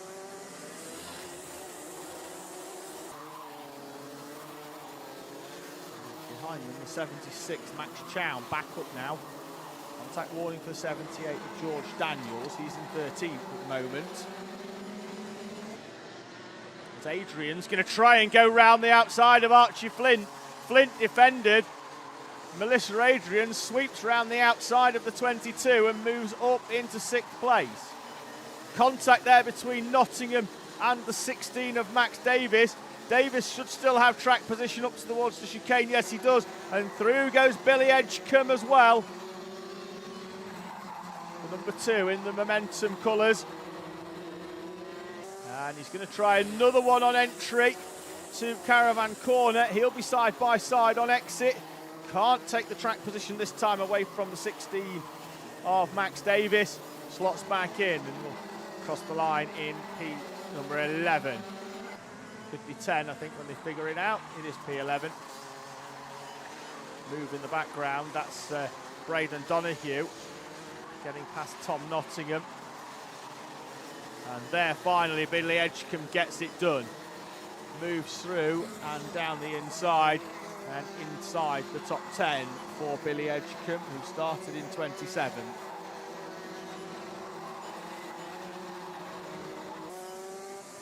Gap is starting to come down slightly at the front from Morgan Hudson-Brown, Lucas Blanford.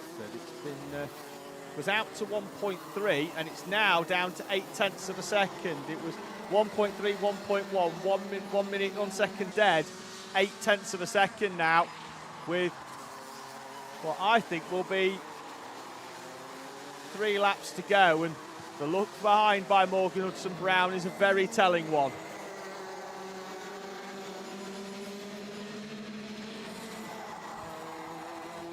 On what was a damp surface, and even if it was dry, it would have been cooler than before. Has Blanford gone low on pressures to play the long game to get us to the end of the race? Yellow flag out, and a waved yellow as the barriers have been. And there's the 51 is off in the gravel. That's Tom Williams. So the whole start straight is going to be yellow. Yellow flag for the whole start straight up towards the first corner. Has Hudson-Brown stopped? Is that the race leader going slowly down the start-finish straight? Oh, just gone through the camera shot there. That's another car, but I'm keeping an eye out. Lucas Blanford leads this race. Morgan Hudson-Brown will fall all the way down the order. He was going slowly down the start-finish straight. And there's the 25, and off he goes again. Morgan Hudson-Brown off on the outside. Is he the one that went into the tyres? There was already somebody off there, but he's clipped the tyres on the right-hand side. On the exit, on left there's a barrier there on the track. Morgan Hudson-Brown clips them, and that's why Hudson-Brown's off. And I reckon his track rod must be the shape of a boomerang. On to the final lap. Lucas Blanford leads from Jarek Metters, and Metters is all over the back of the O-plate. Behind them, Ben Horner in the 12 in the MLC colours, being pursued by the 53 of Max Rowley. And Morgan Hudson-Brown, whose gap was being closed in lap on lap by Lucas Blanford, was pushing, and he was pushing hard to try and hold on to the win, and he found the tyre wall. Lucas Blanford wins heat number 2 from Jarek Metters, Ben Horner, Max Rowley and Melissa Adrian, with Max Chow and Archie Flint and Billy Edgecombe, with Sam Halle-Hicksman and Max Davis. Morgan Hudson-Brown across the line in P14.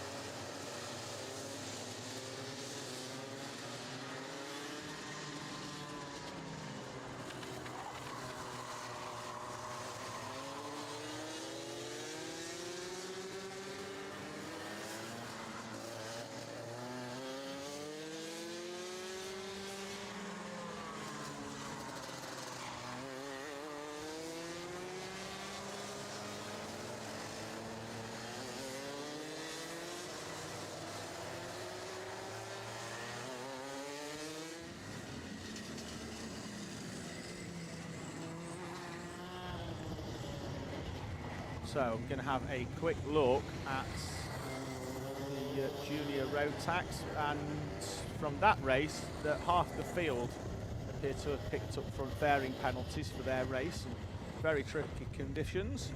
The big one drops Drew Priesner out of the top 3 down to P8. Same for Noah Moulton and Rory Hinckley. They drop outside the top 6 down into 10th and 11th respectively. Charlie Benson has a double penalty, one for contravention of flag signals and one for an incorrectly positioned front fairing, as does Alex McCullough for the same 2. Flag signals as well for the 76 of Teddy Cooper, the championship leader. That's not going to do his championship quest any good. He finishes in P14 in that one. Right, just as the rain starts, again, clip that one up. We can just use it because I'm fairly sure it's going to happen again and again and again. It's time for the first final of the day. It's time for Mighty.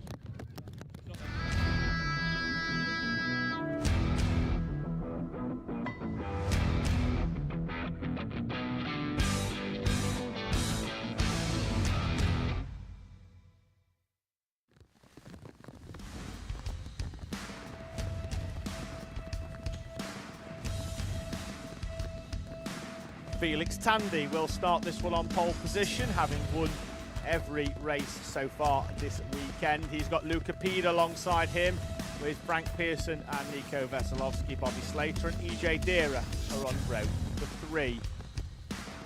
Row 4 see Stanley Thurston and Hayden Bailey, Zane Sofoglu and Aidan Castleman in front of Sam Tester and Max Tetlow on row 6. And row 7 will be Jayanch Rayaru and Teddy Veselovsky, completing your 14 kart grid.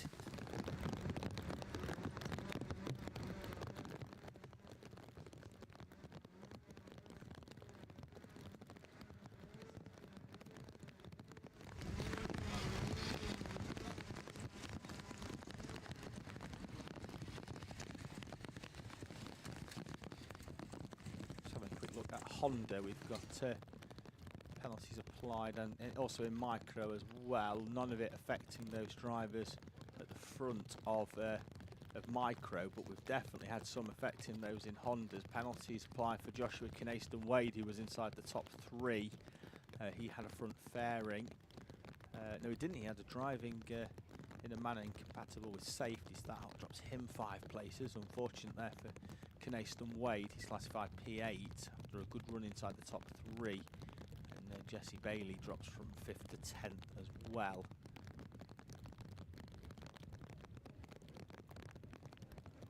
So Mighty head out for their final. 2 extra minutes on the clock. We were 7 and 1 before. Now it is 9 and 1 for our finals.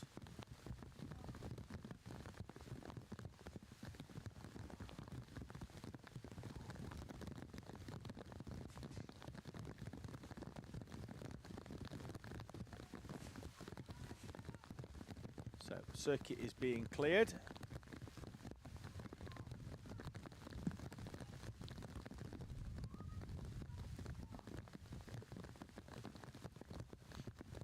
As our Mighties get ready to get going. And it's lights out. And it's a good start from Tandy, who immediately looks over his shoulder to see whether he's got enough space to get out onto the right-hand side of our screen, the left-hand side of the circuit, to take the optimum line. The rain coming down. So it's Tandy who will lead us round. It looks like it's been a good start for second place. Is that Stanley Thurston? We've got driver round in the, I think that could be Max Tetlow going round. It's not Thurston, it's Nico Veselovsky in second place. Luca Pede, sorry. So I've had 3 attempts at it. We get it right at the 3rd one. So Felix Tandy and Luca Pede, your top 2. 77 of Bobby Slater in 3rd place. There's moved by Zane Sofoglu down the inside at the far end of the circuit.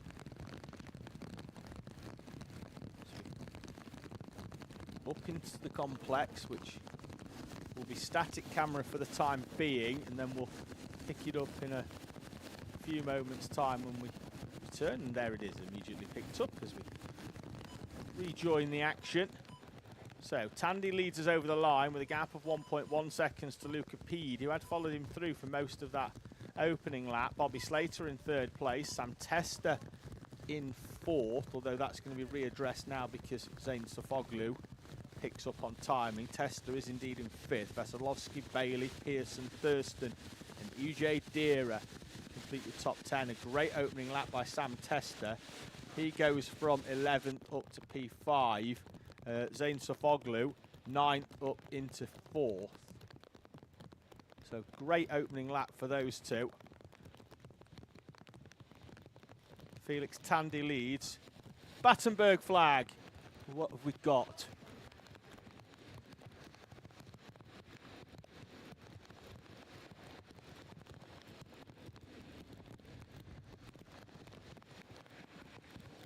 So we've gone Battenberg.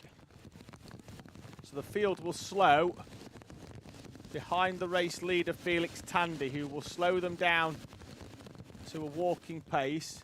A few off on the outside there, and outside there, and so Tandy and Luca Pede now side by side. Tandy's just saying, look, yep, I've got it. I'm going to lead you through. Take you through the chicane, slow them all down. For our mighties, the youngest drivers, this for me is go.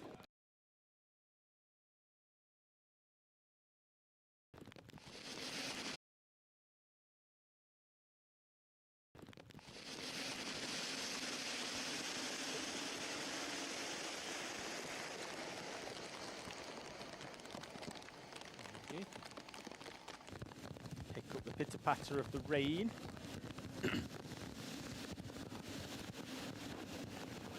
So, Battenberg out of the final corner. Will we go green this time round? We will go green, and we're away and racing once again. Felix Tandy leads them up and over the timing line in front of Luca Pede and Bobby Slater. Zane Sofoglu should be there. Indeed, he is in the background, although he does appear to have lost a place. 91 of Jayan Shreyaru goes round, and Sofoglu's trying to fight back down the 31 of Sam Tester.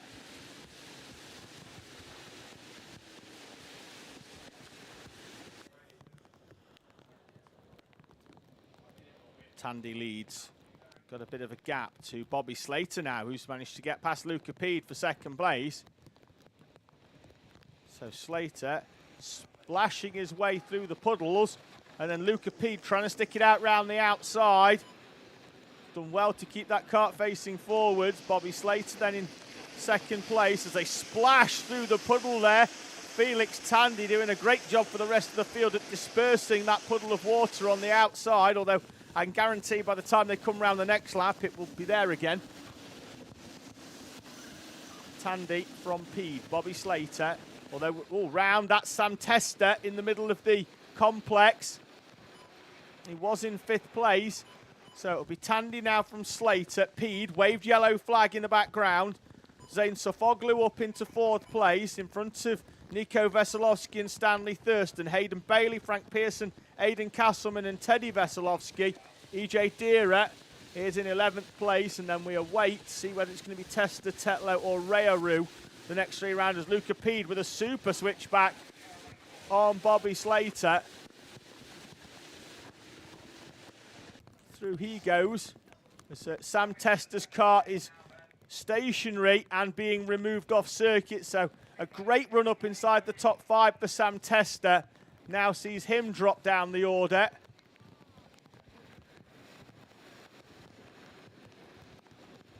Bobby Slater's going to come back at Luca Pede and moves through and retakes that second place. Slater then into second. Pede drops down to third. Waved yellow though at this section, so there'll be no overtaking until they're past the next post, which is green at Marshall post 6, and now they can go racing once again. Slater from Pede. The blue cart moves out of the slipstream is Zane Sofoglu. Green helmet behind is Nico Veselovsky, and then Stanley Thurston.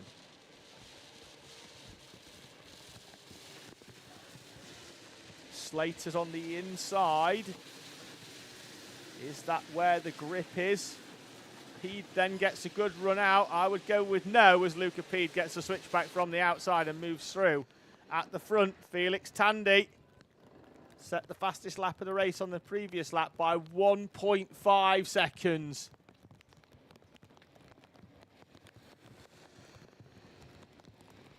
Minute and 40, Luca Pede comfortably moving away now in that second place from, now he's got past Bobby Slater, because Slater's having to defend Zane Sofoglu and Nico Veselovsky. Sofoglu with that wider line in, trying to get the switch back.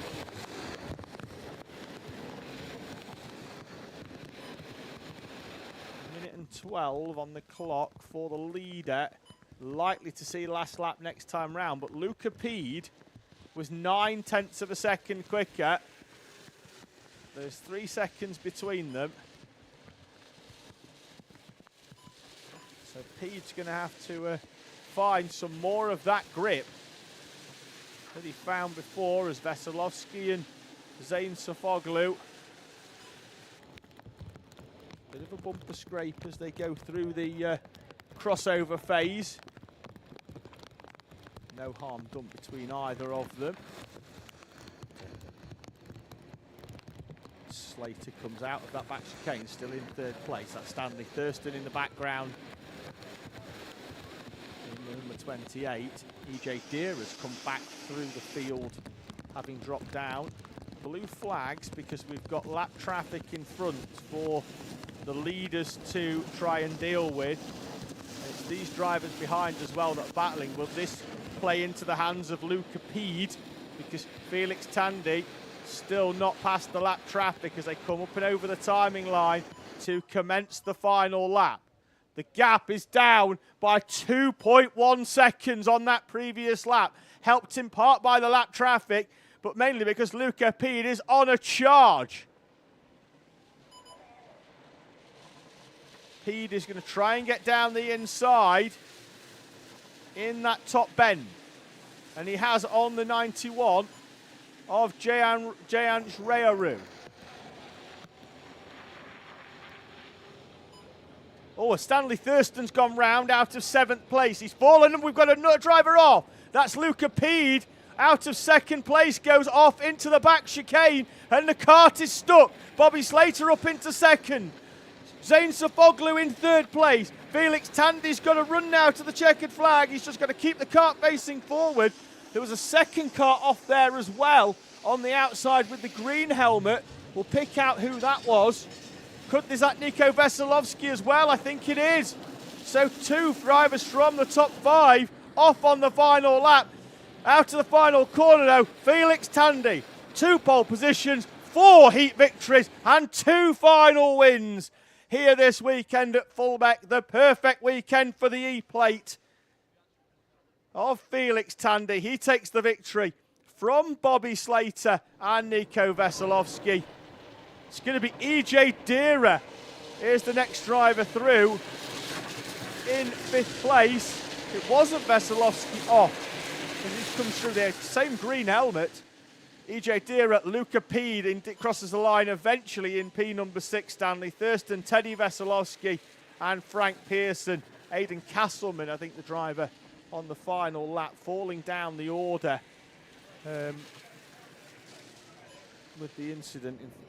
Trying to pick out who else we've got there, but your order at the end: Tandy, Slater, Sofoglu, Veselovsky, Deere, Pede, Thurston, then Teddy Veselovsky, Frank Pearson and Hayden Bailey, Max Tetlow in front of Castleman, Rearu and Sam Tester, who retired before the end. His kart stationary down at the final complex.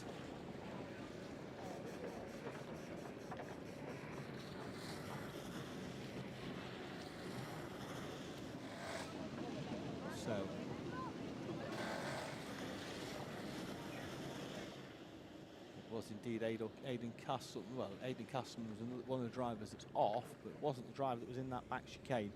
Right, we'll leave the speculation behind and move on to our next race, which will be Mighty Cadet and IAME Water Swift Restricted.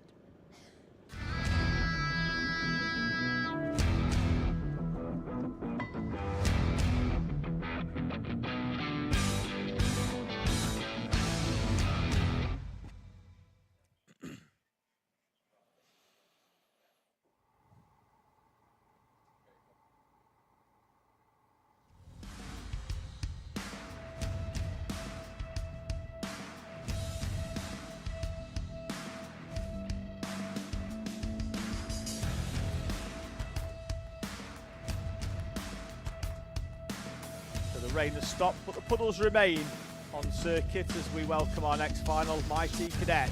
They'll head out onto circuit along with Riley Aston Wilkins, IAME Water Swift Restricted. Ansel Murray on pole position, Harry Stinson alongside him, Pete Smith and Alfie Hennell with Daniel Stangarian and Will Beattie. And then we're going to have, that's your top 3 rows. Then it's going to be Logan Jackson, TJ McKay, Jacob Amis and William Crombie, with Noah Myborough and Xavier Ramsey going off row number 6. Freddie Turkington and Chase Woolmington, Brandon Hartley and Hadley Jarvis with Jax Wong starting P17, and then Riley Aston Wilkins in P18. IAME restricted. A few drivers out of position in this one, so it'll be good to watch them try and charge through the field. I'll be back in about 30 seconds. I'm just going to have a little comfort break, and when they head out onto circuit, I'll be back with you.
Go racing for our second final of the day.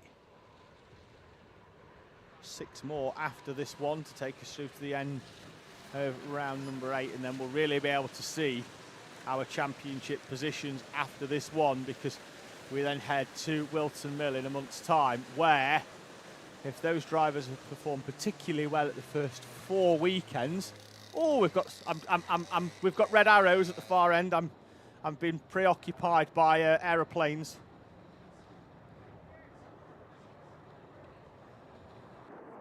There we are.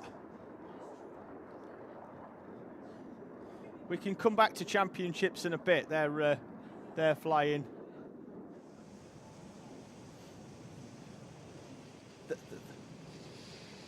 So fairly sure they're on their way back from Silverstone. Have taken us a specific detour just to come via Fulbeck for round 8 of Super 1.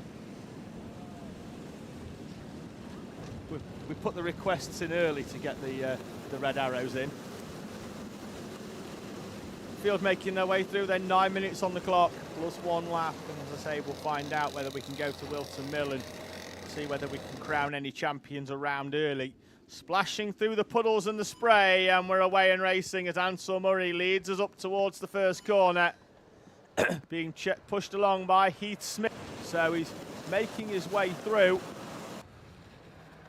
And will need to get through this train of karts if he's got aspirations of closing Ansel Murray in, because Ansel's gap at the front is well over 2 seconds. So Murray leads. Then there's this battle for second place as the 12 of Logan Jackson gets his nose closed off him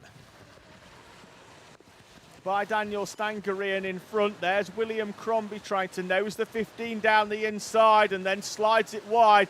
Textbook block pass as the rain comes down hard once again here at Fulbeck. Murray continuing to lead by the length of this straight and is opening the gap up.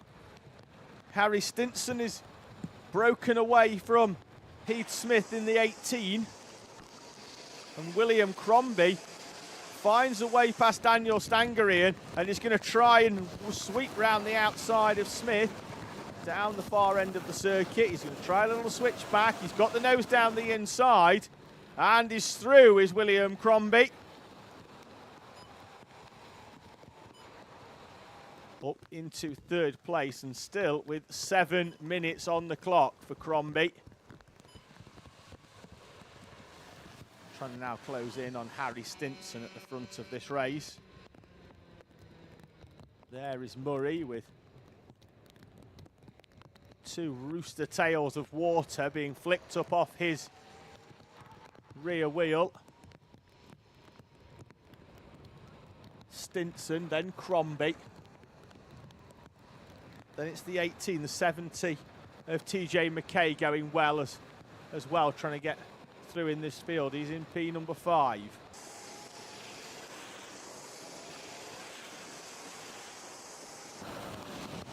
Well, it's trying to pick out who we've got just behind them. There is the number 12 of Logan Jackson, just off the back of the 22 of Daniel Stangarian.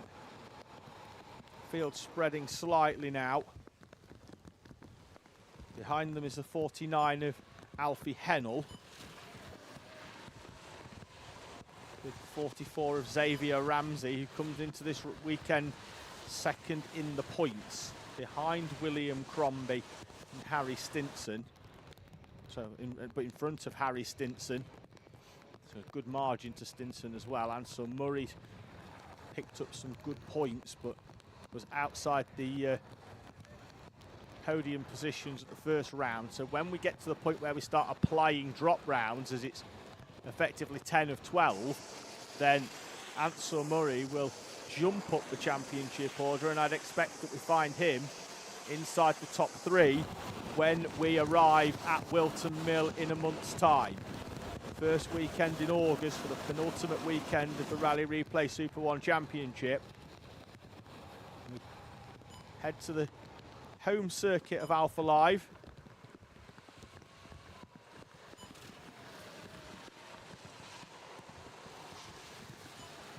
So top 3 as you were. This is the battle for 4th place with Smith and then the 22 of Daniel Stangarian in front of the 12 of Logan Jackson, the 2 RCE karts. As we go up towards the final end of the circuit, we'll pick them up as they come through. There is William Crombie being chased down by TJ McKay. I thought Crombie was closing up earlier on. Ansel Murray's going to cross the line with a near 5-second gap to Harry Stinson. And then William Crombie being chased by TJ McKay for the final step on the podium. Behind there's a 3-kart battle going on for 5th place, which is going to become a little bit deeper because the 2 karts behind, which is Alfie Hennell and Xavier Ramsey, are closing in as well. We're going to end up with a 5-kart battle, I think, before we're done over this 5th place. Oh, we've got the 84 of Brandon Hartley beached on the inside curb of the complex. So we're going to have waved yellows down there, as the leaders will be heading up towards that corner any time now. This is your battle for third, with Crombie trying to ease his way round the lap traffic and needs to be wide. The kart is clear. They've worked well of the team to get that kart up and off that curb and away. Or maybe Hartley was just super strong and lifted it up and got it clear himself. Nonetheless, 3 minutes on the clock to go. Ansel Murray leads as the 91 of Will Beattie goes round. There is McKay down the inside of Crombie. Thought he nearly had that done then. I thought he was just going to slide wide and through down the inside, but the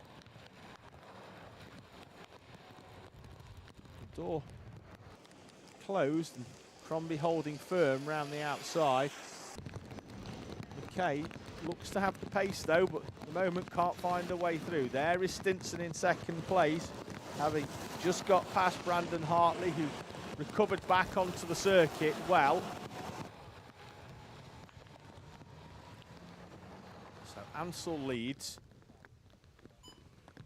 from Harry Stinson in second place.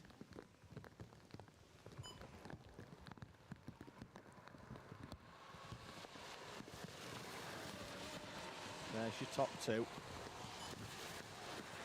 Third is the driver in the green helmet, that's William Crombie. TJ McKay, who went down the inside on the previous lap, and this time makes the move work. Good move by TJ McKay as he slides through on William Crombie for third place. Tried it on the previous lap, didn't quite go to plan there as Crombie got on the power and went all the way around the outside, but TJ McKay then up into third place now, having taken the victory yesterday. Gets on the power and is hoping to open up a bit of a gap. Looks like we're going to have 3 more laps. This is your battle for 5th place, with the 18 of Heath Smith still leading Daniel Stangerine and Logan Jackson. Alfie Hennell had closed up but has fallen away slightly off the back of that one.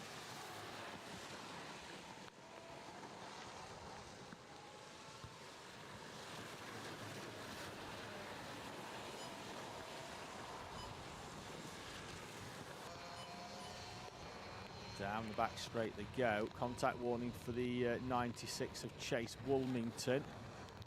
As TJ McKay begins to open up the gap to William Crombie.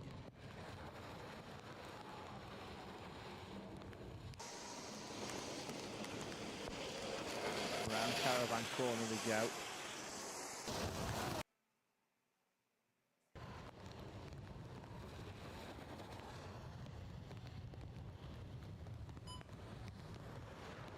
McKay slides his way up and out of the final corner. The leaders cross the timing loop already. Time is down to 0, but they're already on what will be their penultimate lap. And the damage done early for Ansel Murray opened the gap up while those behind battled it out.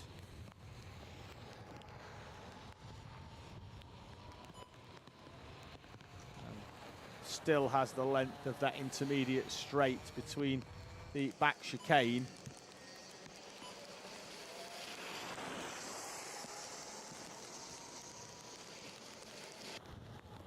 There's your leader making his way up and round the complex. Down the final corner. Look up to the left, see that the board is going to say last lap. At least it should do. And Ansel Murray will lead us over the timing line to start the final lap here then at Fulbeck. McKay in third, Crombie in fourth there in the background. McKay has managed to break away from William Crombie.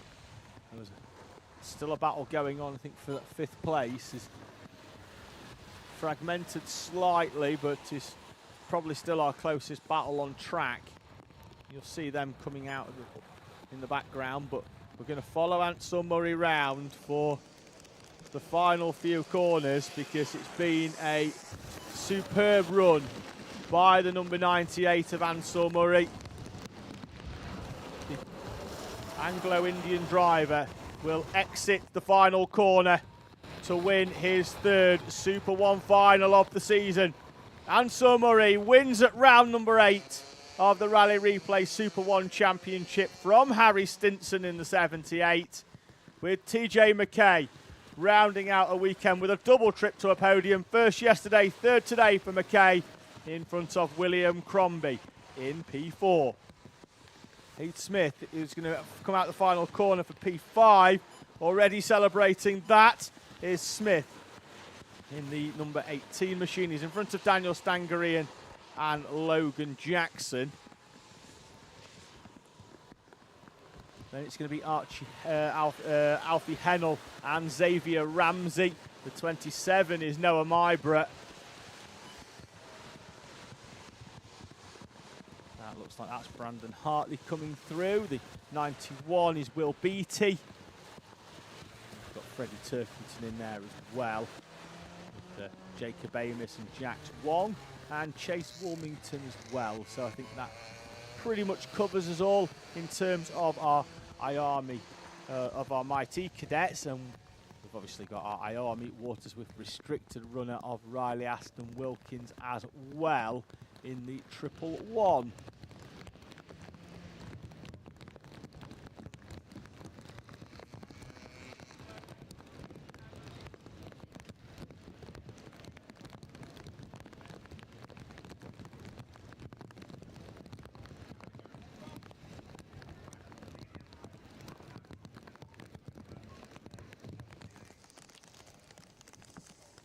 So in the live chat, we've got a huge amount of support coming in for EJ Deera from Pam Wilmington, and then that switched to Chase Wilmington then for the Mighty race.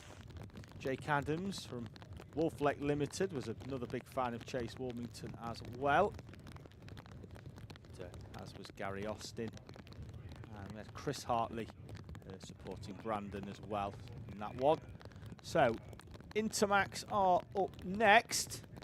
There's your grid.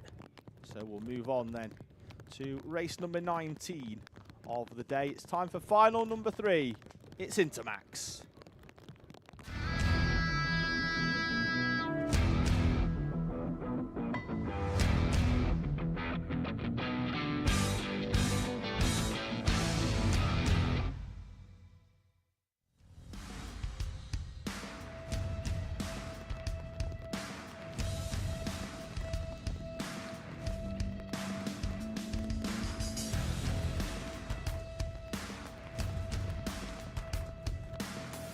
So we'll get a grid up on the screen in a few moments' time for Inter Rotax.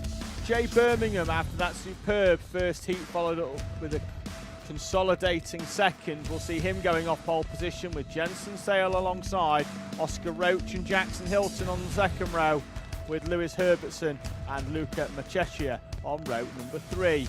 Row 4, Charlie Gregg and Elsie Gannon, Arthur Robertson, Evan Meller with Logan Rolfe and Layla Bell on row number 6.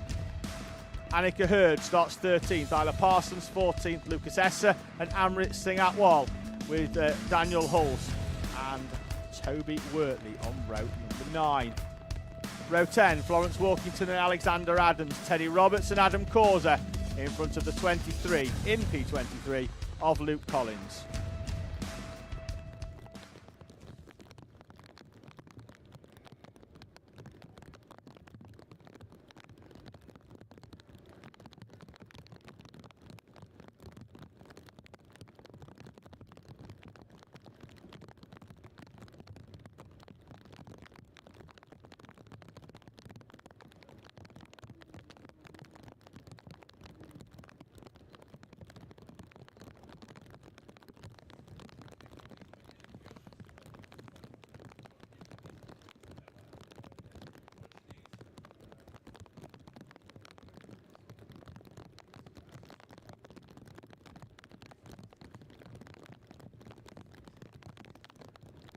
So we've got a green flag over the start line, which should be good to clear the grid. Track is clear.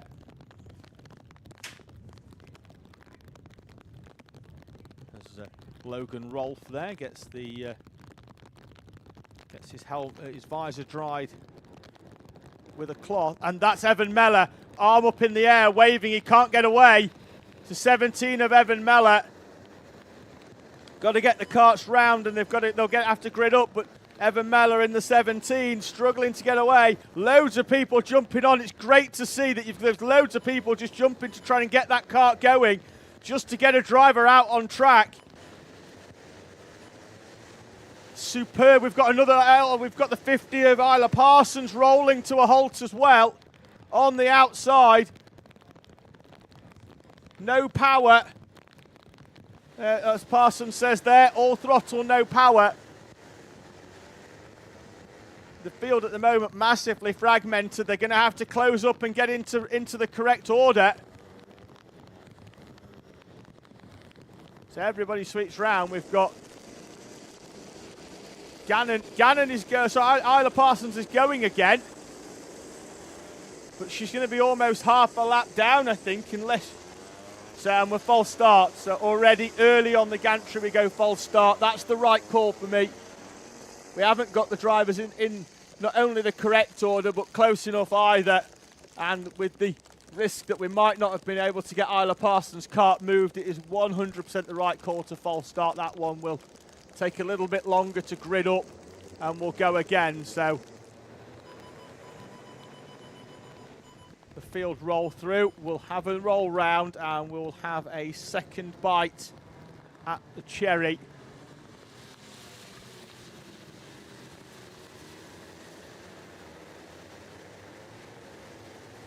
So a difficult week. Evan Mellor gets worse. Doesn't look like he's out or has managed to get that kart going. Plagued with troubles yesterday. In fact, plagued with troubles since they've really moved up out of micro into Intermax. The pace has been there, but he's sort of struggled with luck and a few gremlins since moving up in the class. But it'll come for Evan Mellor, I'm sure. It's just unfortunately I don't think it's going to be this weekend here at Fulbeck. Unless he can get out onto the back of the field in a few moments' time for the as they roll round.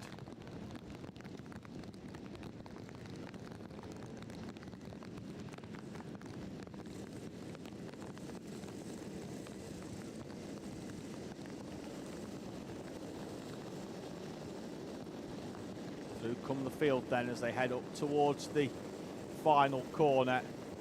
Jay Birmingham in the 41 will lead them round with Jensen Sale, the reigning champion, alongside him. Into the tram lines we go, and we are away and racing in Intermax as the top 5 emerge out of the spray. The rest of them, absolutely no idea where they are. Well, they'll emerge eventually as Birmingham leads Oscar Roach round the corner. Jackson Hilton and Lewis Herbertson, who came so close to winning heat number 2. Can he complete his redemption arc in the final? Loses a place through the chicanes. Comes out in P6. And this circuit now absolutely saturated. The type of weather conditions which mean your kit stays wet for about a week afterwards. You've loaded it up. Oh, we've got tyres on the circuit. The 58's gone through them. Luca Machechia goes through the tyres at the far end of the circuit. Then they made contact with a few others as well. I think Arthur Roberts could have been one of them. And we go Battenberg. The racing conditions neutralised and slowed right down. And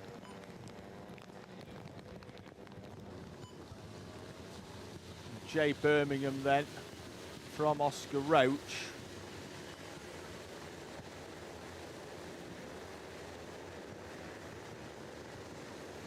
So as they came over the timing line with the full course yellow out, Birmingham, Roach, Hilton, Sale, Layla Bell, Arthur Roberts with Logan Rolfe, Lewis Herbertson and Isla Parsons with Annika Hurd in P number 10. Toby Wortley, Daniel Horst and Florence Workington. Looks like I think it was a 64 of Teddy Roberts that came through and nearly skimmed the tyres before Adam Causer in the 81 as well. They got through, but the 58 of Luca Machechia hard into the tyres and dislodging them away from their position.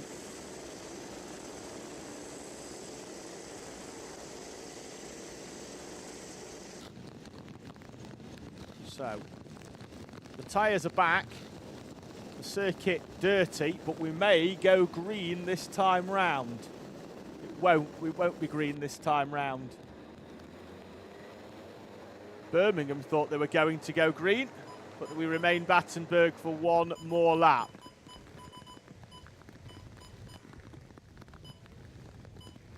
Fairly sure we'll go green this time round, as I think the issue was the marshals had fixed that, weren't back in their post, so it wasn't safe to go racing.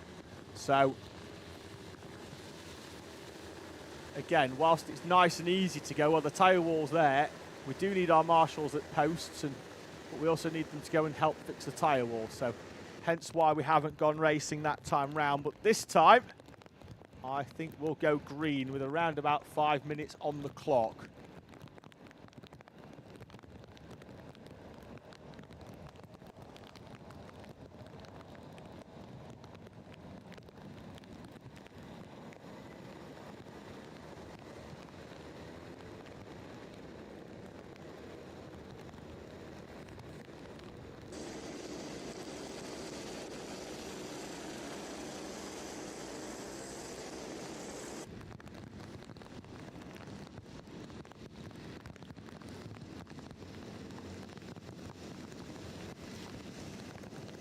Into the complex they come then, 5 minutes remaining, and we will go green this time, as you can see it in the top left hand corner.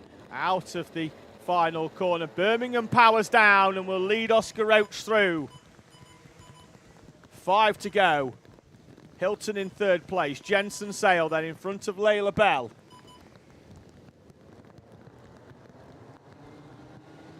Logan Rolfe's in the background as well. That looks, we've got Arthur Roberts as well, moved down the inside by Jackson Hilton. Is immediately returned by Oscar Roach with the switchback. So Jay Birmingham leads us through. 35, Daniel Hulse has stopped and he's inspecting his kart. Has a quick look to see whether his diagnostics worked, and I don't think they have, unfortunately, for Daniel Hulse, and it's time for him to vacate his kart. He's still trying to get it moved, but is he getting on track? Marshall's telling him to get up and out, and he is now complying with that request. And up and out he gets from his kart and Daniel Hulse. So waved yellow flags, there'll be no overtaking whilst we've got a kart there. Now though, we are good to go as Jackson Hilton dives down the inside of Oscar Roach into the right-hander for turn number 1. And Hilton is up into second place.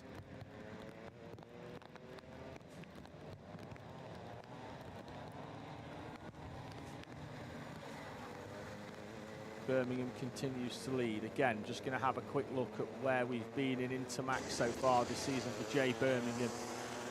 Before today and that Heat 1 victory, his best finishing position was a P5 for Jay Birmingham.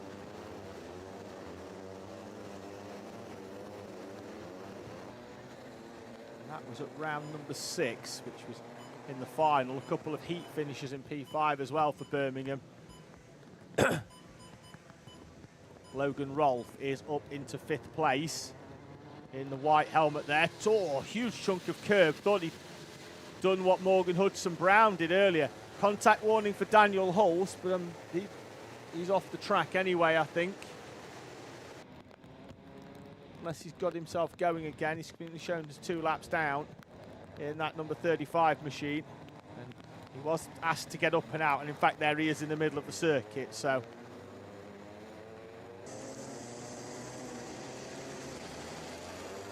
Birmingham and Hilton go side by side up towards the complex. Birmingham has track position in the number 41. Oh, superb move by Jackson Hilton to snatch the lead away from Jay Birmingham. Birmingham didn't see it coming, and Hilton just carried all the speed through. Who's falling down the order? Logan Rolfe is falling down the order, the championship leader. Waved yellow in the background down at the complex.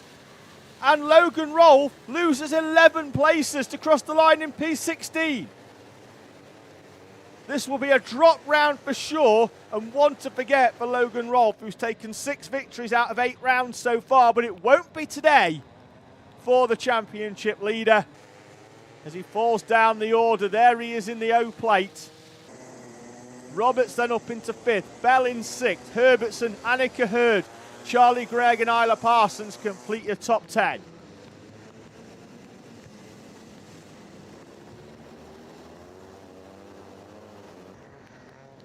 One minute and 10 on the clock. They will cross the line before the 1 minute mark, and they are lapping in the 58s. So, and that lap, 7/10 quicker than anybody else by Jackson Hilton, has given himself a bit of a gap at the front with Jay Birmingham and Oscar Roach. Jensen Sale, the reigning champion, P3 coming into the this weekend in the championship, 67 points behind the leader Logan Rolfe. Oscar Roach, who's currently in 3rd place, is going to close in the points in this one. Currently 33 off our championship leader coming into weekend 4 of the Rally Replay SuperOne Championship.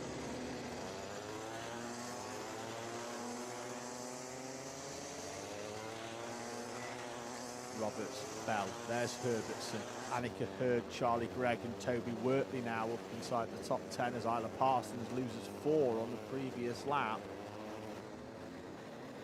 Just overtakes on there as that was the lead up on thing. We have had a change for the lead.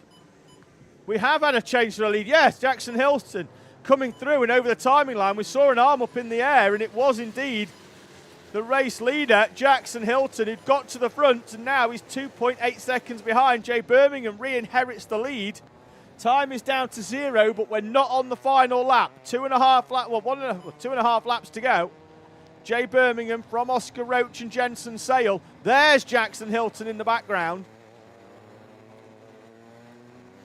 coming through, and he'd opened up that gap. So into the final complex of corners in these tricky conditions, Jackson Hilton goes round. Arthur Roberts and Layla Bell complete your top 6.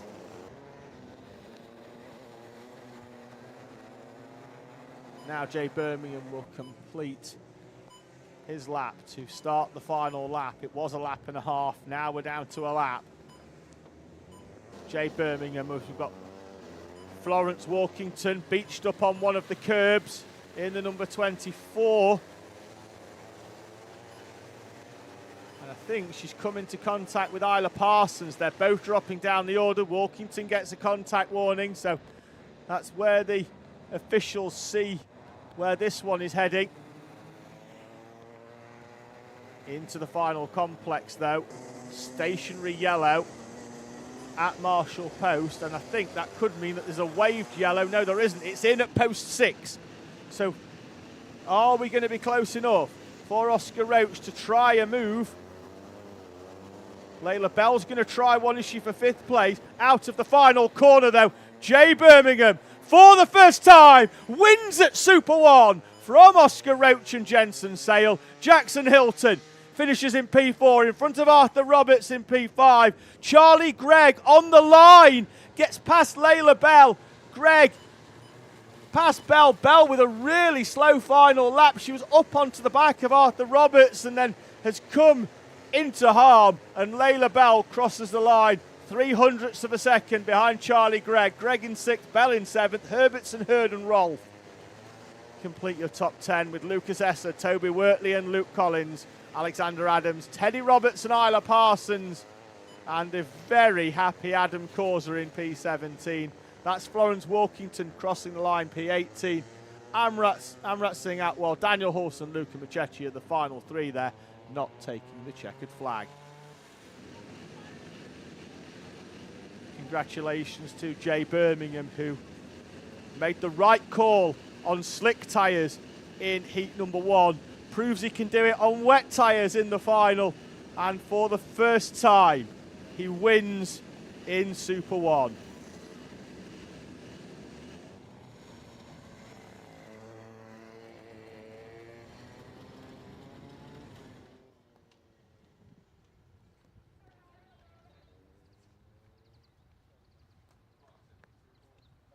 Coma C50, our next one up. The rain, I was about to say has stopped, but it's still very, very light coming down.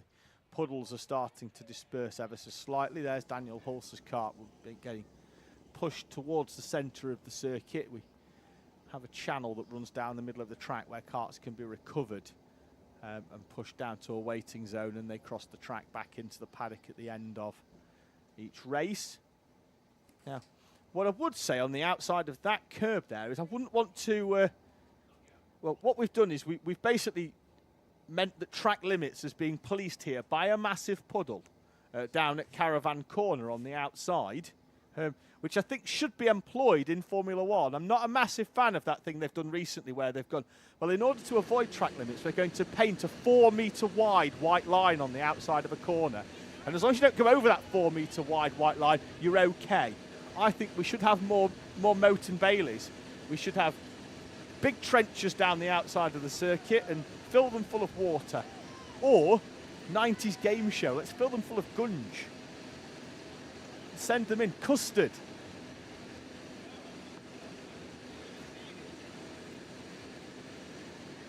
Let's go in the live chat. If we had a big trough on the outside, what are we filling it with to prevent the drivers from going past track limits?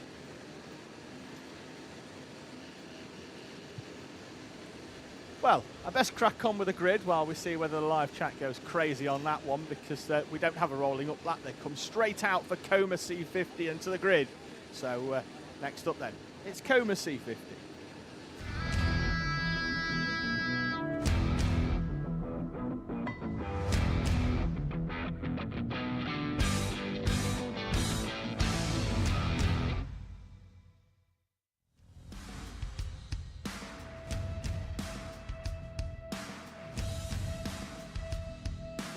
Cole Parrish and Kalman Simon on the front row, Jensen Drummond and Hendrik Spallat row 2, Max St. Hilaire and Jensen O'Connor on row number 3 in front of Matthew Pearson and Isaac Young, Lenny Barton and Ezra Robertson Matthews with Briella Stevens and Jace Hannon on row number 6. Timon Pazak and Albie Houlihan with Dalton Dyke Whitfield and George Miller in front of Ayrton Edward Jones and Noah Gallagher on row number 9.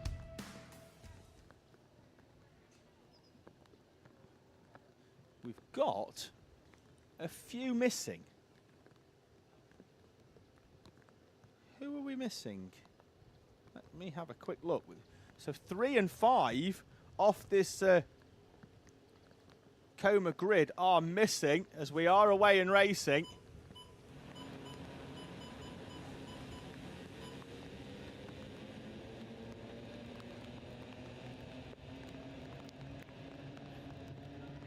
So away we go as we run up towards the first corner. Max St. Hilaire is one of the 2 drivers missing. I ran through the grid, but as soon as they then start going over the timing line, we miss who everybody is. But out of the first corner, though, it's been a good start by the 26 of Jensen O'Connor.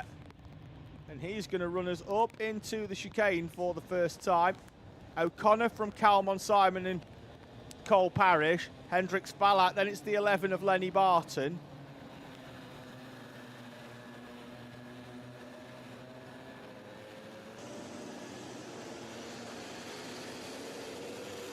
That's a good move by Cole Parrish for second place. Although all the way around the outside goes Kalman Simon to retake it. Gets himself sorted.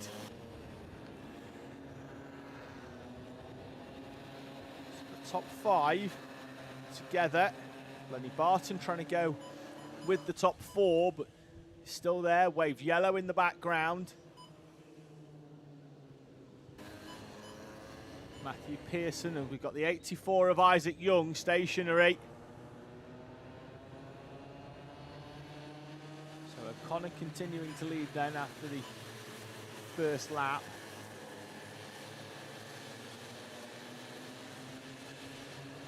With Kalman Simon, Cole Parrish and Hendrik Spallat.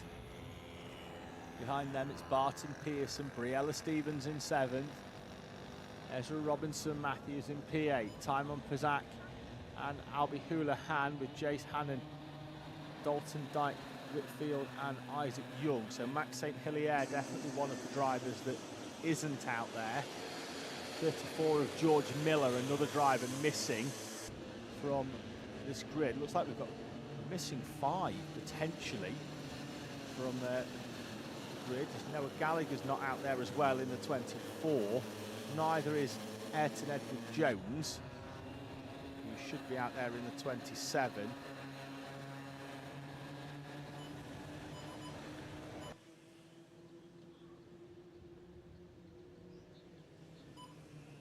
Leaders are as you were, starting to pull away slightly from Lenny Barton. Just in the background, but he's within touching distance and he's going with them. There's a big gap back then at the moment to the 45 of Matthew Pearson.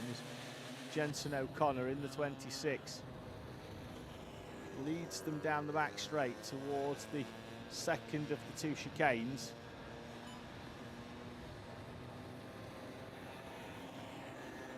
I think the 22 of Jensen Drummond missing as well. He is just going through, putting some crosses on my notes as to who is missing. I think that's the 5 complete. Drummond, Gallagher, Ayrton Edward Jones, George Miller and Max St. Hilaire. 5 drivers that haven't emerged for this Coma C50 final.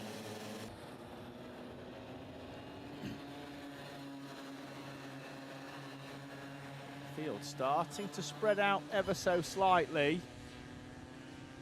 Jensen O'Connor, although on the previous lap, showing that Calmon Simon was 0.3 quicker, and up and over the timing line, the gap has closed. And now is where Calmon Simon will try and make a move on Jensen O'Connor.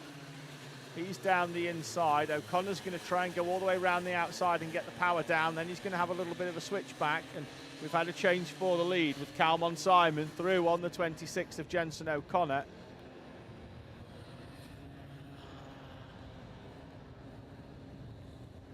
And then O'Connor goes slightly wide in the middle of the back chicane, and could that give Calmon Simon the opportunity to break away? Yesterday's final winner, looking to take 2 trophies home with him. O'Connor with the helmet tap. His way of asking Parrish and Falat to work with him.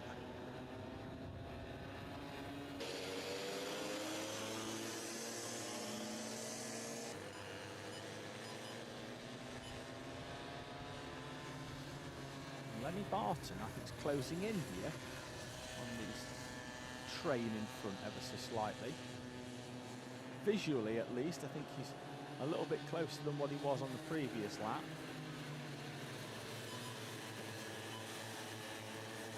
Moving up the order, Briella Stevens and Ezra Robinson Matthews, and that will be why the 45 of Matthew Pearson is walking towards Marshall Post 5. His kart stationary on the outside of the second chicane, and we're going to have a change for 3rd place as it's Hendrix Ballat down the inside of Cole Parrish. Parrish is going to do a little switch back. He's on the outside. Lap traffic in front for the leaders to contend with. Ballat's got the job done. Or has he? They're still going to run side by side. No, they're not. Door closed, and through comes Hendrix Ballat up into 3rd place on Cole Parrish. Oh! That's Jensen O'Connor. Can't get round the lap traffic of the 14. Jensen O'Connor from 2nd place will fall down to P5. And that has split the field once again, because that's put Cole Parrish back through. On Hendrix Ballat, by going behind Ballat, he's had more time to react. And that means he's going to be able to switch through.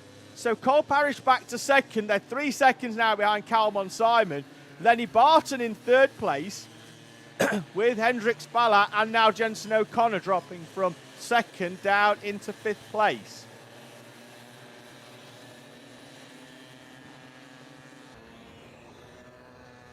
Calmon Simon then is your leader.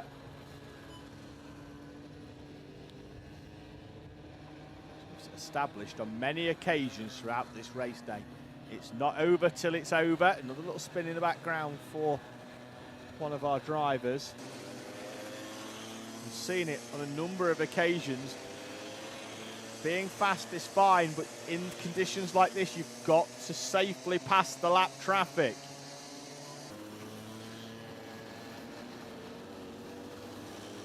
Parrish, Barton, Ballat, O'Connor. That's second down into fifth.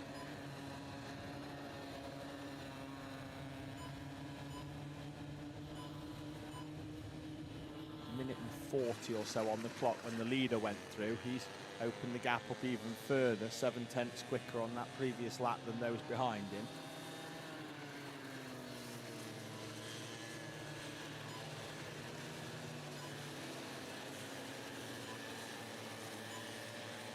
Out onto the back straight. There's more lap traffic for these drivers to contend with, I think, before the end of this race.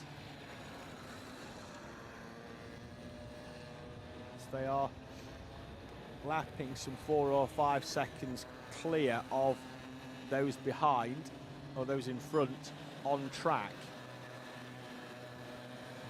Jenson O'Connor has fallen off the back of Hendrix Ballat. Ballat equidistant to what he was off the back of Lenny Barton. It was about 1.2 seconds, although I say that, it looks to be a fraction closer but not a million.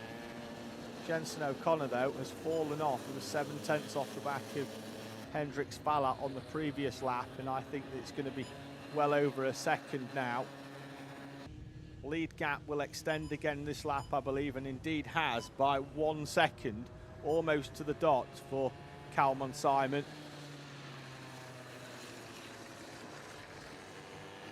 As your race leader with 2 laps to go, makes his way up towards the first corner. Cole Parrish now has settled for trying to hold on to that second place as he takes a very defensive line in, but that means it's not the fastest line out. He's looked left, you need to look right, because here comes Lenny Barton all the way round the outside as they head up towards the back chicane. Parrish holds on, Barton still in 3rd place, Hendrix Ballat closing in on the back of them for 4th place. Then it's Jenson O'Connor. Behind them, Ezra Robinson Matthews is still in P6, Briella Stevens P7, Timon Pajak in P8. Houlihan, Young, Hannon and Whitfield, your remaining runners. Pearson retiring a few laps ago on the outside of the second chicane. Ballat's going to try and move all the way around the outside, I thought there, but slots back in.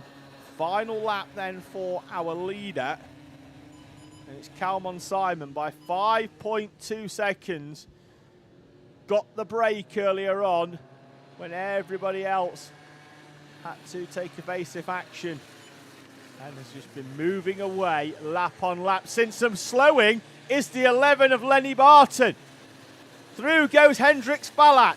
Through goes Jenson O'Connor there on the switchback. And Lenny Barton's number 11, half a lap from home, is slowing. Can he drag it home? He's got a big gap back to the rest of the field. Can he bring it home in P5 for Lenny Barton? Hendrix Ballat moves up into 3rd place. Calmon Simon making his way through the traffic up towards the final complex of corners for Calmon Simon. A winner yesterday at round number 7. He's going to be a winner today in very different conditions. Calmon Simon, a double winner at round 7 and 8 of Super 1. He takes the victory from Cole Parrish. No, it's Hendrix Ballat through for second. Ballat for second, Parrish in 3rd, O'Connor. And then we're going to try and cut back. There's Barton, still going slowly. 20 is Briella Stevens. She's the next one. Keep going, 11. Keep going, little machine. Come on. It's going to grind to a halt 2 corners from home as Stevens and Pajak sweep round the outside. Briella Stevens will finish in 5th place. And the number 11, heartbreak for Lenny Barton. Kart being moved off the circuit. Stevens then in 5th place, Pajak, and then Robinson Matthews in P7, and Lenny Barton will be classified in P9, I think, behind Albie Houlihan, who will cross the line now for 8th place. Lenny Barton will be classified in 9th place as he valiantly tried to drag that dying number 11 machine home. It slowed at the end of the straight on the final lap, heading up towards hairpin number 1, and progressively just got slower and slower and slower, and 2 corners from home, the number 11 decides that it doesn't want to see the checkered flag, and it's heartbreak for Lenny Barton. Congratulations though, double race winner this weekend in the finals for Calvin Simon. He goes to the top step of the podium once again in front of Hendricks, Falat and Cole Parrish, with Jensen O'Connor, Briella Stevens and Timon Pajak completing your top 6 in trophy positions. And in our rookies, it's Parrish taking the victory with O'Connor, Stevens in 3rd, Pajak, Robinson Matthews and Houlihan taking the final step on our rookie podium.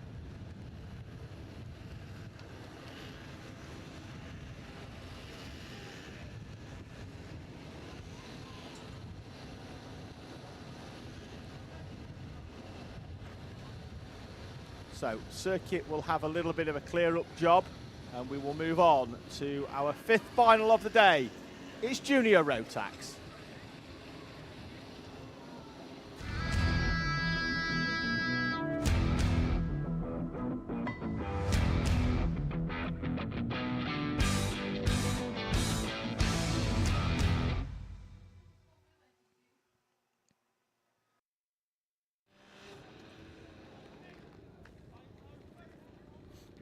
Driver on the left is Isaac Parkinson. He's going to be your pole man in the number 39 kart. Alongside him then on the front row will be Oliver Smith. We'll get the rest of the grid up for you in a few moments' time.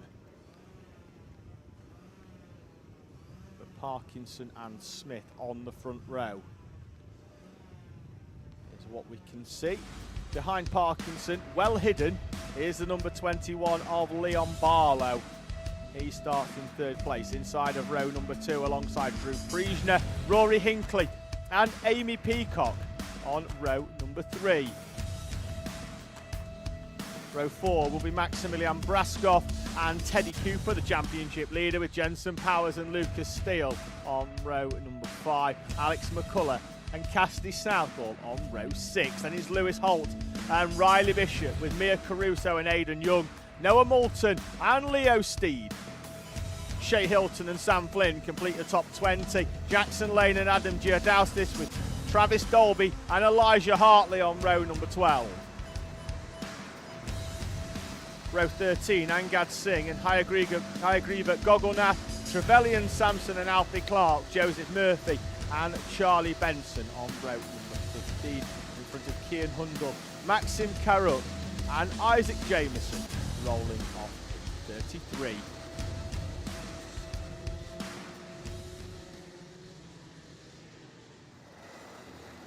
Just quickly in the live chat, suggestions on what we should put on the outside of corners to prevent track limits. Custard for one, jelly for another from Alan Rogers. Kevin Birmingham saying welcome to Jay Birmingham and his first SuperOne win. The field make their way up towards the complex, nice and slowly. A few drivers have gone under the radar slightly today. Amy Peacock's just been consistent in both the 2 heats.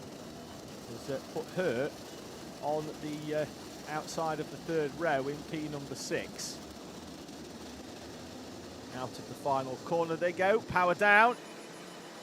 And we're away and racing in Junior Max, and the long run up towards the first corner. Smith slots straight in behind the 39 of Isaac Parkinson as everybody tries to get to the inside. Slow moving away is Charlie Benson over the timing line as he tries to get something out of that engine of his.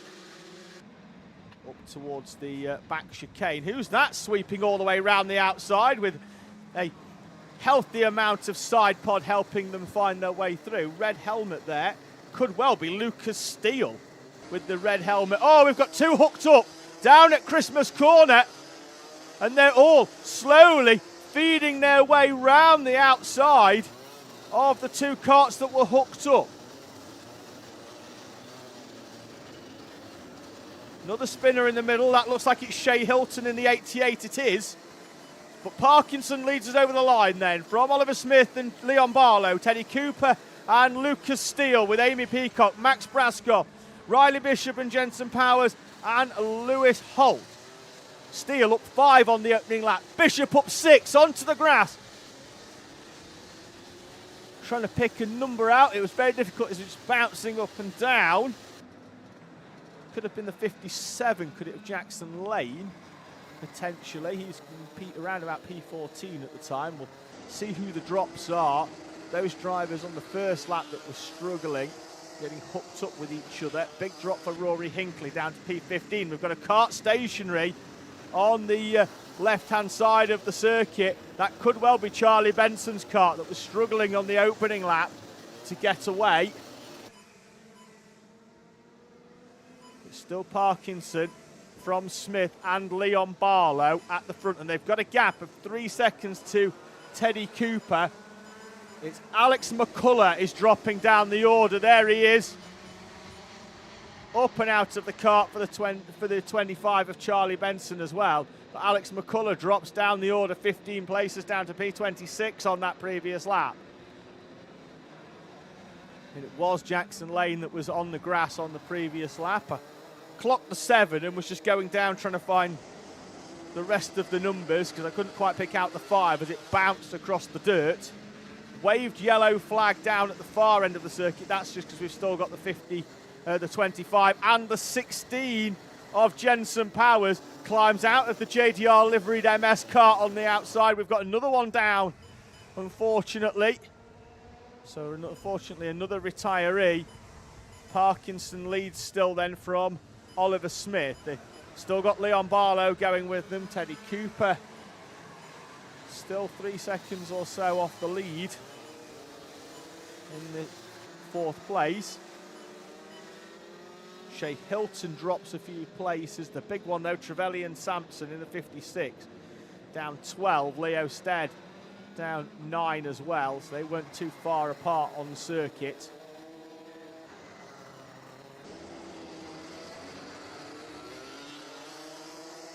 Five minutes to go. We're not at half race distance yet. Parkinson leading from Oliver Smith. Leon Barlow looking quick, but needs to find a way past Oliver Smith. Cooper there in 4th place, being told he's got a really big gap. You could see on the fence on the left-hand side there, being told he's got a good gap back to Riley Bishop in 5th place. Lucas Steele and Max Brascoff, Amy Peacock, Lewis Holt and Sam Flynn.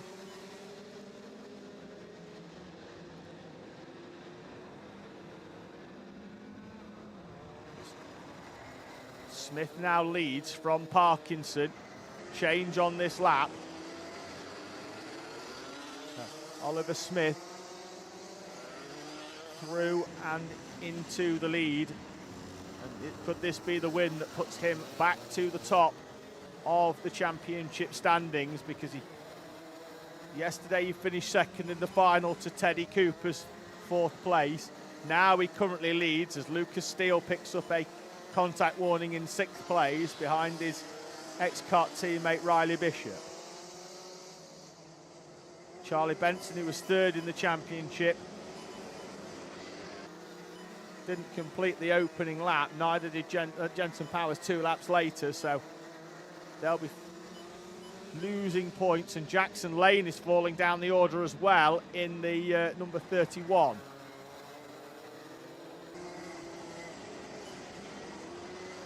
Crossing the line after a 1 minute and 18 lap, unfortunately, there for the 57 of Jackson Lane.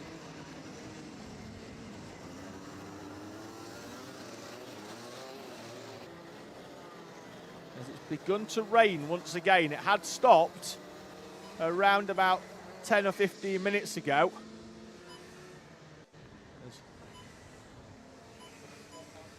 Lewis Holt in 9th place, just being reminded that his visor, despite the fact he might not be able to see a huge amount because the weather conditions needs to be down.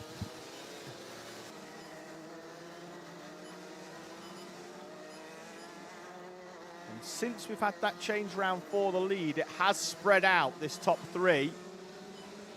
And Teddy Cooper is starting to reel in Leon Barlow, and it's since it started to rain once again. So before the track was starting to dry, now it's drizzling once again. There's the 76 of Teddy Cooper in the Kiddix colours, making his way round in 4th place. He's got a comfortable gap of 2 seconds or so back to Riley Bishop. There's Bishop with the black and white Nassau panel.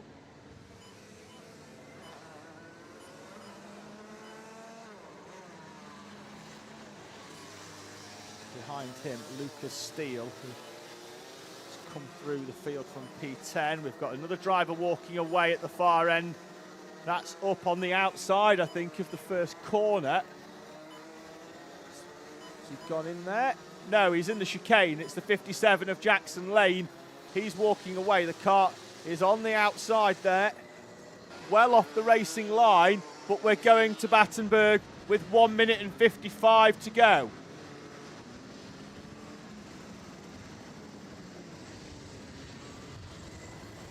And Oliver Smith has seen, bearing in mind that our 2 races in Junior Rotax, they have both been down to a Battenberg. He's seen Isaac Parkinson cross the line almost with about 3 seconds to go and then have the salvation that the following time round he got the checkered flag. He saw Riley Bishop master it completely, but he's going to make his way around. Doesn't matter how slow he goes, even if it elapses to 0, it should be the last lap when he comes through. So he could go a little bit quicker and keep some heat in his tyres. But Smith is going to lead us over the line. Parkinson, Barlow, Cooper and Bishop. Brascoff, Steele, Peacock, Holt and Flynn, your top 10. And Oliver Smith is going to have to try and win it again.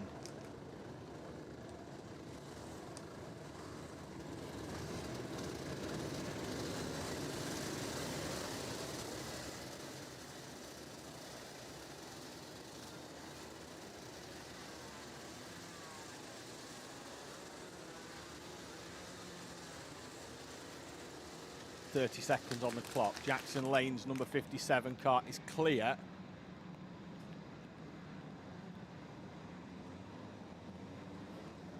There's a big look over the shoulder by Oliver Smith back towards the timing gantry. Keep an eye on that top left corner, because I think that's likely to go green in a few seconds' time to confirm that we're going to go racing in Junior Rotax. 9 minutes plus 1 lap comes down to the 1 lap. A shootout for round number 8 here at Fulbeck. The Rally Replay SuperOne Championship. Round number 8 is going to be decided by a 45-second blast round the former airfield circuit here in Lincolnshire.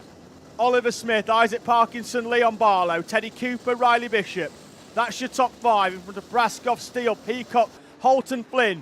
And Oliver Smith bolts towards the timing line to start the final lap.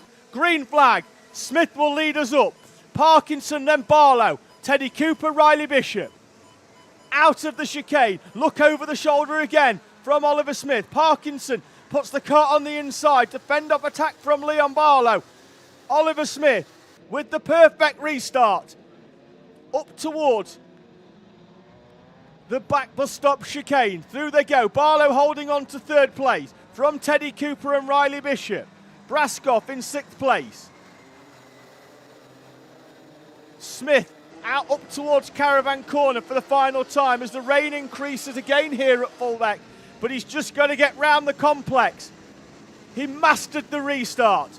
Into the final complex of corners. Oliver Smith in the O-plate should retake the championship lead with the victory. Oliver Smith wins at round 8 from Isaac Parkinson. Leon Barlow in 3rd place for his 2nd podium of the weekend in front of Teddy Cooper and Riley Bishop. Max Brascoff, Lucas Steele and Lewis Holt, Amy Peacock and Sam Flynn complete your top 10 here at round number 8. Drew Priesner 11th, Joseph Murphy in 12th, Noah Moulton 13th in front of Aidan Young, Cassidy Southall in P15, Mia Caruso, Alex McCullough and Elijah Hartley in front of Hayagriva Gogglenath and Travis Dolby in P20. Alfie Clark, Cian Hundle and Shay Hilton with Trevelyan Sampson, Rory Hinckley, Leo Stead and Maxim Karuk in P27. Angad Singh, Adam Giadausted, and then Isaac Jameson, Jackson Lane and Jensen Powers. Unfortunately, don't see the checkered flag.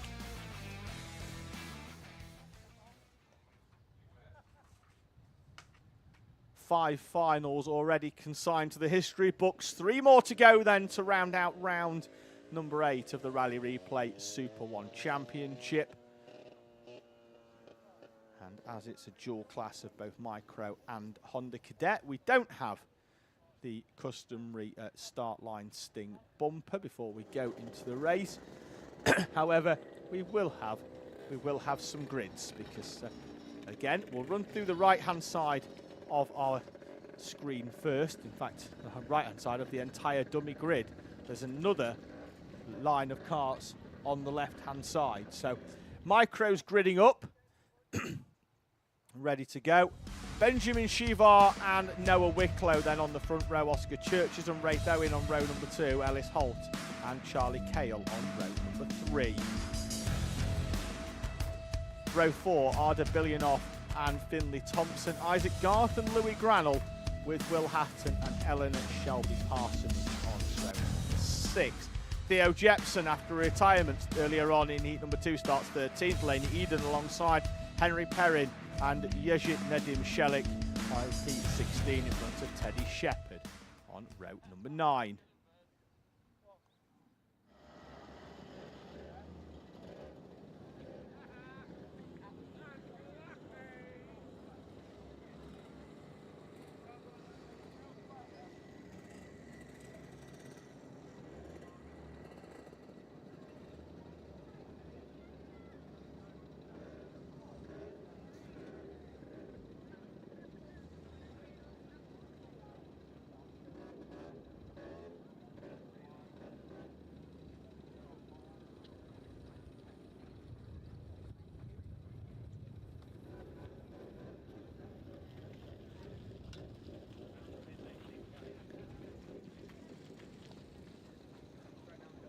So it will actually just be our Micros.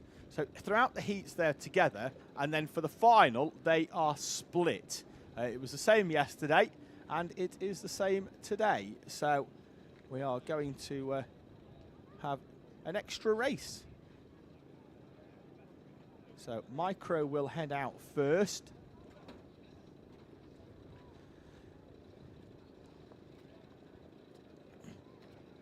There. So Stefan Wicklow, Noah's dad, has just had a phone call that says, you're on the live stream, wave at the camera. So he's waved at the camera. So top work, thank you very much. You enjoy your camera time. And in a few seconds, it's time to hand over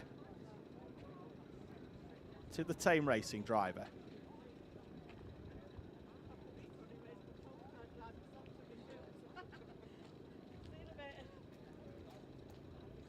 So more support coming in. Colleen Garth saying good luck at all Micro drivers. Come on to Isaac and Wraith. Maria Menzel saying good luck to all the Micros and good luck to Isaac Garth. And Pam Warmington saying good luck to Isaac, Teddy and Ellis.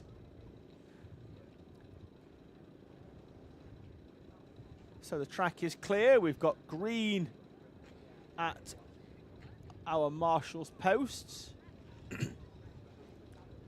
We should be good to go.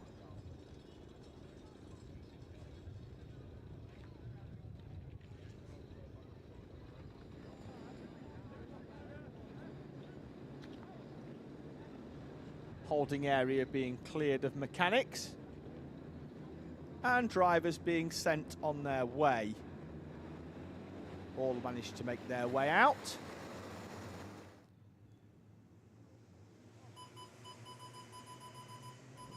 .44 Nedim Shelek has had a bit of an excursion at the final corner. There he is in the background, but will be able to retake his position.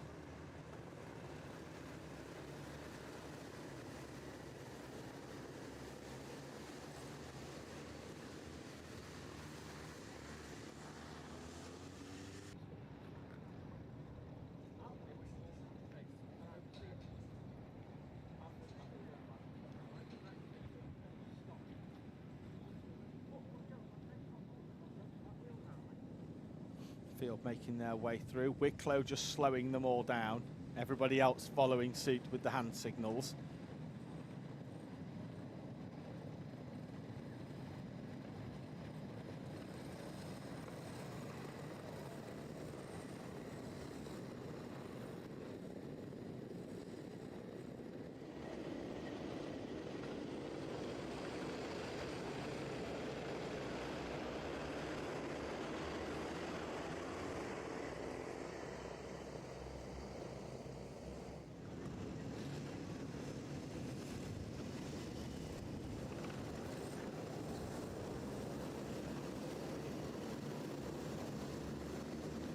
Towards the final corner then, 9 minutes reset on the clock. And we're away and racing. In our micros, Benjamin Shivar leading them up towards the first corner. Oscar Church is on the 18, trying to go down the inside of Noah Wicklow. Wicklow, we've got the 71 round and everybody else taking evasive action. That's Arda Bilyanov, the Bulgarian driver, with the spin up at the far corner. Benjamin Shivar then will lead us through in front of the current championship leader Noah Wicklow. Oscar Churches, and then that looks to be Ray Owen.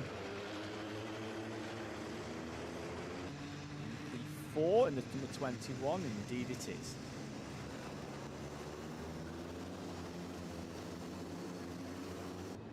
Across the timing line in a few moments' time. At the end of lap number 1, it will be Benjamin Shivar from Noah Wicklow and Oscar Churches. Ray Owen. Ellis Holt with a good start in P number 5, holds on to his starting berth. Louis Granell and Finley Thompson, Henry Perrin, Eleanor Shelby Parsonage and Isaac Garth. Those drivers on the opening lap that struggled. Charlie Cale went round at the far corner and Arda Bilyanov as well. Two drivers that were involved as someone goes through the puddle in the background. Oh, we've got a few into the tyres as well. I think the 38 could have been one of them, could have been Finley Thompson, and the 31 of Will Hatton, I think, has gone in there as well.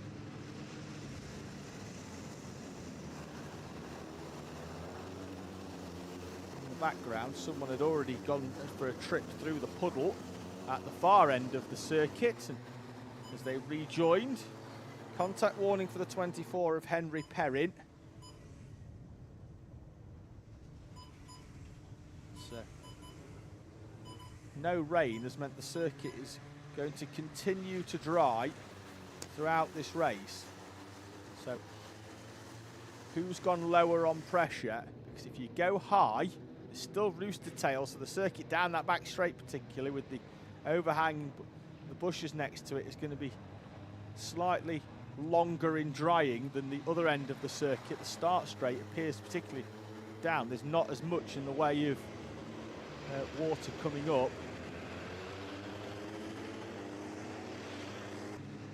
Fastest lap on the previous was Wicklow, 10.5 quicker than Benjamin Shivar.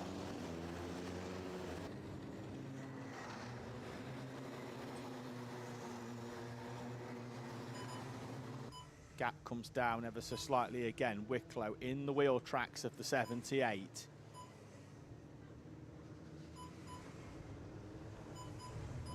Launches over that exit curve, does Noah Wicklow.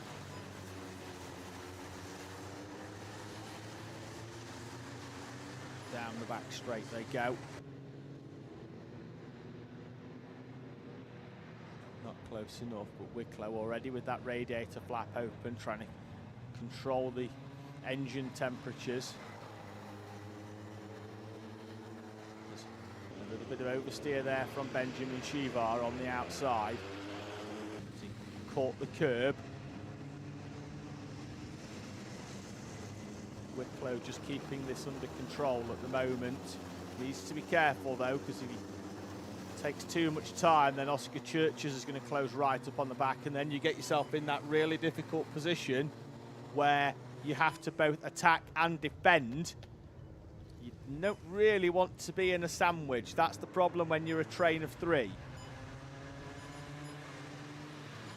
There's the track now starting to dry up a little bit.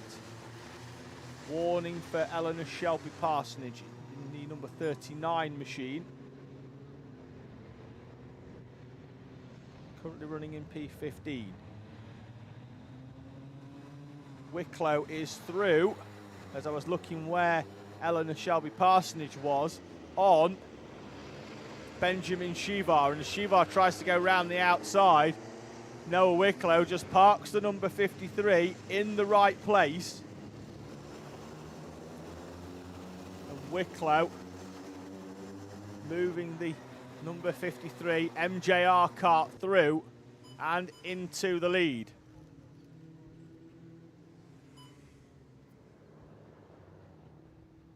Yellow flag in the background as we have got a marshal on track just putting the barrier back in place. So someone's gone into the barrier at the second chicane, and this is where our drivers are heading towards. Is the yellow flag in? Yes, it is.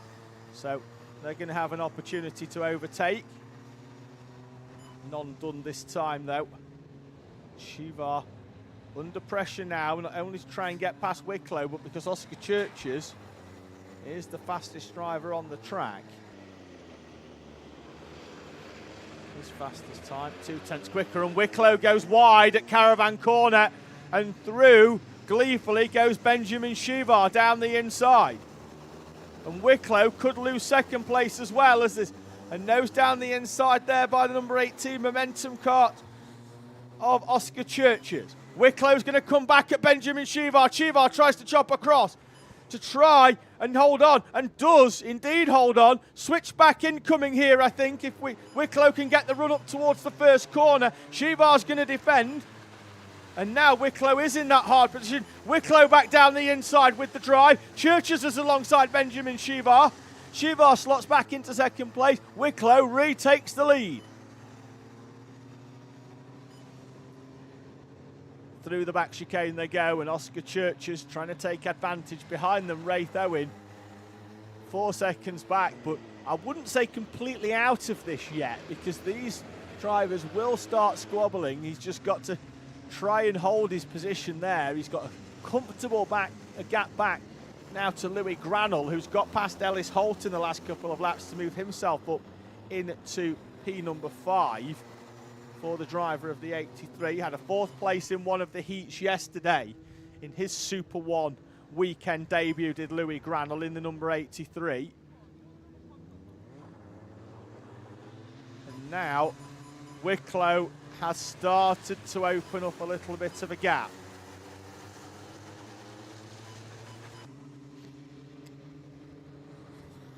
Came into this weekend 25 points clear of Benjamin Shivar in the championship, and 34 clear of Wraith Owen, who is currently 4th, 3rd in the championship. Wicklow has been the epitome of consistency this season in Micromax here at Rally Replay Super One.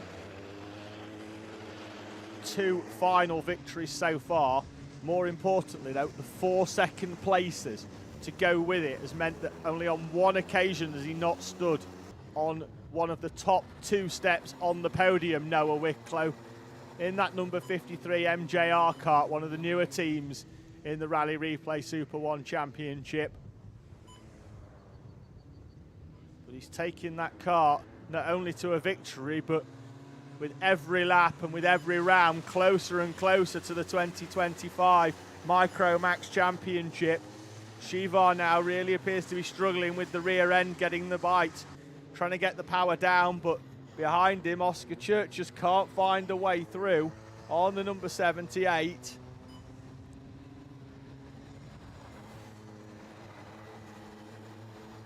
needs a straight line, I think, up towards that hairpin because the inside looks dry and I think he could well get it stopped. Gap is out to over 1.1 seconds for Noah Wicklow at the front. He won yesterday in the dry by over 7 seconds. Today he's had to come through, and with 2 laps to go, the gap extends and it's going to be 1.3 seconds for Wicklow there in the orange helmet. Shivar and Churches going well. This is the battle behind from Louis Granell all the way down to the rest of the field, basically. Granell, Holt, Thompson, Perrin, Cale, Jepson and Hatton, all there in that camera shot. We go 4th all the way down to 11th. There's, the 35 of Ellis Holt. Wasn't entirely sure he was going to keep that Pantano kart facing forward, but he did. Held on and went forwards with a huge amount of slide, but did a good job. Held on in front of our Finley Thompson, Henry Perrin and Charlie Cale.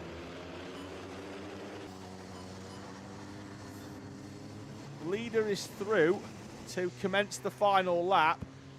This is your battle for second place just behind. We'll try and keep an eye on that titanic battle further back, as they are still all nose to tail all the way down to the 31 of Will Hatton. As wide once again goes Benjamin Shivar. Oscar Church is trying to get alongside him but can't. Into the back chicane though goes Noah Wicklow as we go picture in picture for this battle for 4th place down to 11th, and we are side by side up towards the back chicane between Finley Thompson and Henry Perrin. As down the inside at in-track position's going to have to be Oscar Churches side by side up into the complex, and Churches is through for second place though. Out of the final corner will come Noah Wicklow for MJR for the 2nd time this weekend, the 3rd time in this season. He is a winner in the Rally Replay SuperOne Championship from Oscar Churches and Benjamin Shivar. Wraith Owen will be in 4th place, and here, this is the battle for P5. They're still going at it, and they're going to be 3 wide as they head up towards the timing line. Granell from Holt, Thompson, Perrin, Cale and Hatton, and Theo Jepson in P11. With a super battle all the way throughout that race. So it's Noah Wicklow, Oscar Churches and Benjamin Shivar, your top 3. Wraith Owen, Louis Granell and Ellis Holt, with Finley Thompson and Henry Perrin.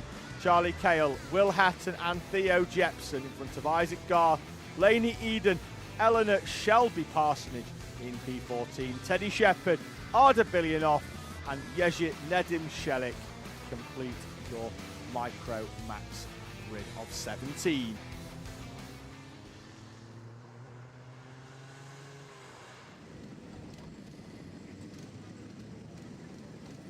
Adam Wicklow saying well done to Noah on the win, and well done to the rest of the drivers as well, with Emma Parsons saying well done to Noah, Oscar, Ben and everybody else. And I think we'll echo that. Difficult conditions, and particularly as the track dries as well towards the end, you start heading towards that position where you just don't know when is the right time to push.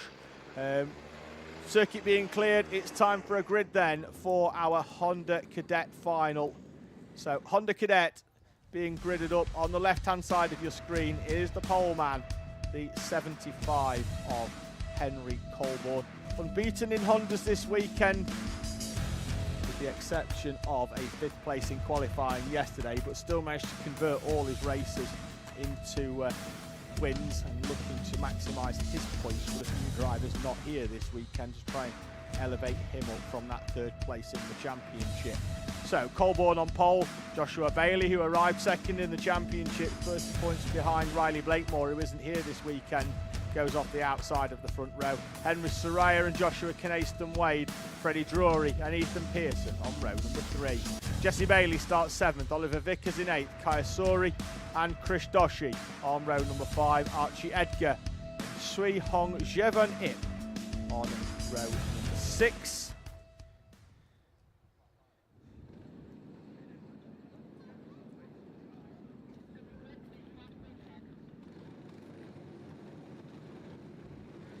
So Hondas then are making their way out. The rumble of 4-stroke.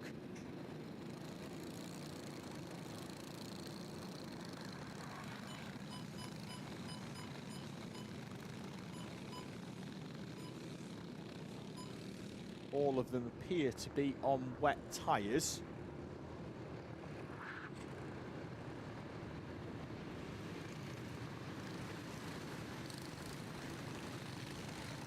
So Henry Colborne choosing the tactic of really slowing the field down a fair bit early doors. So rather than backing them up from post 5, he's chose to back them up very, very early on. And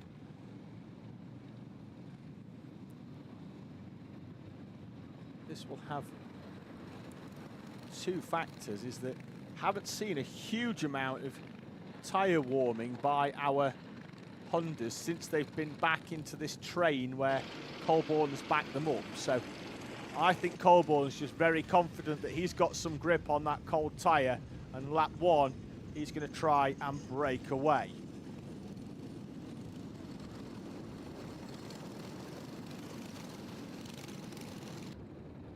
Colborne on the BRK chassis on the left-hand side. Joshua Bailey in the 81 on the Project 1 on the right-hand side. We are away and racing in Hondas, and those on the outside are going to try and get across, but the inside train is the quicker one, and Freddie Drury's through as well, as is the number 27 of Henry Soraya up into 2nd place. Joshua Bailey squeezed back through into 3rd place in front of Freddie Drury as they head up towards the chicane. Drury's back down the inside of Joshua Bailey and then takes a real trip. Sorry, that's not Drury. That's Kai Suri going up and over the curb. Made the dive down the inside, got it stopped on the way in, less so on the way out, and a trip over the curb to rattle the teeth.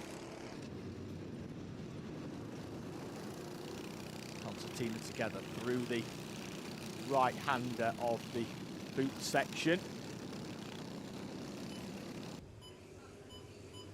Colborne, Soraya and Joshua Bailey are top 3, and Henry Colborne, as I predicted during the rolling up lap, has got a gap of a second back to Henry Soraya.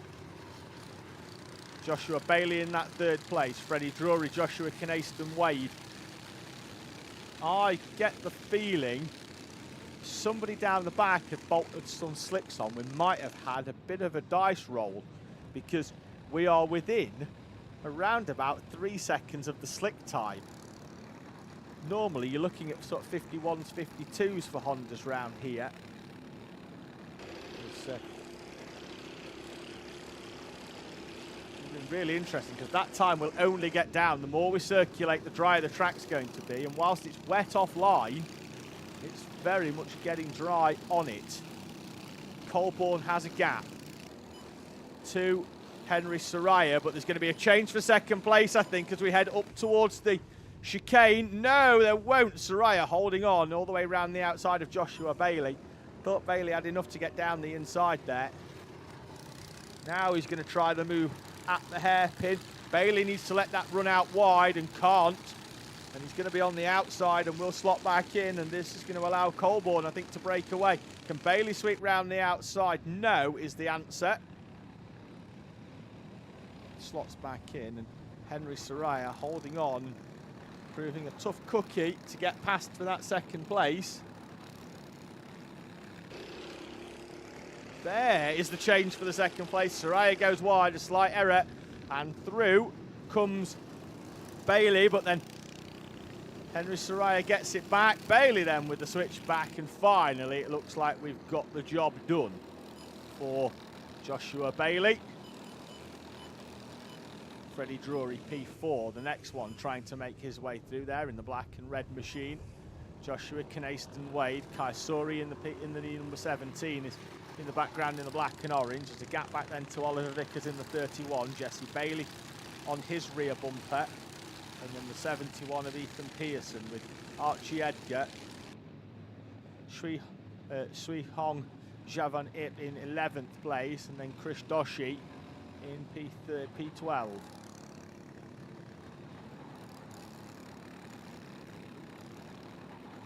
leader is off into the distance.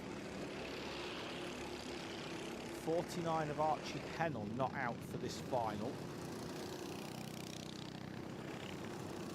Not sure why.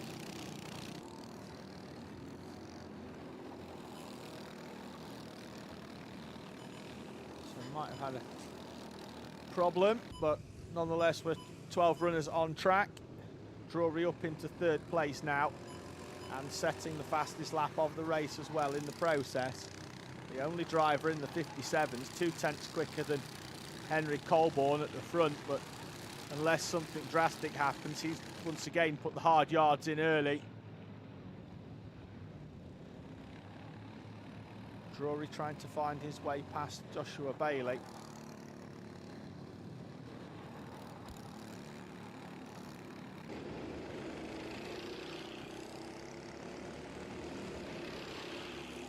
Bailey goes slightly wide, but behind them, Henry Soraya and Joshua Knayston Wade are going at it as well. So we'll keep an eye out on both battles. There they are. Oliver Vickers is up into P6 because Kaya Sori has fallen 4 places on the previous lap from 6th down into P10. Chris Doshi picks up a contact warning in the previous lap. He's currently battling it out with Shui Hong Javon Ip, the driver from Hong Kong. Still this battle for second. Bailey holding firm from Freddie Drury.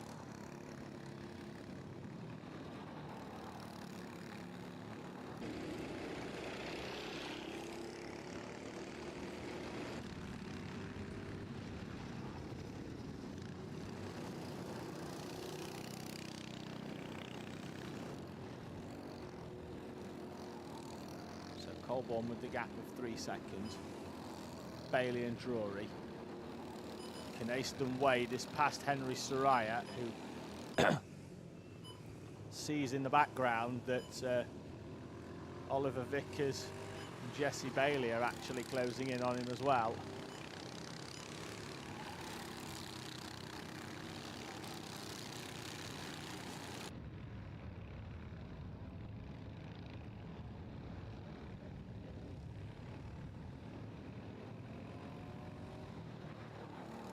Bouncing up and over the curbs. Henry Colborne now with the fastest lap of the race with the 57.5 on that previous lap.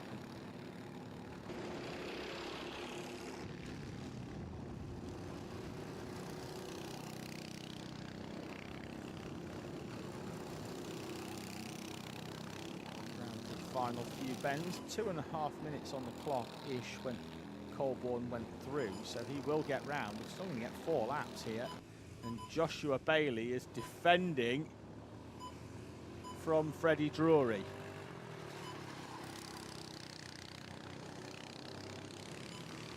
Defended the first chicane, didn't defend any further down. There, coming through down the inside is Oliver Vickers with a move on the 27 of Henry Soraya that moves him up into 5th place.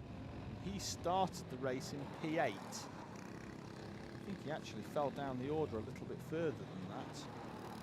No, I've done him a disservice. He maintained position and now has started to work his way towards the front as Bailey and Drury are side by side up towards the complex. Bailey holds on.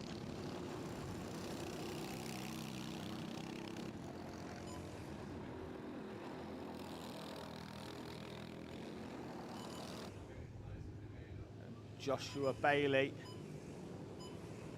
still holding on. Takes a defensive line in. I think he's confident enough that he's got enough pace out of the chicane.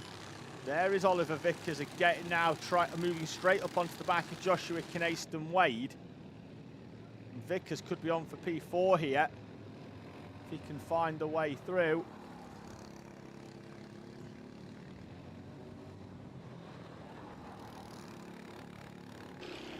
Bailey with the run up towards Christmas Corner. Parking the car on the inside again. That gives Drury the run on the outside, but Bailey the track position in the run up towards the left-hander of the complex.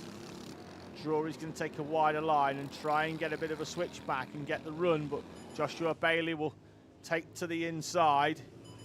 Drury on the outside will carry more speed in, but then that will be stopped by the fact that there's a cart in front of him. Time will elapse to 0 as Henry Colborne navigates the back chicane, some 5.5 seconds to the good, and heading towards his third SuperOne final victory of the season, the second of which was yesterday, and the first of which was down at Clay Pigeon on the Saturday. So Colborne will exit the final corner shortly to commence his final lap. Joshua Bailey still holding on from Freddie Drury. Behind them, Joshua Knayston Wade and Oliver Vickers are still battling it out. As there's your leader, keep an eye out in the background for Bailey and Drury. Behind them, Knayston Wade is still in front of Vickers for 4th place as well. And here now, the grip. I get the feeling, well, I think we should be slicks from here on in, but we'll see what decisions other people make. I may well be wrong. They make their way up round the left-hander. Henry Colborne is a few corners from home. It's his home circuit, but that brings with it the additional pressure of knowing there's an expectation on you to take victory. The expectation has been realised. Henry Colborne has been superb this weekend, takes a clean sweep Saturday and Sunday. Henry Colborne wins round number 8 of the Rally Replay SuperOne Championship. Joshua Bailey in 2nd place, Freddie Drury in 3rd.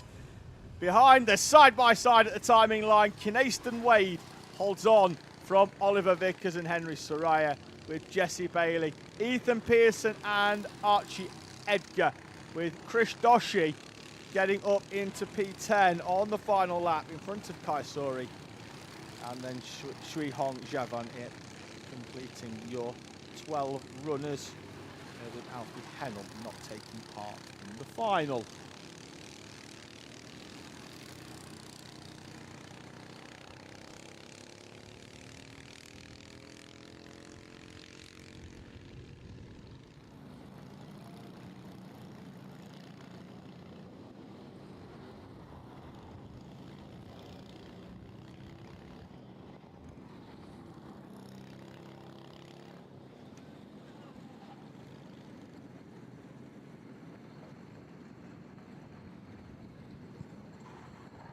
So we'll be clearing the grid, I think. 61 in the background of Lucas Oatley Thistlethwaite's car is being moved out of the dummy grid.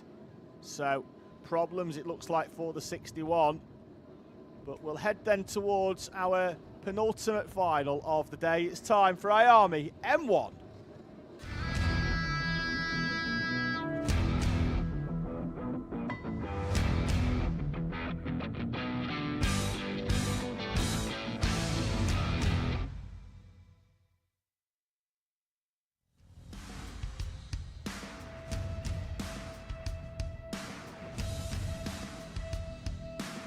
So IAME, as we wait for them to come round, we still haven't had the parents sent on their way yet. None of them are emerged, but we'll run through a grid. There they are. The pre-race entertainment has arrived. As we've got to run to the line. I'll do you the grid in a moment. Oh, he's nearly lost his hat. Oh, there we go. Right. Oh, and some sportsmanship there right at the end, despite the fact neither of them actually crossed the finish line. Here we go then with our grid. Logan Edwards in the 21 off pole position. Sebastian Talbot alongside him. Presley Knight and Freddie Dye on row number 2. Arthur Bowers and Arthur Rhodes on row number 3. Row 4, Hendricks, Fallett and Oakley Rudman. The top 10 completed by Hugh Riley and JJ Williams. Buster Scott and Etienne Gardner on row number 6, with Shay Downey and Tommy Walton, row 7. 15th, Teddy Smith, Harley Bebb alongside him, Jensen Drummond and Jack Minot in P18. P19 is Noah Brad with RJ Harrison in P20. Jack Morrell and Tommy Delaney on row number 11, Gabriel Chew and Lucas Oatley Thistlethwaite, who I think may well be missing, and then Nicholas Anser, Caden Waterhouse and Tommy Lovejoy.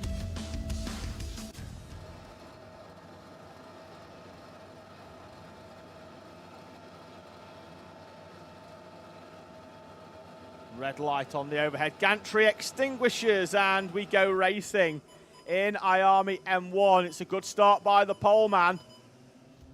It's been a good start as well, I think, by Presley Knight. He's going to get down the inside of the 57 of Sebastian Talbot, and so I think is the 17 of Freddie Dye. And Dye might get down the inside of Presley Knight as well. What a start from the 17 of Freddie Dye. Moves up into P2. Knight slots then back into third place. Sebastian Talbot in P4. Logan Edwards will lead us through the back chicane. The rest of the field gets there through there nicely.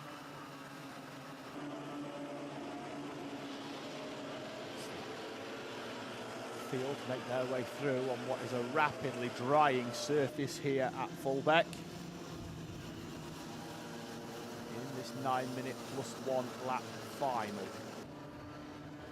for our IAME M1, and Logan Edwards will lead us over the line at the end of lap number 1 from Freddie Dye, Sebastian Talbot, Presley Knight, Arthur Bowers and JJ Williams, Hendrix Falla.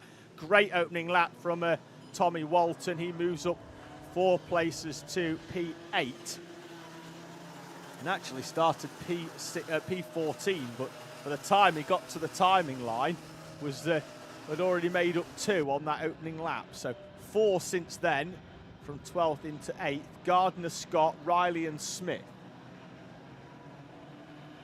2 leaders. Bit of a breakaway going on here. Freddie Dye in the wheel tracks of Logan Edwards. Right up onto the rear bumper of the 21 of Edwards, who has 3 final victories to his name this season and has only been off the podium once at round number 2 with a 4th place. So he is going incredibly well. Freddie Dye, though, has got a nose down the inside as they run up towards the first corner, and Freddie Dye in the 17 is through. Started the race in 4th place, currently finds himself leading the way.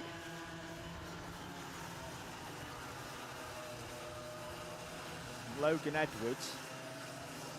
The thing here for me, particularly with Logan Edwards, is he's a racing driver and he wants to win the race, but he doesn't need to win the race. He's in front of his nearest championship rivals in Presley Knight and Arthur Bowers. Bowers in 5th place.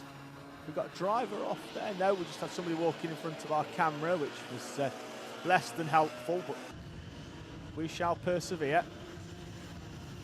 Edwards, Dye, Talbot, then your top 3. Knight and Bowers. So Knight and Bowers 2nd and 3rd in the championship. So Logan Edwards behind Freddie Dye will try and retake the lead here and go down the inside of Freddie Dye, and indeed does. So retake the lead, but they've got to be smart and not back themselves into Talbot, Knight and Bowers. And when I say them, I do specifically mean at the moment Logan Edwards, because currently leading the championship, came into this round with a 15-point advantage on Presley Knight. With Arthur Bowers winning yesterday, and Logan Edwards needs some solid points.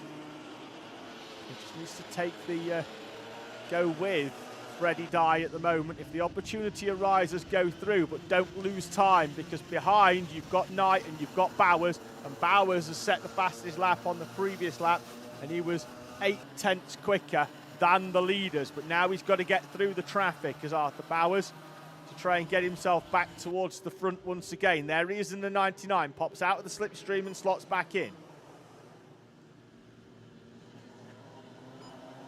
Timer edging its way down to the half race distance mark as Bowers edges his way past Presley Knight down the inside and then asks Knight for a push along. Let's get onto the back of Sebastian Talbot for 3rd place.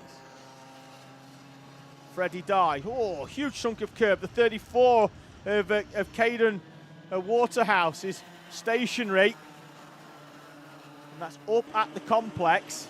We've got stationary yellow, so no overtaking. That kart is going to be moved. That's a great idea by Waterhouse just to get himself out of the way. Get the kart moved by the marshals. As long as you're to safety, that's the main thing that matters. And, with Noah Wicklow's dad down there, I'm fairly sure he'd have been shouting to him to get him out of the way. Very experienced in these sort of racing situations. Dye continues to lead and does drop into the 59s on that previous lap, as did Arthur Bowers, who is now up into third place. There he is in the black kart with the black and gold helmet, closing in on the duo in front is Arthur Bowers. Yesterday's final winner. And smell another trophy.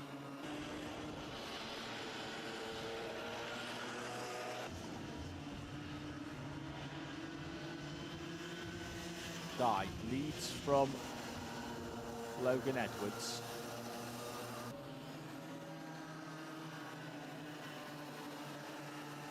Three minutes on the clock. So cross the line 2:55 with lapping in the 1 minute. So I think we're going to get 3 minutes in here. 3 laps in here. Maybe 4 actually, as Dye, Edwards and now Bowers with the fastest lap of the race on the previous lap.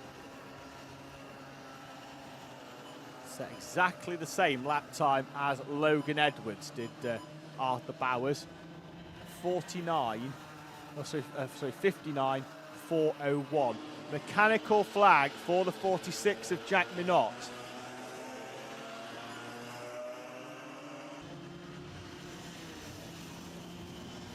So I'm trying to figure out what's wrong with Jack Minot's kart.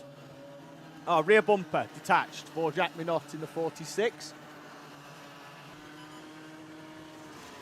So his day will come to an end as side by side goes the leaders, and round the outside goes Logan Edwards to retake the lead from the 17 of Freddie Dye. And here comes Arthur Bowers too, down the inside of the 17, and Bowers is through for second place and immediately says push on, let's go, let's go.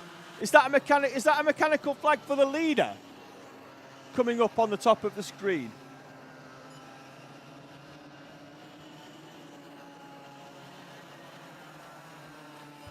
Could well be chain guard for the leader. We're trying to keep an eye out. We're going to try and get in, but that's at the moment it's saying mechanical flag for the 21 of Logan Edwards, the championship leader. And it is indeed, it's there. It's broken the chain guard. That's the mechanical flag, and that is what's going to take the victory away from Logan Edwards. Edwards will lead them over the line with 2 laps to go. Here comes Arthur Bowers down the inside anyway. Arthur Bowers leads, Logan Edwards in second place, but it's going to be a fruitless exercise for the 21. The chain guard's broken and he's going to be out of the race. Freddie Dye down the inside. Slots behind, and Edwards is asking Dye to push him on. Edwards hasn't seen the mechanical flag.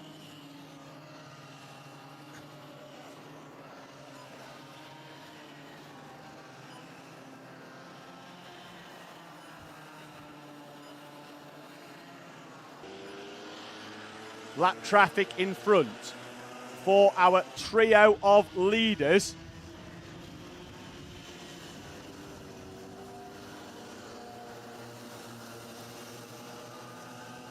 They're going to have to try and navigate their way past.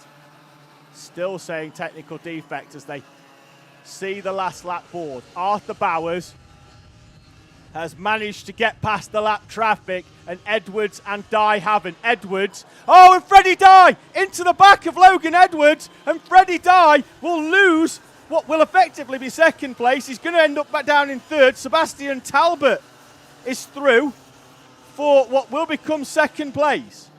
Arthur Bowers, who started this race in P5, has worked his way through. Contact warning for the 17 of Freddie Dye for the contact into the back of the 21 of Logan Edwards.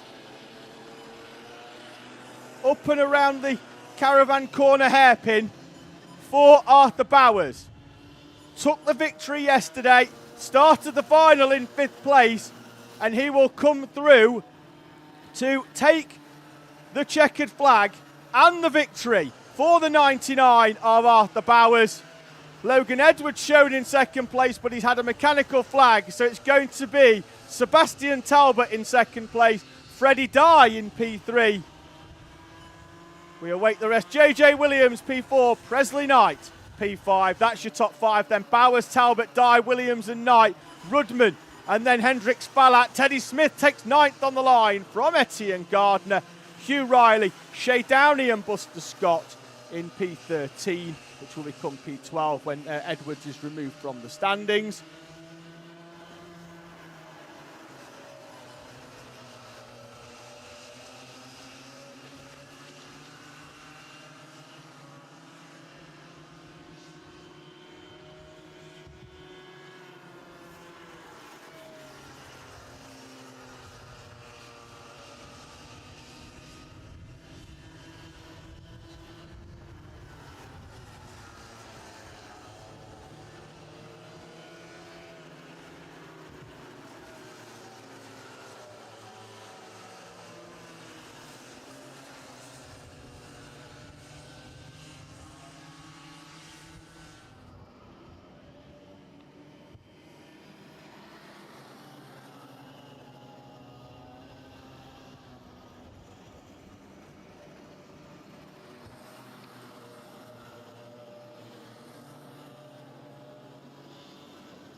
And just like that, we are at our final race of round number 8 of the Rally Replay Super One Championship. It's time for Senior Rotax.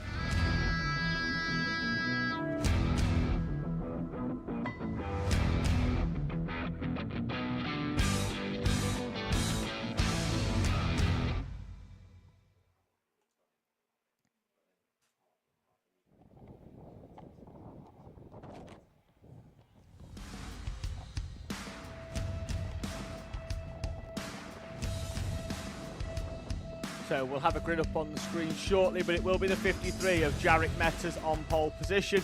Ben Horner alongside in the 12, Melissa Adrian and Archie Flint on the 2nd row, Max Rowley and Morgan Hudson-Brown on row number 3.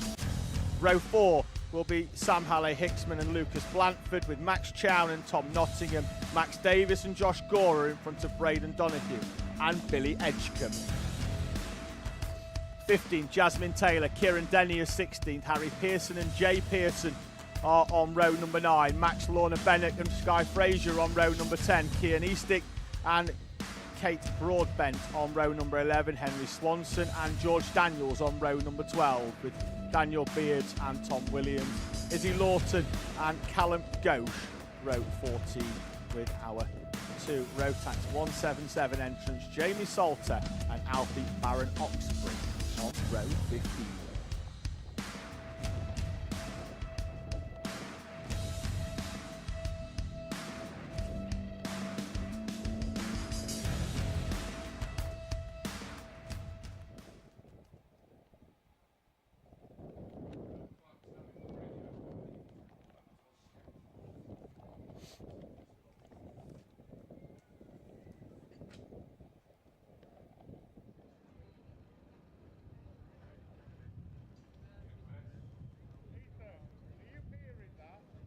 So, circuit looks to be clear, and it looks like we've got all of our seniors opting for slick tyres, which I did predict earlier on and not at all surprised by. As the circuit rapidly dries here at Fulbeck.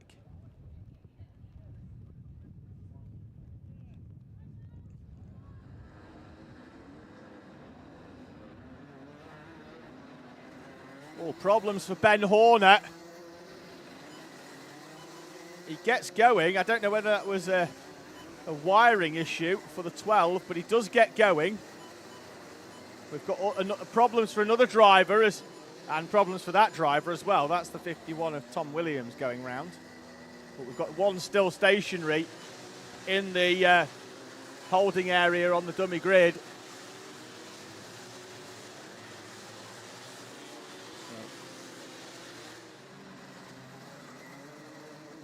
Field making their way round. We're going to need to back them up. We've still got drivers coming round the exit of the first hairpin, and the leader is up at the first back chicane, up into the complex. So Ben Horner's going to try and retake his position, and indeed does, and slots back in there in the number 12. We may well get this going because the pole man, Jarek Metters, has managed to back them up. We've got 51 off up at the hairpin. He's been rejoined onto the circuit, so we should be good to get this going at the first time of asking. And the final is indeed away as Jarek Metters leads us up towards the top corner with Ben Horner getting across to the inside. Max Rowley's going to try and sweep the 33 all the way around the outside, as does Archie Flint. Melissa Adrian squeezed out ever so slightly by the 14 of Sam Halley-Hicksman, who's made a good start. Max Rowley's through for second place on Ben Horner, moves the yellow TDR machine through, and then Horner straight back at him in the MLC colours.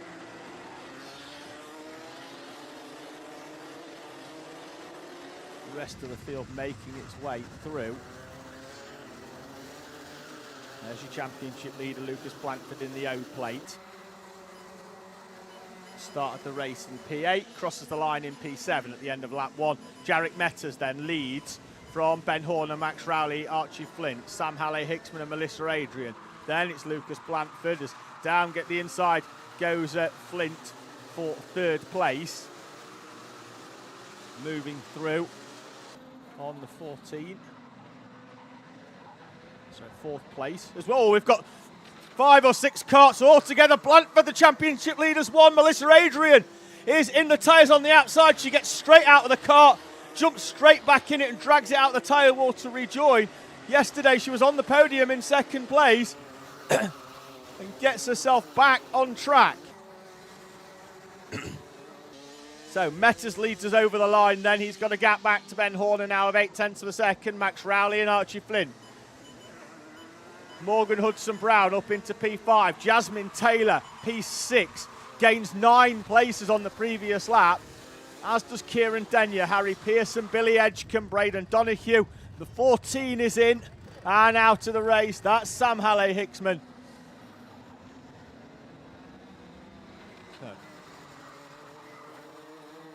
Blanford dropping 7 places. We've got 3 or 4 others off on the grass going through the back chicane. I just had a quick look to the other side to make sure it wasn't raining. And I think but I don't know whether the contact into some tyres has thrown some water onto the track at that back chicane, but it's looking fairly treacherous. Horner and Rowley, second and third, remain 0.8 of a second behind Jarek Metters. There is Metters in the red suit. So they're all having to be really tight through there, because if you just drop a wheel too far wide, you'll see them tiptoeing round. I say tiptoeing until Morgan Hudson-Brown arrives and tries to flatten the inside curb with a senior Rotax. And we've gone full course yellow. Battenberg is out as they're rebuilding the tyre wall in that back chicane. Jarek Metters slows the field down to a crawling pace. We spoke earlier about drivers crawling round to try and get to the point where they got down to 0 for the Battenberg. I don't think he's got 5 minutes and 25 seconds in him, if I'm honest. He might prove me wrong. As he makes his way round. Done a good job though. What he is allowing here is the marshals to actually fix that chicane. They will allow the field to come through and straight through so that the chicane doesn't get carry on fixing that. And now Metters has gone to a tyre warming exercise.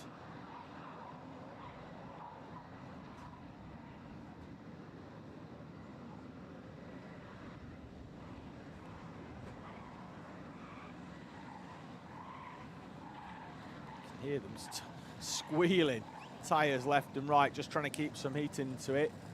The only one that isn't really doing that is Max Rowley, who's a bit Kimi Räikkönen in a sense. He's just rolling behind and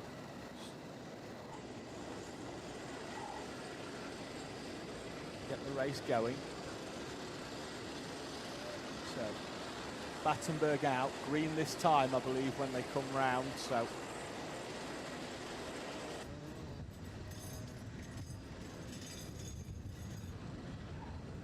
again, Metters and Horner left and right.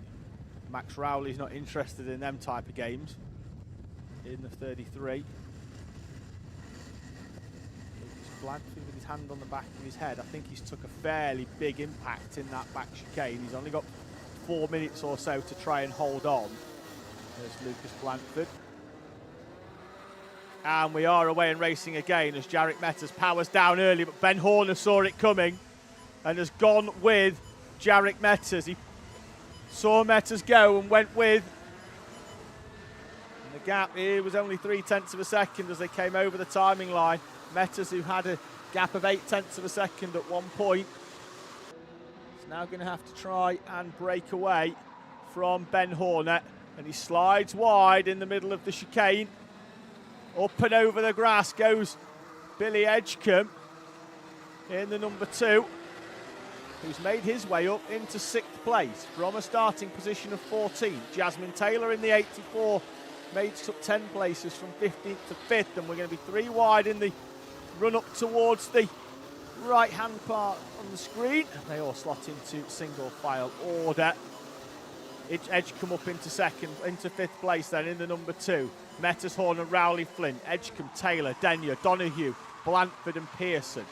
Completing your top 10.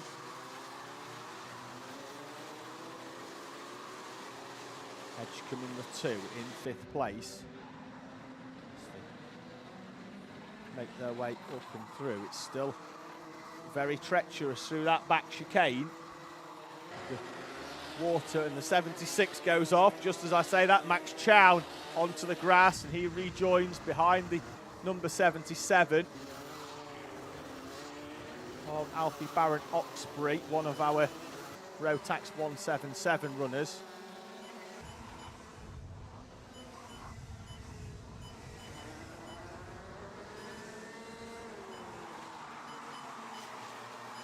Metters leads from Ben Horner, but hasn't been able to break away. They've got a second or so back to Max Rowley, which means that Ben Horner can focus solely on trying to close in on Jarek Metters, who slides wide through the early part of the chicane, as does Kieran Denyer. Horner right up onto the back of Jarek Metters, and Metters now is going to defend, and this is going to play into the hands of Max Rowley in 3rd place, and already has. Rowley's gap of 0.9 of a second is down to next to nothing, and we have got a train of 3 now as Jarek Metters begins to back them up with less than a minute to go, up towards the right-hander for turn number 1 at the far end of the circuit. After the first chicane, up towards chicane 2. Metters again, defensive line on the inside as Horner trying to engineer something, tries to sell the dummy, sends Metters to the inside, up towards Caravan Corner. And now we've got a train of 4 as Archie Flint is up on the back as well. Gap of 1.5 seconds back to Billy Edgecombe, but we're going to have 2 more laps. So they're going to get round with 20 seconds on the clock as they head under the timing gantry. And Metters is going to have to park that 53 superbly. 5th place yesterday, with one final victory to his name already at round number 6 at Clay Pigeon. Can he do the same here at round number 8? And Edgecombe's closing. Taylor's closing as well in the 84. We're going to be 6 deep for the lead here. Straight line. Out wide goes Archie Flint. He's going to try a switch back on Max Rowley for 3rd place. And the final step on the podium. Round the outside by the 22 of Archie Flint. He then carries a bit too much speed into the back of Ben Horner. Has that ruined Horner's chance of attacking Jarek Metters? And now Flint will try and defend that 3rd place on the podium. Horner needs a majestic final lap to try and close back in on Jarek Metters. Flint in 3rd place. Rowley in P4, Edgecombe P5. Edgecombe goes wide, trying to find some sort of move on the way out. In fact, Blanford and Denyer have closed up. Train of 8 now at the front of this race. Jarek Metters leading from Ben Horner and Archie Flint. That's your provisional podium into the complex for the final time. Jarek Metters being reeled in corner by corner by Ben Horner. Can Horner get the run out of the final corner? Metters already petting the side pod. Jarek Metters wins for the 2nd time this season in Super 1 from Ben Horner and Archie Flint, Max Rowley and Billy Edgecombe, with Lucas Blanford, Jasmine Taylor and Kieran Denyer, Braden Donoghue and Harry Pearson completing your top 10, with Max Lorna Bennock in 11th place, Josh Gora and Tom Nottingham in front of Sky Fraser in P14. 15th is Kian Eastick, with Melissa Adrian recovering from stone dead last to P16 in front of Daniel Beards, Jay Pearson and Kate Broadbent, Henry Swanson and Izzy Lawton. Your Rotax 177 is won by the 27 of Jamie Salter in front of Alfie Barron, Oxbury, Max Chow, George Daniels, Morgan Hudson-Brown and Sam Halley-Hicksman are all retirees, as are Max Davis and Tom Williams in 28 and 29 respectively. An action-packed day of racing here at Fulbeck for round number 8 of the Rally Replay Super 1 Championship. Thank you to everybody that's joined us. Thank you to the drivers for putting on a great show, the marshals, the medics, our camera guys as well, who've been out there in all conditions. Our runner, who didn't expect to be doing a lot of running but got fairly wet throughout the day. Great effort to him. All of the team here at Fulbeck for helping put on a meeting. We'll see you in a month's time, and I will be there as well for round number 9 and 10 of the Rally Replay Super 1 Championship from Wilton Mill. I'll see you in a month's time. Until then, enjoy the rest of your Sunday, and we'll see you soon.